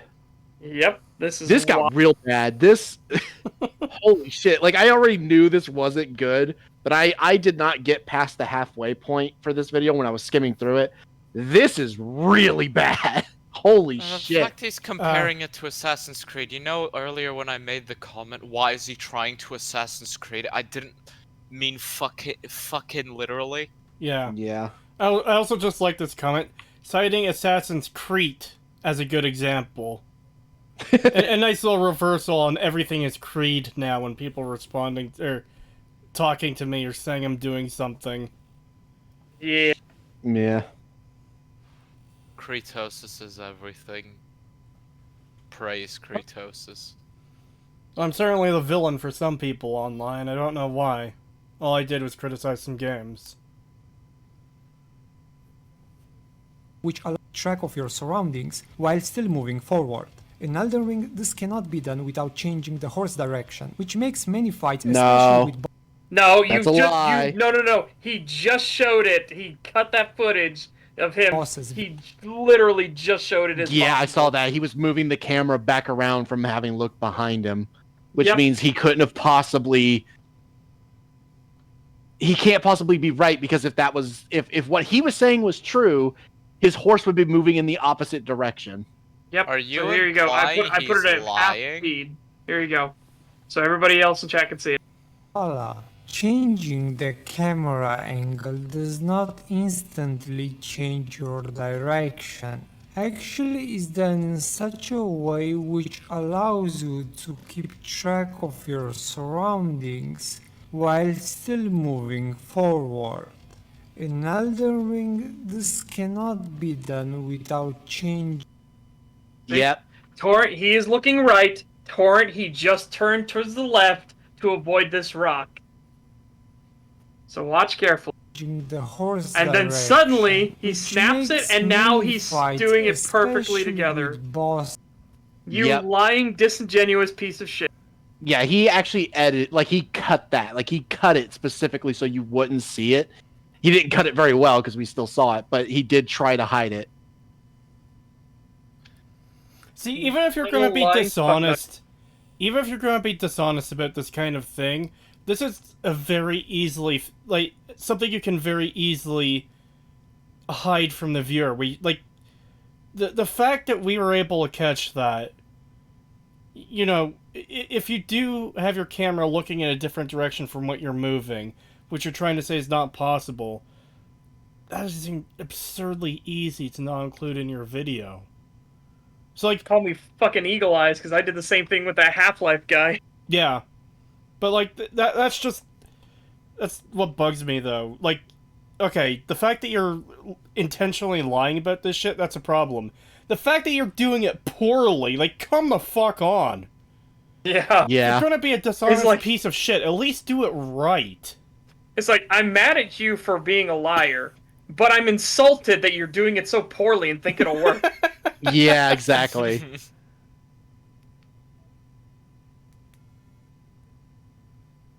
Bosses. But hey, that's why you have the There he does it again, where Torrent is moving to the left and he's looking right. Yeah, Wow. he just looked at the giant. He just turned and looked at the giant, and the fucking horse did not deviate at all. Yep. So he's just fucking wrong. How can you put this in your fucking video? How can you say one thing, then show footage of the exact opposite thing? And I know we've covered many people that do this. I just don't get it. I just don't get how someone can be so brain dead that they can do it. It's a wild ride. For...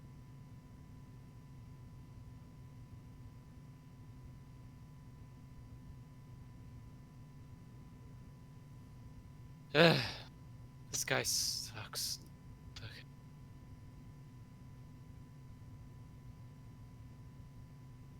How does someone laptop. suck this well, hard? let's Even at Sorry. lying in their own video. Just get Yes. footage of literally anything. Yep. open that can of worms, shall we? First, trying to use this option really sucks many times, since not only locks on enemies and bosses, but also small animals that hide among the grass and bushes. This makes target Oh, hold on. He's Hold on. Yeah, you just cycling. intentionally did that. You have no reason to touch the stick that controls the camera when you're locked on, especially when you're focusing on one enemy and you don't need to switch. Why are you switching it so that it locks onto the smaller animals? Yeah. The only time this would be an issue is if you're fighting like a group of enemies and you need to switch to the other one, and it happens to switch to like a small animal like that's around like directly next to you or something, and then you have to go from that to the enemy you meant to put it on. That's the only time this would happen. If you're fighting one single enemy, you have no reason to be jumping around like this with your camera.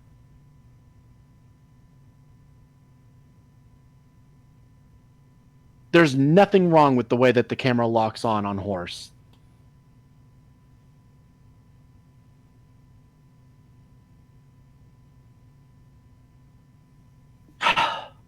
To be fair, No. not on horse. No. What? Okay, I was just gonna say, to be fair, though not on horse, in the fire giant boss fight, second phase in particular, the camera does fuck up. At least on mouse and keyboard. Okay, well, like we said, we agree that during the really large bosses and stuff, the camera does get fucky. Like that is a problem. But specifically for the horse, no, there is no Yeah. problem like this. Yeah, I'm just trying to. I don't know. I don't know. He had a point. Oh, He had a point before, and now he's completely Yes. fucking it over. Yeah. Pagan's And again, getting he upset. Someone give specified him this a is carrot. on the horse. Yeah. Please, someone give him a carrot to munch on. I haven't encountered Munch this on level the of carrot. retardation since I was born.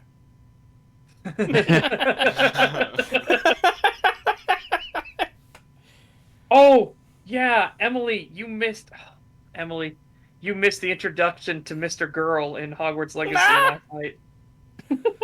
Oh no, did I? Yeah, Yes. you're not going to believe this. Like 30 seconds after you left a call, Setch joined, completely Yeah, I woke up. incidentally. Yeah, That's it was pretty interesting funny. Timing. I think Yeah, it it was was just waiting really for me weird to leave. timing. Setch Everybody in just chat was comes like, in. "You Is didn't have Emily to." gone? Everyone in chat's like, "You didn't have to hang the Frenchman just so the dragon could show up." Really? Yeah. Oh god, Tentacle Dude, this entire video is cap. I accuse this pizza of capping. Not What is- capping, blue hat. Blue hat in particular. Blue Yeah. hat. What Oh does no. happen? Like, where does that come from? Again, I know I'm old man boomer at this point, but where did that like come from to mean lying? You know? Well, Does oh, it mean lying? well Yes. that's the no Oh cap. yeah, no lie. That's the no cap slang. But I see the blue hat in the emotes, and my assumption is that it's a reference to Acer Thorn. Yeah, I mean it can double as that as well because it's a blue Yeah. hat, so And- it can double. And there's the please be patient, I have autism hat, which is typically portrayed as being blue. Mm-hmm. I have a shirt I'm working on. Is that why he's always wearing He's blue? gonna get. Is that actually why he's always wearing blue? No, he it's not. might- I But think he he just might- liked it. He might have a specific color blindness thing that Setch was mentioning before, where every color Yeah. looks like shit except for blue. Yeah, there's the I can't remember We- who it was. Yeah, we don't- It was we- like Minecraft. We don't guy. need to go into the story again. It's just everything looks like shit except for blue. Yeah, and I mean like crazy night and day difference. Like everything looks washed out and slightly gray toned and everything, and then you see blue, and it's this insanely vibrant thing that stands out against everything else. Like holy shit. Yeah. Well, I kind of have that with purple, but it's probably not what you're describing. No, what I a mean, this random is comment. Like a beacon of light, as if you're staring at the sun, sort of deal. Like that's how bright blue is in comparison to everything else. Oh, okay. I want Yeah, to read it this is comment. crazy. This random comment from Green Raccoon. Surprisingly, Mr. Girl was written well. I heard the dialogue was cringe from that character, though. Yeah, I have too. So, but then Dialogue is again, rough at the moment. We'll have to see more from that character, right? Because it could be really bad later on. This is just our introduction to said character. Yeah. yeah. But yeah, nobody knows where Cap came from. Yeah, I don't know. It's funny. Max says, "I don't even know," and I'm Gen Z. Well, it's like how no one knows where that dumb fucking S comes from that everyone drew in the 90s. Yeah, Which yeah, yeah. The S, the little S that everybody made. Everybody. What? Oh, you don't Yeah. know. Wait, which S are you referring to? I'm not. That The one double. It's a stylized S. You make 6 lines, right? And then you just, I'll make a triangle on the top. I'll make a triangle on the bottom, and I'll connect these lines, and you just make this stylized S. Everybody did it. Yeah, everyone did it in school. Yeah, I'm Can grabbing you- an image now. Yeah. please, because I'm not seeing what you mean. Oh, fucking what? That's an S? Yes. It almost Yeah. looks like a Fucking thing ninjas throw.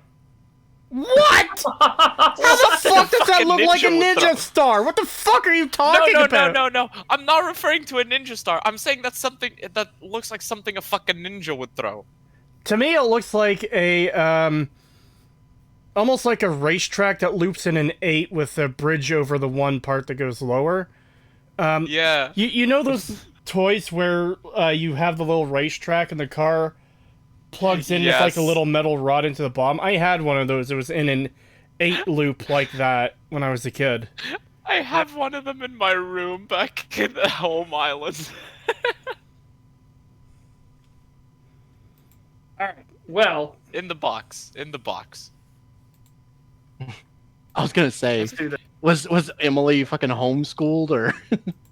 Everybody's judging me now. What the fuck? No, you should. Homeschooling is a good thing. It really is. Yeah. Yeah, but you No, not deserve to be unfortunately. judged for being French. I got a private school. Yeah. Private school is even better. I was in a private school. Alright. Yeah, it's where my English comes from. Like, there was one teacher that made it really fun to learn English, so I was just like, yeah, English, nice. Oh. Targeting a specific enemy a nightmare. What makes things even worse is the fact that the button assigned to the option to lock on enemies is the same as resetting the camera from behind. So in those situations when I wasn't close enough to the enemy I wanted to target, the camera just switched behind me. Whoever thought this was a good idea should be fired. I wish I could stop Fuck here, you. but there are a few more things I want to mention, such as the camera being why? too close and in your face, which Okay, it's more camera problems. Yes! You made this point already! Yeah, you're just reiterating shit you've already done before. Literally, please just shut the fuck up about the camera. We get it. You made Yes, the we point. It's agree! bad. We agree the camera's a problem! Come on! And if he says like, "Oh, when you get too close to items, it pushes the camera into you," that's literally something that happens whether you're on the horse or not. This does not belong in the horse section. This should have been talked about back when you talked about the camera, like 5 points ago. Ugh.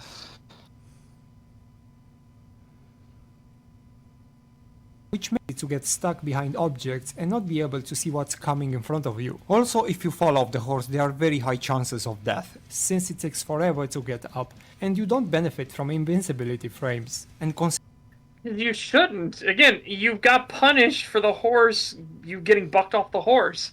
You do the same thing to enemies. They don't get invincibility frames either when they get bucked off. In fact, you get a free critical hit if you get off the horse and stab them. Yeah. You should know the distance and be more careful, or you should be jumping off of the horse. Like Yeah. when you were taking damage there and you saw that his health was draining, you should have gotten off of the horse. Yep. Because keep in mind, you actually do get invincibility frames for getting off of the horse, but you don't get it for falling off of the horse because you're getting punished. For sucking. Yeah, basically. considering that many times bosses are, well, you will die a lot because Why were you just standing there? Why did you cast at him when you saw them running up behind you? Motherfucker! it takes forever to get up, and you don't benefit from invincibility frames. And considering how aggressive many times bosses are, well, you will die a lot because of this shit. But if somehow you manage to get up before getting hit like 100 times, guess what? The game throws a freaking menu screen in your face asking you whether or not you're sure you want to revive your horse. Because surely that's the very first thing you want to be doing after getting back on your feet.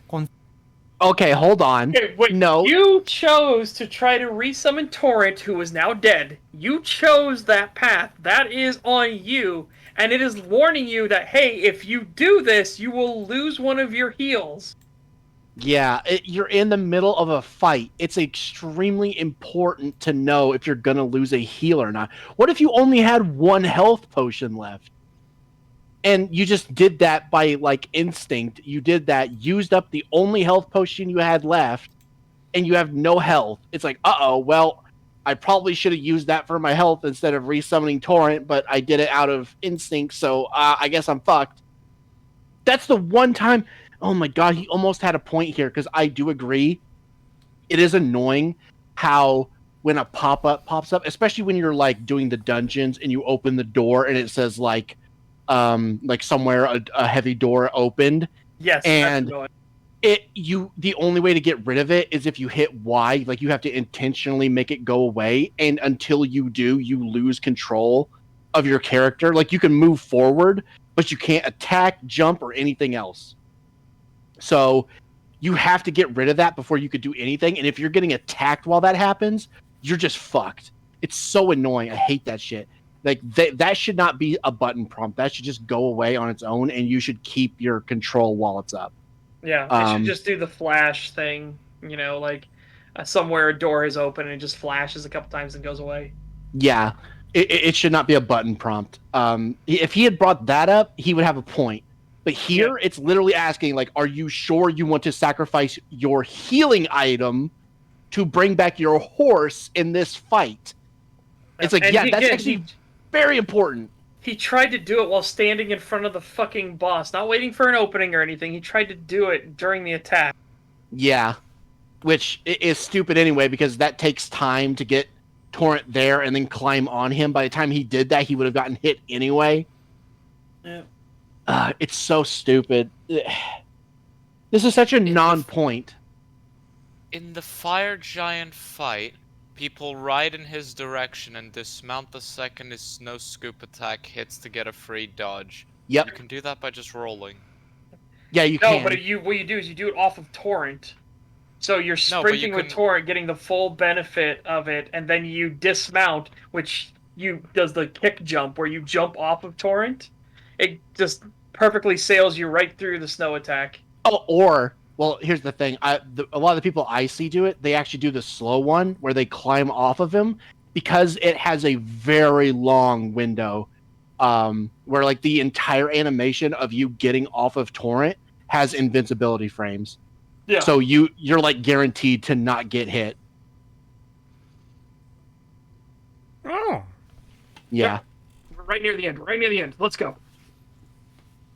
Please. Back and not die. If I were to describe the horse in this game, it's more like a death from 1,000 cuts. None of these issues individually may ruin your game, but You haven't brought up a single fucking issue! That is actually correct! You even lied and invented an issue! Yeah, you invented problems that don't actually exist and then made stuff that is perfectly reasonable and fine and turned it into a problem somehow. Yes, Like, you spazoiding out with the fucking camera and intentionally flicking between lock-on targets. Yeah, and then saying that the game asking if you want to sacrifice a health flask is a problem. Jesus Christ.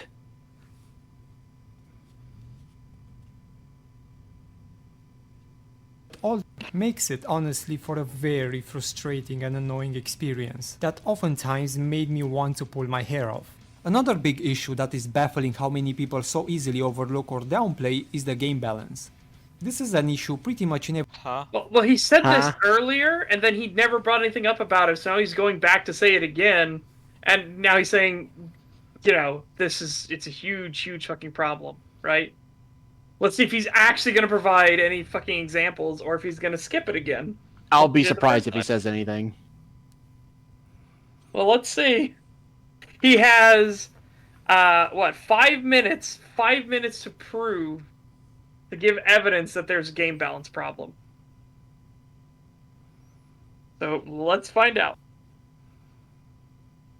every single RPG to a various degree, and unfortunately Elden Ring really sucks at this. Let's take for example Limgrave, which is the starting area. At the beginning there were plenty of difficulty spikes and enemies I couldn't beat, so I decided to leave those for later. After 60 hours or so I returned and I pretty much decimated any enemy that stopped. Whoa. That's not the game's fault, you fucking idiot. You're in the starting area of the game and you decided, I just can't beat this boss. I'll come back to it later. Coming back to it 60 hours later is not the game's fault. Okay, you should have come back immediately after getting a couple of level ups or a gear upgrade. You should have immediately come back and tried it again, not come back halfway or near the end of the game. That's not the game's I fault. went to an area with harder enemies, and after killing the harder enemies, I could kill the easier enemies. What is this game balance? Fuck it. Yes. That's I- literally the argument we're getting. I played RuneScape and maxed out all my levels and went back to the starter zone, and you know what? I was able to one-shot the enemies there. So fucking imbalanced. Such imbalance, such... And this is something I'm glad that they do. I'm glad that I can go back to the starting area and it's still the same level of difficulty as it was when I first started the game. So Yes, because that it's not the Skyrim, it all scales with you. Nonsense. exactly, and I swear to God, if this guy says like, "Oh well, they should have done what Skyrim did and just have all the enemies level with the player," I'm gonna be like, "Dude, you just need to stop gaming entirely. Just fuck off. Just go back to Skyrim and stick with that, and keep your dumbass opinions to yourself." You'll have to out loud, Pagan. You'll have Fucking to hell. No, I refuse. I can for you if you would like. Sure. There. There you go. Oh. Satisfying. After turning level 60, I went back to Elwyn Forest and murdered Hogger in one shot. What the hell? Yeah. World of Warcraft did introduce level scaling shit, and I'm not too fond of it. I have mixed feelings on it, but overall, I don't like the idea of returning to a zone in the current expansion, whatever that may be. Like, I'm not talking about just Dragonflight, but they've been doing this since Legion, and, you know, the first zone that you play in is now the same level as you, because you don't get that sense of progression anymore. Yeah. He wants the optional level scaling option that Witcher 3 has. Okay, well, one, he hasn't said anything about wanting optional stuff. For all we know, he just wants to change the game outright for everybody. And secondly, they shouldn't have to add a whole nother system like that for somebody who wants level scaling when it's completely not needed. And also you can just do New Game Plus, which just increases the difficulty of all the enemies in the game. And you could do it multiple times, and they get harder each time. So you're always getting more and more difficult enemies as you go through if you feel something is too easy. Also, if you feel that something is getting too easy, you could just stop leveling. I don't know what this point is. This is so stupid. It is. It's really dumb.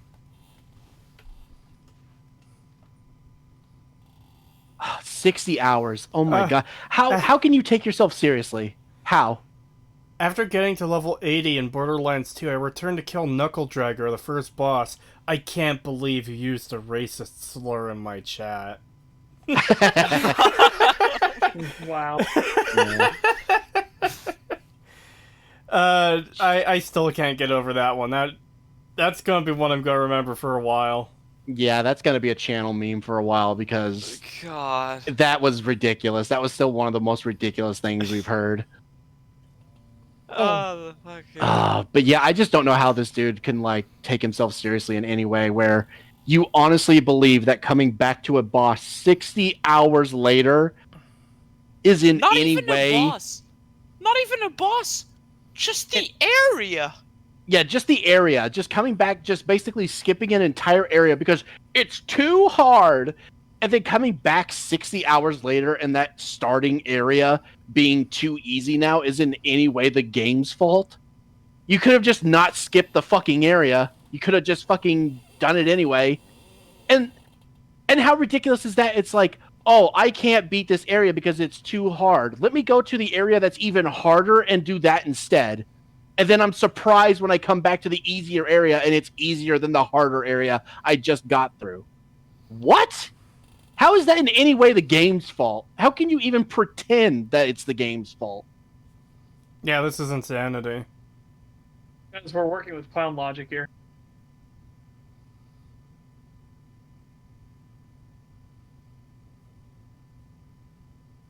In my beating bosses. For a little while it kinda felt good, I have to admit, but then I realized I wasn't having much fun. I was expecting to defeat enemies easier than before, but not really that easy if you know what I mean.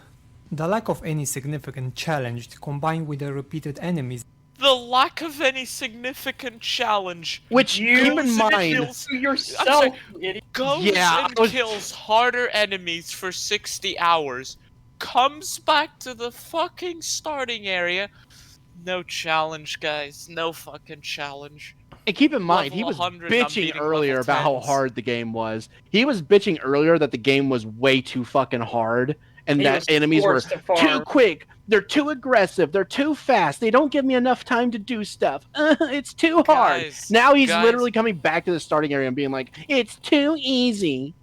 Guys, I beat the Elite Four in Pokemon. Why is Route 1 so easy? What fucking... literally fucking kids game. No challenge. Well, the kids game, but no challenge. This is too easy, guys. This just feels like he's like trying to figure out a way to incorporate, like, I just want them to put Skyrim system in here, Yeah, so I have to sounds think of like- some way to insert it. So I'm just gonna say this, and then at the end I can say, well, Skyrim did it better. They should do what Skyrim did. Yeah. This is peak stupidity. I need Yeah, to go this to is the bathroom. dog shit. The crazy thing, too, about the example that Enclave Emily just used is that the newest Pokemon game would actually benefit from level scaling due to the way it's designed. You don't know what order the gyms are in, like, in terms of their level, and your rival will spawn at, like, the third gym you go to, whatever that may be, like, whatever order you do it in. So, you get the impression that there is level scaling because the rival is level to what you should approximately be at for the third gym. But then, as I experienced, you find out that the gym you're fighting is the 7th gym, and you're like totally unprepared for it. Yeah, I was watching Fauna play that game, Oh. and there was this really funny bit where she was playing. 'Cause she's a VTuber, Yeah. and she starts. She gets to the gym battle where you fight like a streamer or whatever, some weird looking chick with shark Yeah. teeth or whatever, and her entire chat started simping for the the streamer in the game instead of her, and she started bullying her, and everyone in chat was like, "You're like 20 levels too high for this. Like, it's not fair," and shit like that. And she's like, "Oh, it's not fair. It's not fair. Well, it's not my fault. Maybe she should have trained harder," and shit like that. Like, maybe she should have trained harder, huh? And shit like that. It's like, it's not my fault that this area is fucking under level compared to everything else around it. Like, maybe she should have trained harder like the rest of the areas. What's crazy to me is that there's a ROM hack out there of Pokemon Crystal where it does like detect how many gym badges you have and will level the gyms appropriately so you can tackle them in any order and have it not be, you know, you're fighting Gym 1, then you're fighting Gym 8, and there's the normal level difference. Gym 8 will be leveled to be like Gym 2 if you only have one badge. It's kind of shocking that a ROM hack for the second generation of games could do that, but the modern games can't. Created by the company that owns the property.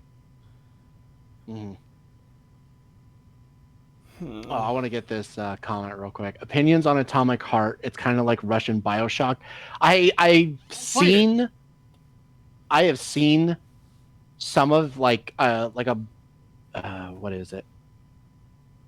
Like the trailers and stuff, and some of the stuff they've released for it and stuff. It looks really interesting. I'm very interested to see what they do with it. And I also find the like weird propaganda around it very strange, because everyone I see who calls it like, oh, it's Russian propaganda, and it's hilarious because the people who are saying that it's Russian propaganda are literally just Ukrainian propaganda, who try to demonize the entire studio for being Russian.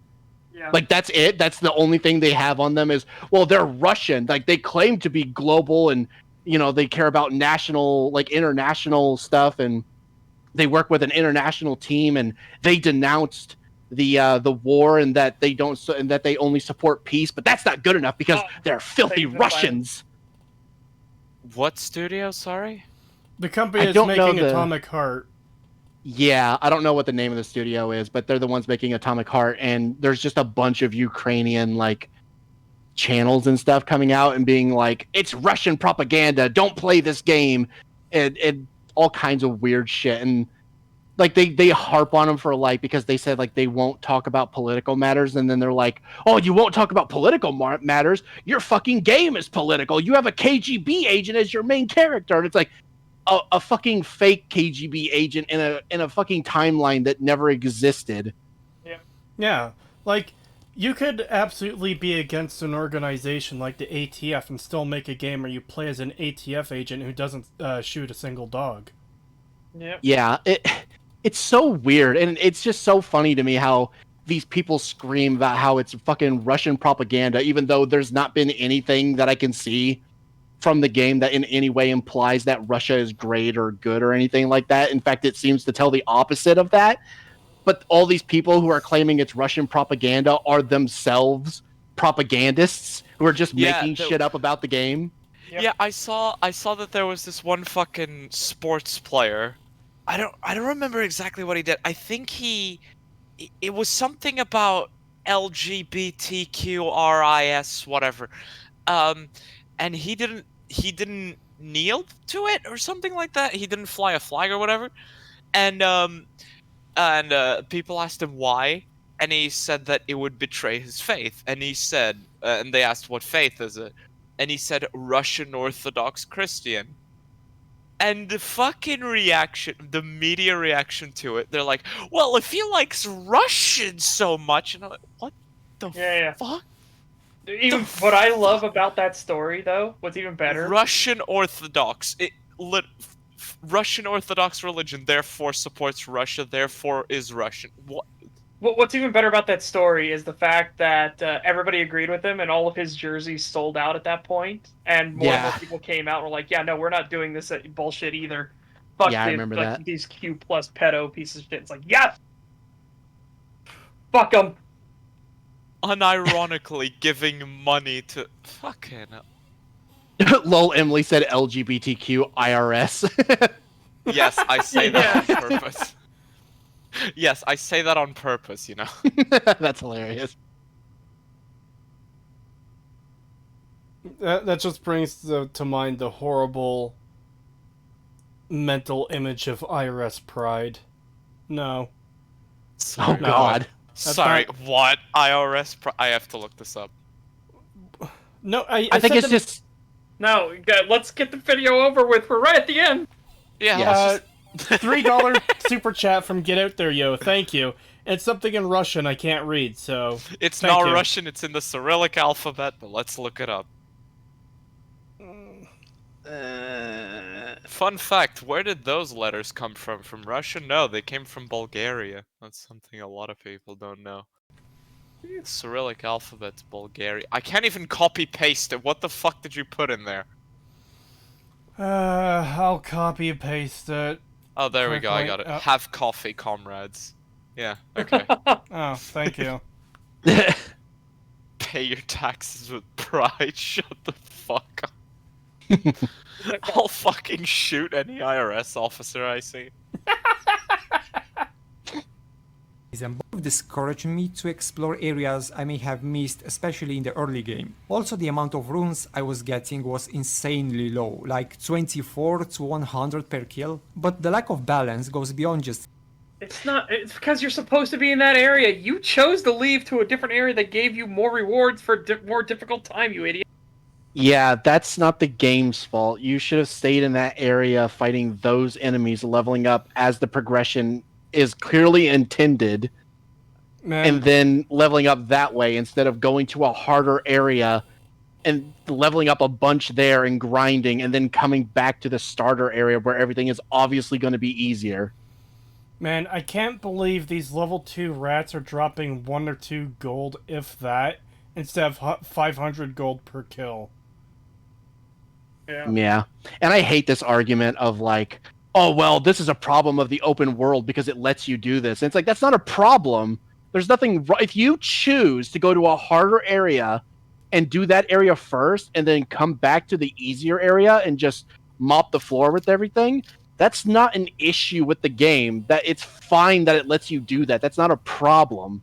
That's something you chose to do. The fact that the game lets you do that is a good thing. I'm killing And if these... you don't like it, you could just choose not to do that. I'm killing these weak peasants. Why am I not challenged? Crying emote. Yep. Yeah. I'm sure he said the same thing when he fought Malekith. It's too easy. There's no challenge, as he says after like the 5,000th death. Yep.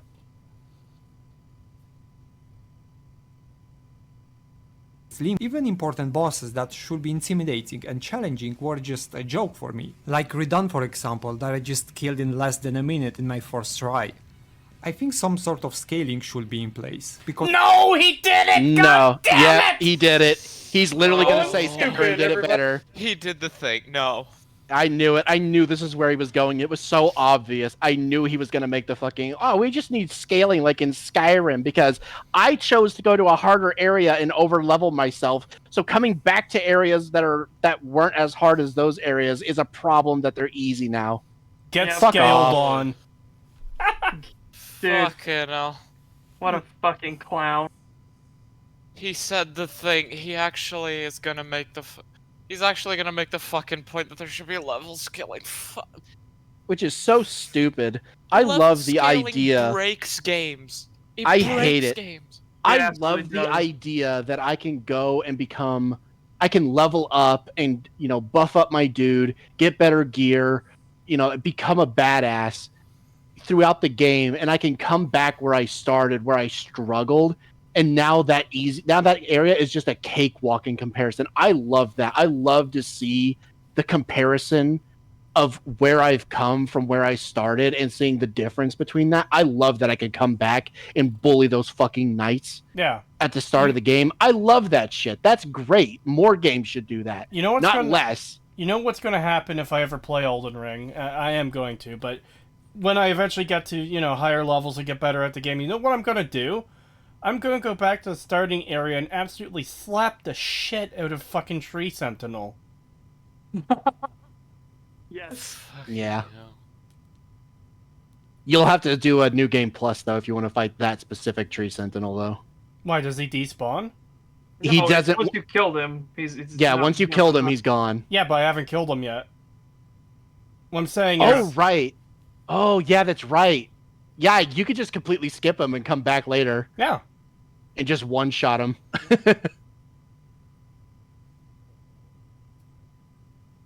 Yeah, you should do that. In fact, you should probably do a gaming stream soon and play Elden Ring again. It's hard to be in the mood to stream and play Souls games. What I'm considering doing is maybe playing offline sessions, and then uploading those and premiering them on the side channel. Yeah, that's fair. Because the side channel is in the process of getting monetized. Yeah, and it would be nice if, if you had like the same knowledge set as we do of the game because you've played it. So I feel like that's more important than streaming it. Yeah. Yeah. All right, let's get this over with. because I broke the game, simply because I decided to explore more than the game expected of me. Then you have the late game area, which is the opposite. Enemies deal so much freaking damage that no matter how long my health bar is, it was never enough. 2 or 3 hits or Skill a chain issue. of attacks and I'm dead. And again, this is an area where they have to have guaranteed, you are guaranteed to have finished Leandel. There is no way to get to this area without having done Leandel. So now the training wheels are off. It's over.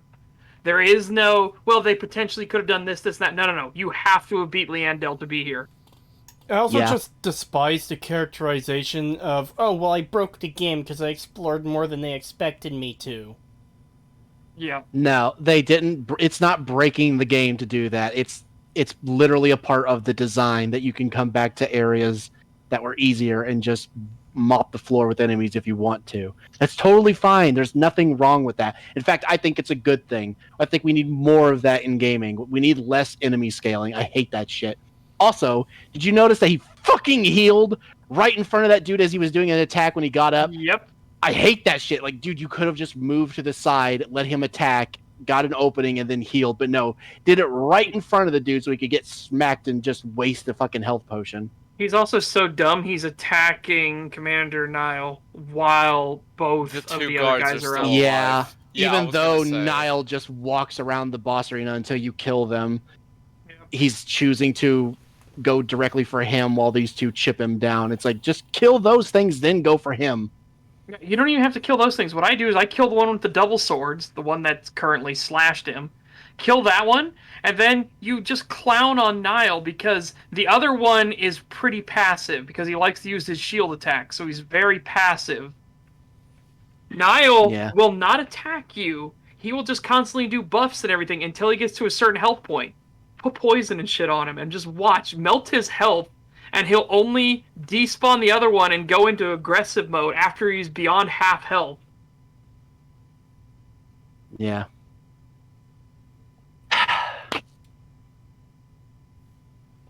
But no, that's breaking the game, Setch. That's not the way that they intended, clearly. This is one of those videos that just keeps getting worse and getting worse, even in its final minutes. Yeah, it's Yep. fucking shit. It just keeps getting so bad.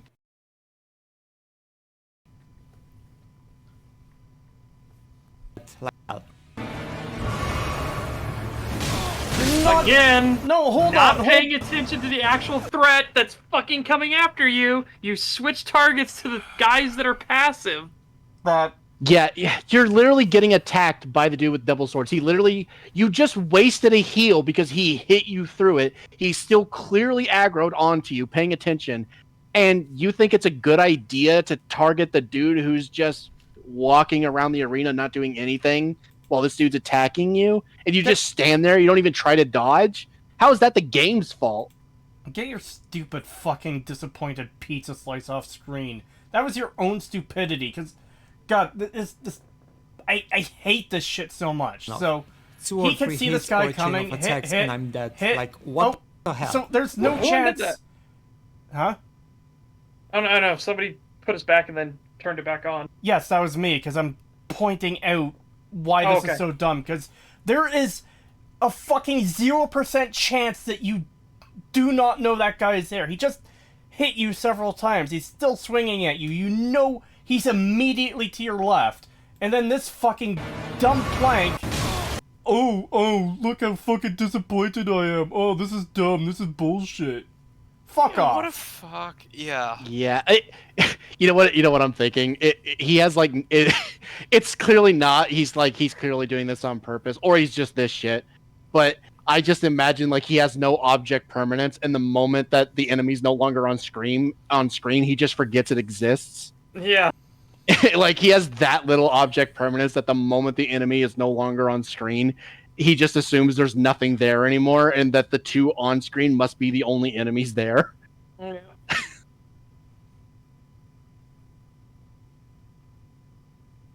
I hate this shit so much. Which brings me to the next topic of summons. I have very mixed feelings about this. On paper, they should serve as an extra help when you need them, but honestly, I ended up using them more than I initially wanted to, and Here's one of the fucking dumbass Fucking things skill that you issue, could you see. idiot.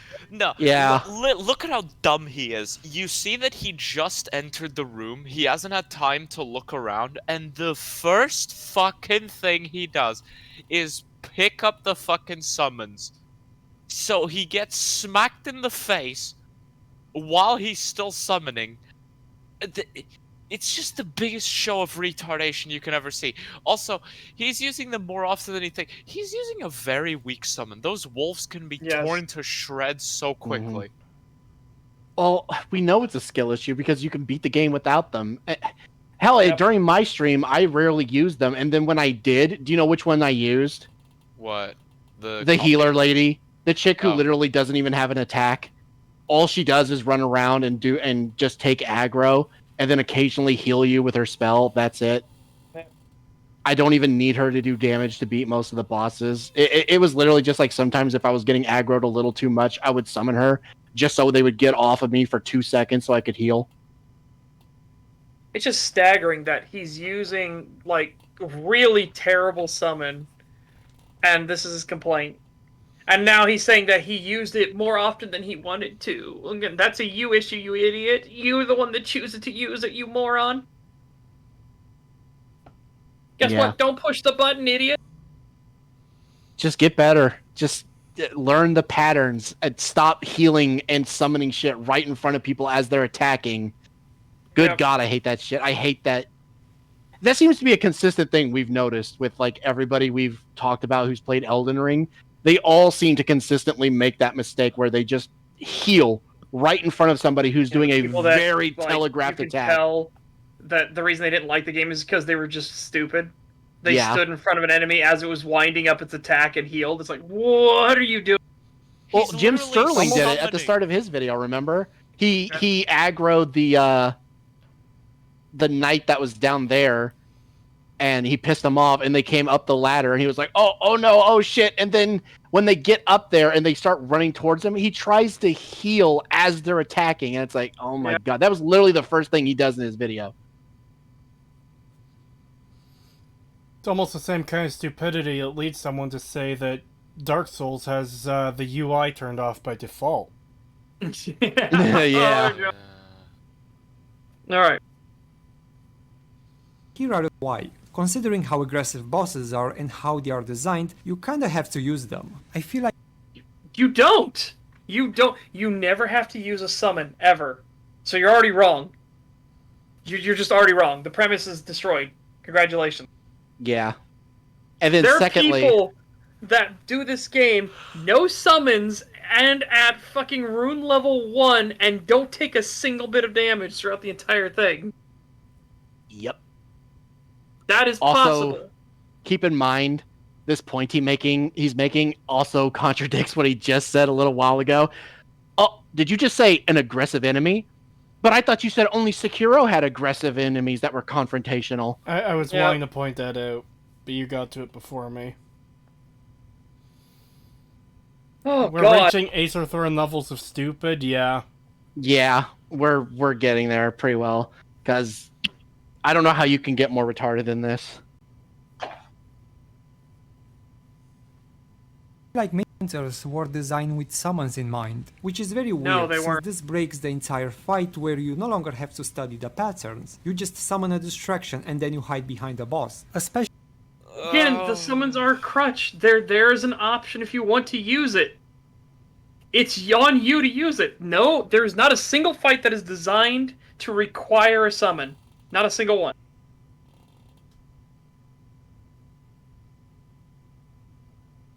Good lord, man.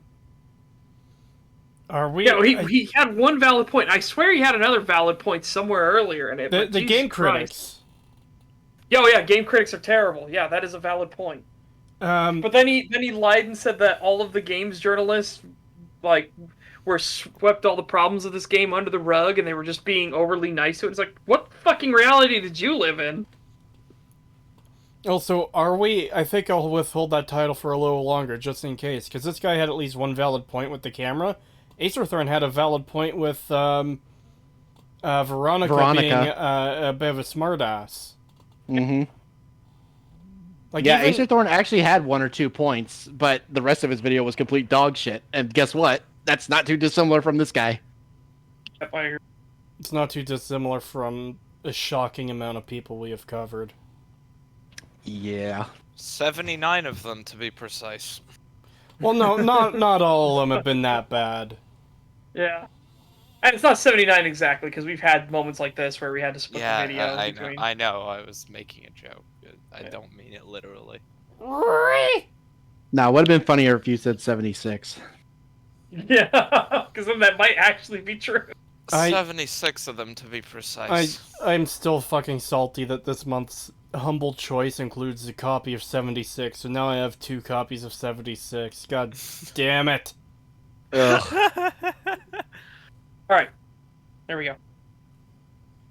especially fights which ultimately turn many fights into a complete joke. Actually, in some cases the summons can do the entire job for you. Another reason for me using them so often was, well, most of the bosses are really not that interesting and tend to Really? What? They're not that that's interesting. why. He says as this thing is doing fucking flips in the air and trying to crush him and shit. Fuck off. Fuck off. See if This it's on does the start to big feel like a screen as troll well. now, but obviously we can't fully say that it is, but man, it feels like it. Sadly, Cree can't see it, but this guy didn't do the resample. He didn't disable resample, so this video is that explains why this video is also ugly as shit. Yep. Oh. I've got the ghost smear frames all over the place. I have a really bad one right now. That's why I was seeing if Cree Yeah, was I on do. the same pause. I do too. $2 from Ludwig Williams. Thank you. Have you heard about what happened in Ohio? Yeah, it's tragic that the state of Ohio is the state of Ohio. No, it's it's actually fucking scary. Like, The what train the fuck crash. are they doing? It's fucking hell on earth over there right now. Yeah, there's explosions going off. Like, what the fuck? There's explosions, there's some kind of poisoning that's killing all the fish. People are getting sick. People can't even go outside without their eyes watering and burning. They're seeing weird shit in areas. People are getting arrested for no reason. Like anyone who even tries to speak about it is getting arrested. There's just all kinds of weird shit going on in Ohio right now. Yeah, journalists getting arrested. Do you think that a fucking U.S. biolab experiment actually went off somewhere? Like, or what? I don't. It might have, with all the shit that's going on. It might have. I don't know, it just sounds like normal Ohio to me. Yeah, I mean, true. It's literally Kaled. Those are some of the funniest mods for these games I've seen. The "You Died" being changed to "Thanks Obama," and different areas of Elden Ring being like Florida, Ohio, and just stuff like that. Mm-hmm. Brazil. $2 from Ludwig Williams. Thank you. It's an American Chernobyl. Oh no. Yeah. Yeah, Yeah, it basically actually is looking at like a fucking American Chernobyl. It's actually terrifying. The shocking thing about that is Ohio was already uninhabitable. Yeah. Wow. My worry is that, like, I live... Well, me and Setch both, we live right next to Ohio. It's like, that shit better not cross over to here. Keep that shit in Ohio. I don't Wait, even... the toxic clouds are expected to impact Kentucky, Pennsylvania, and West Virginia. Yeah. Are you in any of those? No. No. I'm near Kentucky, but I'm not in Kentucky. But yeah, apparently, like, people are taking videos and stuff, and they're like, these are not storm clouds. Like, you would not think, like, if you were just looking at it, you would assume it was storm clouds. It's not. It's like toxic smoke in the air. I'm looking at the stuff you've linked in chat, and I see this tweet from Alex Stein, and the fact that he is being serious tells you how fucked this is. Yeah. Yeah, it is really bad. Like, there's all kinds of fucked up shit going on. Like, what the hell? What the Look at the start of this video. Look at the start of this. What the Just look at that image. What the fuck? Yeah, it's like hell on earth. Yeah. It's Ohio. It's fucking... Okay, but seriously, we're almost done. Yes. Yeah, we're almost done. Quite a lot. Really not that invested in fighting them alone. I was more like, another one? I might as well just get it over with and see what's behind it. Many fights were so tedious and annoying that I just gave up and summoned. The game was just wasting my time at that point. Okay, now let's discuss a few other Gotta things press X like to the doubt. UI and UX. Now there has been a bit of a buzz created by a developer which criticized the UX of Elden Ring, and people's response was usually memes like this one, which honestly makes it pretty obvious people really don't know what's the difference between these two, UI and UX. Okay, What? so the They first did. one... They do. The point is that they were making fun of that developer who worked for Ubisoft for being a fucking retard. Yeah. Yeah, there was nothing wrong with the UI in Elden Ring. It's really good, actually. And the fact that a Ubisoft dev was fucking criticizing it when they make shit like that.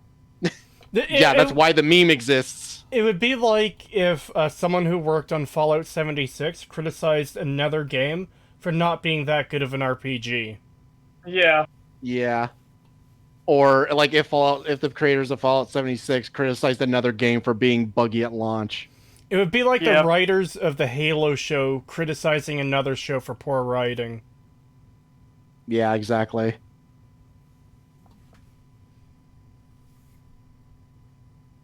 Oh. One stands for stuff such as icons, menus, and other things. You know, the overall interface. UX, on the other hand, refers to how you interact with these elements and how intuitive everything is. And honestly, the truth That's a bit of a lie because the primary complaint by other developers was the UI itself. Yep. Yeah. They weren't complaining about how you interact with it. It was literally just how it was laid out and how it looked that they had an issue with. So it was Yeah. literally UI. It's like Creetosis complaining about technical difficulties on other podcasts. Good thing I don't do that. Look, Yeah. I listen to a lot of other podcasts, EFAP, Friday Night Tights, Real BBC, Drinkers Open Bar, Mercado's show. And look, some of those guys boomer it up, and I don't criticize that because I know I fucking boomer myself when I forget to unmute when I'm talking. $5 from Ludwig Williams. Thank you. My real concern is it contaminating farmland or, God forbid, the Mississippi. That's definitely a big concern too. Yeah, that's Yeah. my worry because I live near the Ohio River and everything, and it's like, yeah, that will definitely come over here if it gets into there. So this is not a shitpost. There's actually something going down in Ohio. Apparently. Yes, then- it Yes. is. And then a slight correction. It's not hell on earth. It's Ohio on earth. No, it's Ohio in Ohio. That's how bad it is. Oh my god. Ohio has been Ohio'd. Oh my Yep. god, you know what I Ohio- just realized? What? That fucking meme came true. You know the one where it shows like all the states and stuff, and like there's like the color grid, and it's like states that are in immediate danger, states that are like potential targets, states and that Ohio- states that have the illusion of safety and shit like that around Ohio. That has actually become reality. Yes. Memes need to Yes. stop coming true. Meme magic, my guy. Meme magic. It's real. Then we should Wait, use what the meme hell magic is- to Yeah. do something good. I don't know, make my dreams come true. I mean, it got Trump into office. So it almost happened. It almost made our dreams come true.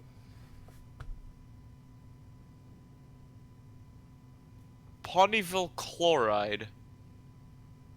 The thing you used to make plastic. Apparently, 20 fucking tons of that is now in the air around Ohio. Yep. Yeah, people were talking about how they can't even leave their homes or else their eyes start burning. Yeah, Yeah. and pets are fucking dying. Yeah, people. Pets are actually Seems just like dropping it dead. was a chemical, like train, a chemical tanker. Yeah. Yeah, it was we- a train. We had something similar happen here in Mississauga, Ontario, like back in the 70s. And people had to be evacuated, and one of the channels I watch, I can't remember the name, it might be Fascinating Horror, did a video on it like a couple months ago, talking about the train crash in Mississauga. I recommend looking it up.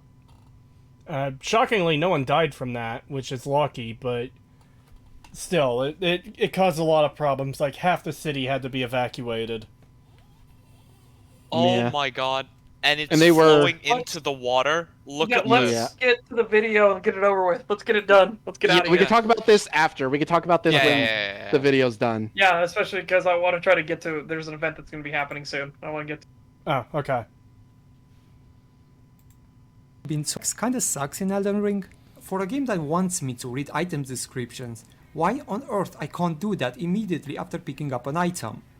Okay, here's how you do it Right. immediately after picking up an item. You get the item, then you open your inventory. Yeah. You Like, know this this is just motherfucker would so- complain. The exact thing would be complaining like, why does it open up the lore the moment I pick up an item? That's Yeah. fucking stupid. Now I have to close out of that too. Yeah. Yeah, he would. This is such a non-point again. It takes 2 seconds to open your fucking inventory and read the item description.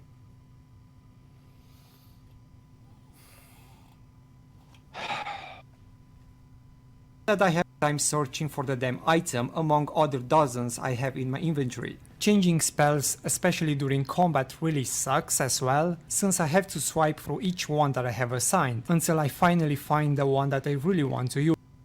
Okay. Jesus Christ, talk about making a mountain out of a molehill. I will Actually, out of a no-hill. I will agree.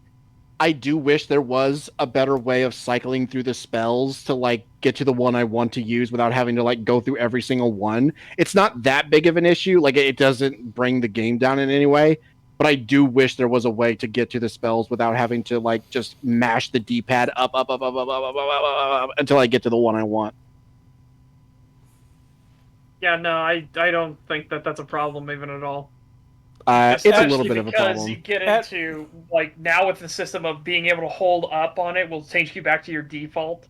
So you can snap back to position real quick is really fucking nice. And they did the same thing, obviously, with the your item bar when you hold down. Yeah, to me it just seems like one of those very, very, very minor quality of life things. It is very, very, very minor. Like, I'm not saying it's a big issue. I'm just saying I do wish there was like a bit more of. I do wish it was easier to get to my spells because sometimes I'm like in the middle of a fight and I'm just sitting there going, trying to get to the one I need, and I'm like, God damn it! It's like I wish I could just push a button, like you could assign it to like a hotkey or something, and I could just be like, this one, I want this spell.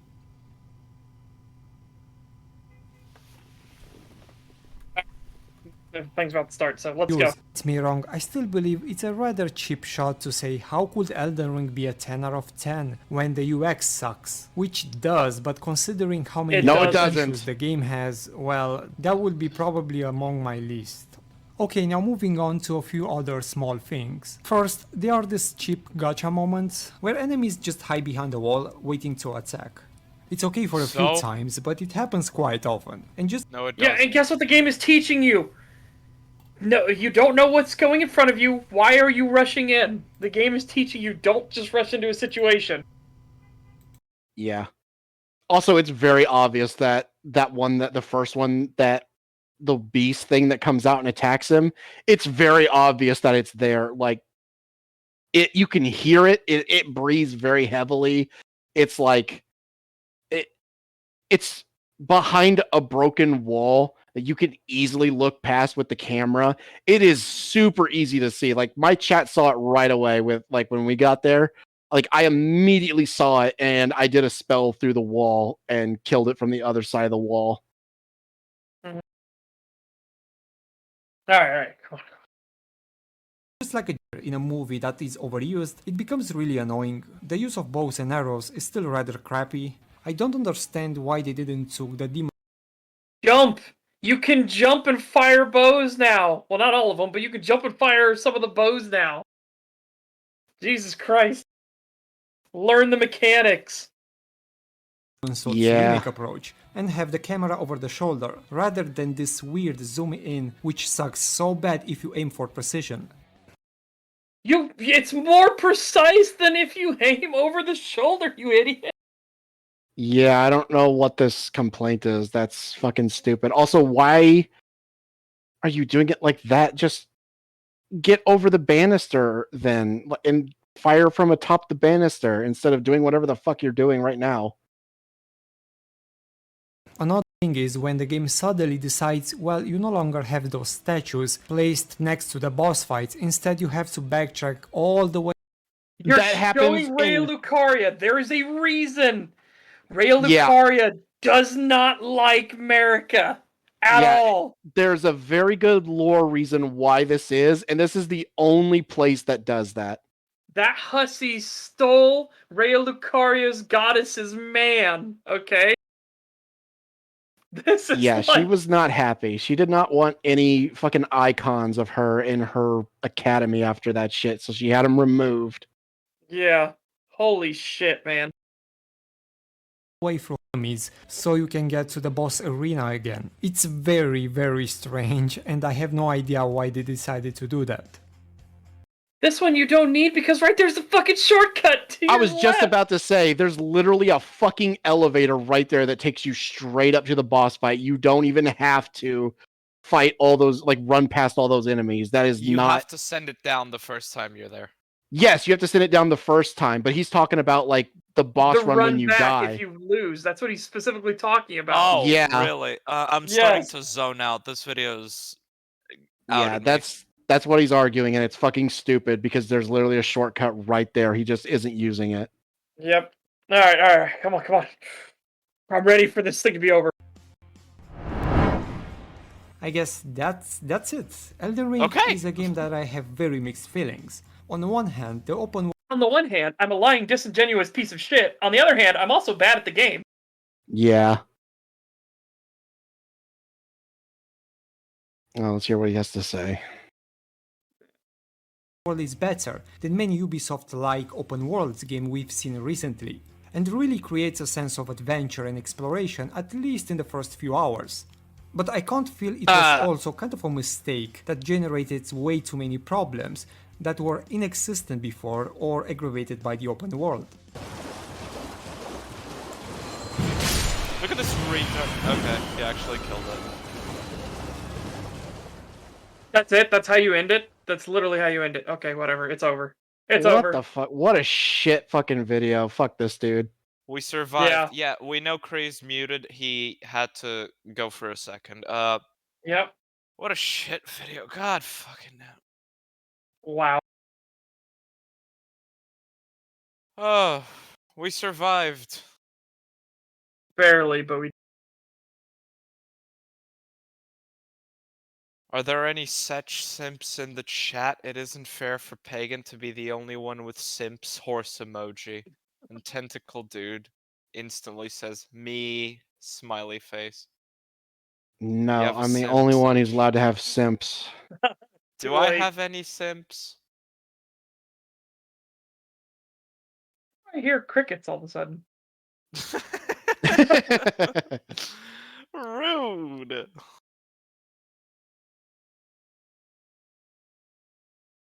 People are just saying no. No. Nobody likes the fridge. Oh, God. Wow. No. Fucking hell, you people.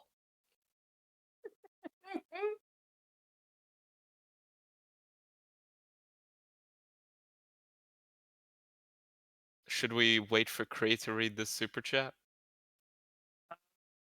Who would simp for an object? Do you really want me to answer that question? Yes, we'll just do the super chat. We'll have Cree answer it when he gets back.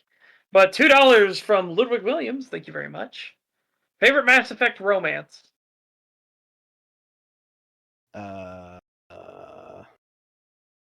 I don't play Mass Effect, so I don't fucking know.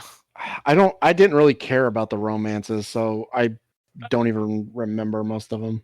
It's simple, Legion. That's it. I'm just waiting for the chat to get that answer. $2 from Lantern's Glow, thank you very much. Anyone else need a gallon of aspirin in a keg? Oof. Yeah, I feel that. Unfortunately, I drink all my liquor, so I don't have any anymore. Otherwise, I would have been fucking downing it this whole fucking session, because goddamn, this video was terrible. I have a pill here that can knock me out in 5 minutes. Should I take 3 of them? Take the whole bottle. God, it's not a bottle, but I do have 50 of them. Like, fucking, you're trying to kill me? I'm back. Sorry about that. What did I miss? I see the video's over. Yeah, oh, it was really bad. It did not end well. He just kind of like had a sentence and then just left off and just let it trail off and end. Ah, But then $2 from Ludwig Williams he asked, what was your favorite Mass Effect romance? I've never played Mass Effect more than, like, an hour.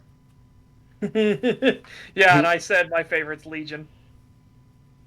Then Lantern's Glow. Anyone else need a gallon of aspirin and a keg for $2?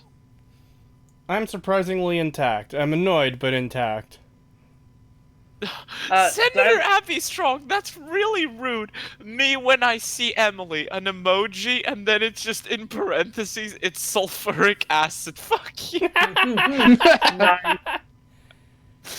Nice. To Australian from DaiLioCon, thank you very much. Thank you. How would you rate this pizza video? Fucking dog shit. I don't Well, know. one out this of is 10, lower. He had some valid stuff in there, but it was buried under mountains of shit. Yeah, this was definitely one of the lower tier videos. Like, not as bad as the fucking magnum opus fucking dude, but Oh, Magnum Copus, yeah. yeah, magnum opus dude. Like, not as bad as that, but like barely above that. Creetosis missed the end of the video. We gotta start over. We gotta start over from the beginning. You guys ready? No. No. Nope. Kill yourself. Die in a hole. Jump off a bridge. Holy shit. Alright, well, I guess that's everything for today then. Don't send me to Ohio. Why does nobody like me? What the fuck? Cree, I asked in chat if I have any simps because people were like, Pagan has all the simps, basically. And everybody just said no, no, no, no, no. And there's just people talking about spilling sulfuric acid on me. What the fuck? Well, No, that's what they're you talking get for about being drinking French. sulfuric acid to kill themselves. My god, and sending me to Ohio and to Detroit. I hate all of you. Well, nobody wants to simp for a shelf. No I'm a one, good no one wants to shelf. simp for the French. You're Canadian. You're more French than I am. No. Jump off a bridge. Ludwig Williams says he's my simp. Yay! I have one. Oh. And that's I think two- he was referring to us, though. I don't think he was referring to you. He didn't say Emily, so. I'm getting bullied. Alright. And that was a $2 super chat from Ludwig Williams, so thank you. Start chilling your stuff. I'm going to see if I can redirect to anyone. Who's You. going first? Okay, me. Okay. Enclave Emily. I do memes. I do reviews. I do commentaries. I recently put out a video talking about the Hogwarts Legacy controversy from a trans perspective. Don't worry, I'm not retarded. Even though I am from a certain country in Europe. Not really. Please don't continue with that joke. I am doing a Velma review, and it's gonna be absolutely colossal. Of all 10 episodes, and it's already past a master's thesis level size of a fucking script, and I'm only on episode 1. So yeah, if you're interested in that, and if you want to laugh and if you want to hear an angry retard, yeah, you can go subscribe to my channel at youtube.com/c/Enclave Emily. I have a YouTube channel. I haven't been able to do anything on it recently, but hopefully I'll be able to start doing gaming stuff on it again soon, assuming things clear up a little bit around here. So yeah, go down to the description and subscribe. And ring the bell so in case I do actually get live, you'll actually be notified of that because there's a good chance you won't be. All right, Satch. Currently, like, jonesing to play Hogwarts Legacy again, so I'll be doing more of that tomorrow on stream. Oh. It's probably going to be a long stream again. I've been having a great time with it. It has been a fantastic game so far. I hope the story ends well. I really do. We'll have to see. That'll be part of the adventure. But I like the puzzle pieces. I like the puzzle solving with it. I like the exploration on it. I like how big the world is and everything. I like the feel of the flying. The broom. The brooms actually handle really well. But yeah. Feel free to come on by on Twitch. I stream from 10 a.m. Eastern Time to 1 p.m. Eastern Time every weekday. Though it's probably going to be a longer one tomorrow because I really, really want to play more of it. Still working on the Halo Reach video. I've redone some of the stuff on the Halo Reach video because I thought of some other things that would flow better. We're working into page 10 now on the script, so you know we're slowly knocking that puppy out. We're slowly getting it done.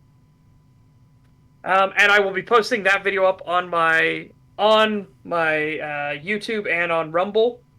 So, because I kind of want to start Rumble going off because I'm really getting sick of YouTube's bullshit of all their nonsense. So yeah, hopefully you'll see you guys come by. And every Saturday we watch movies. So if you want to watch a movie on Saturday, feel free to come on by and have a good time. Oh. Yeah. Yeah. Yeah. Yeah. Yeah. Mm-hmm. Mm-hmm. Mm-hmm. By the way, here's a headline I found. Systemic racism makes animals abandon black neighborhoods, researchers say.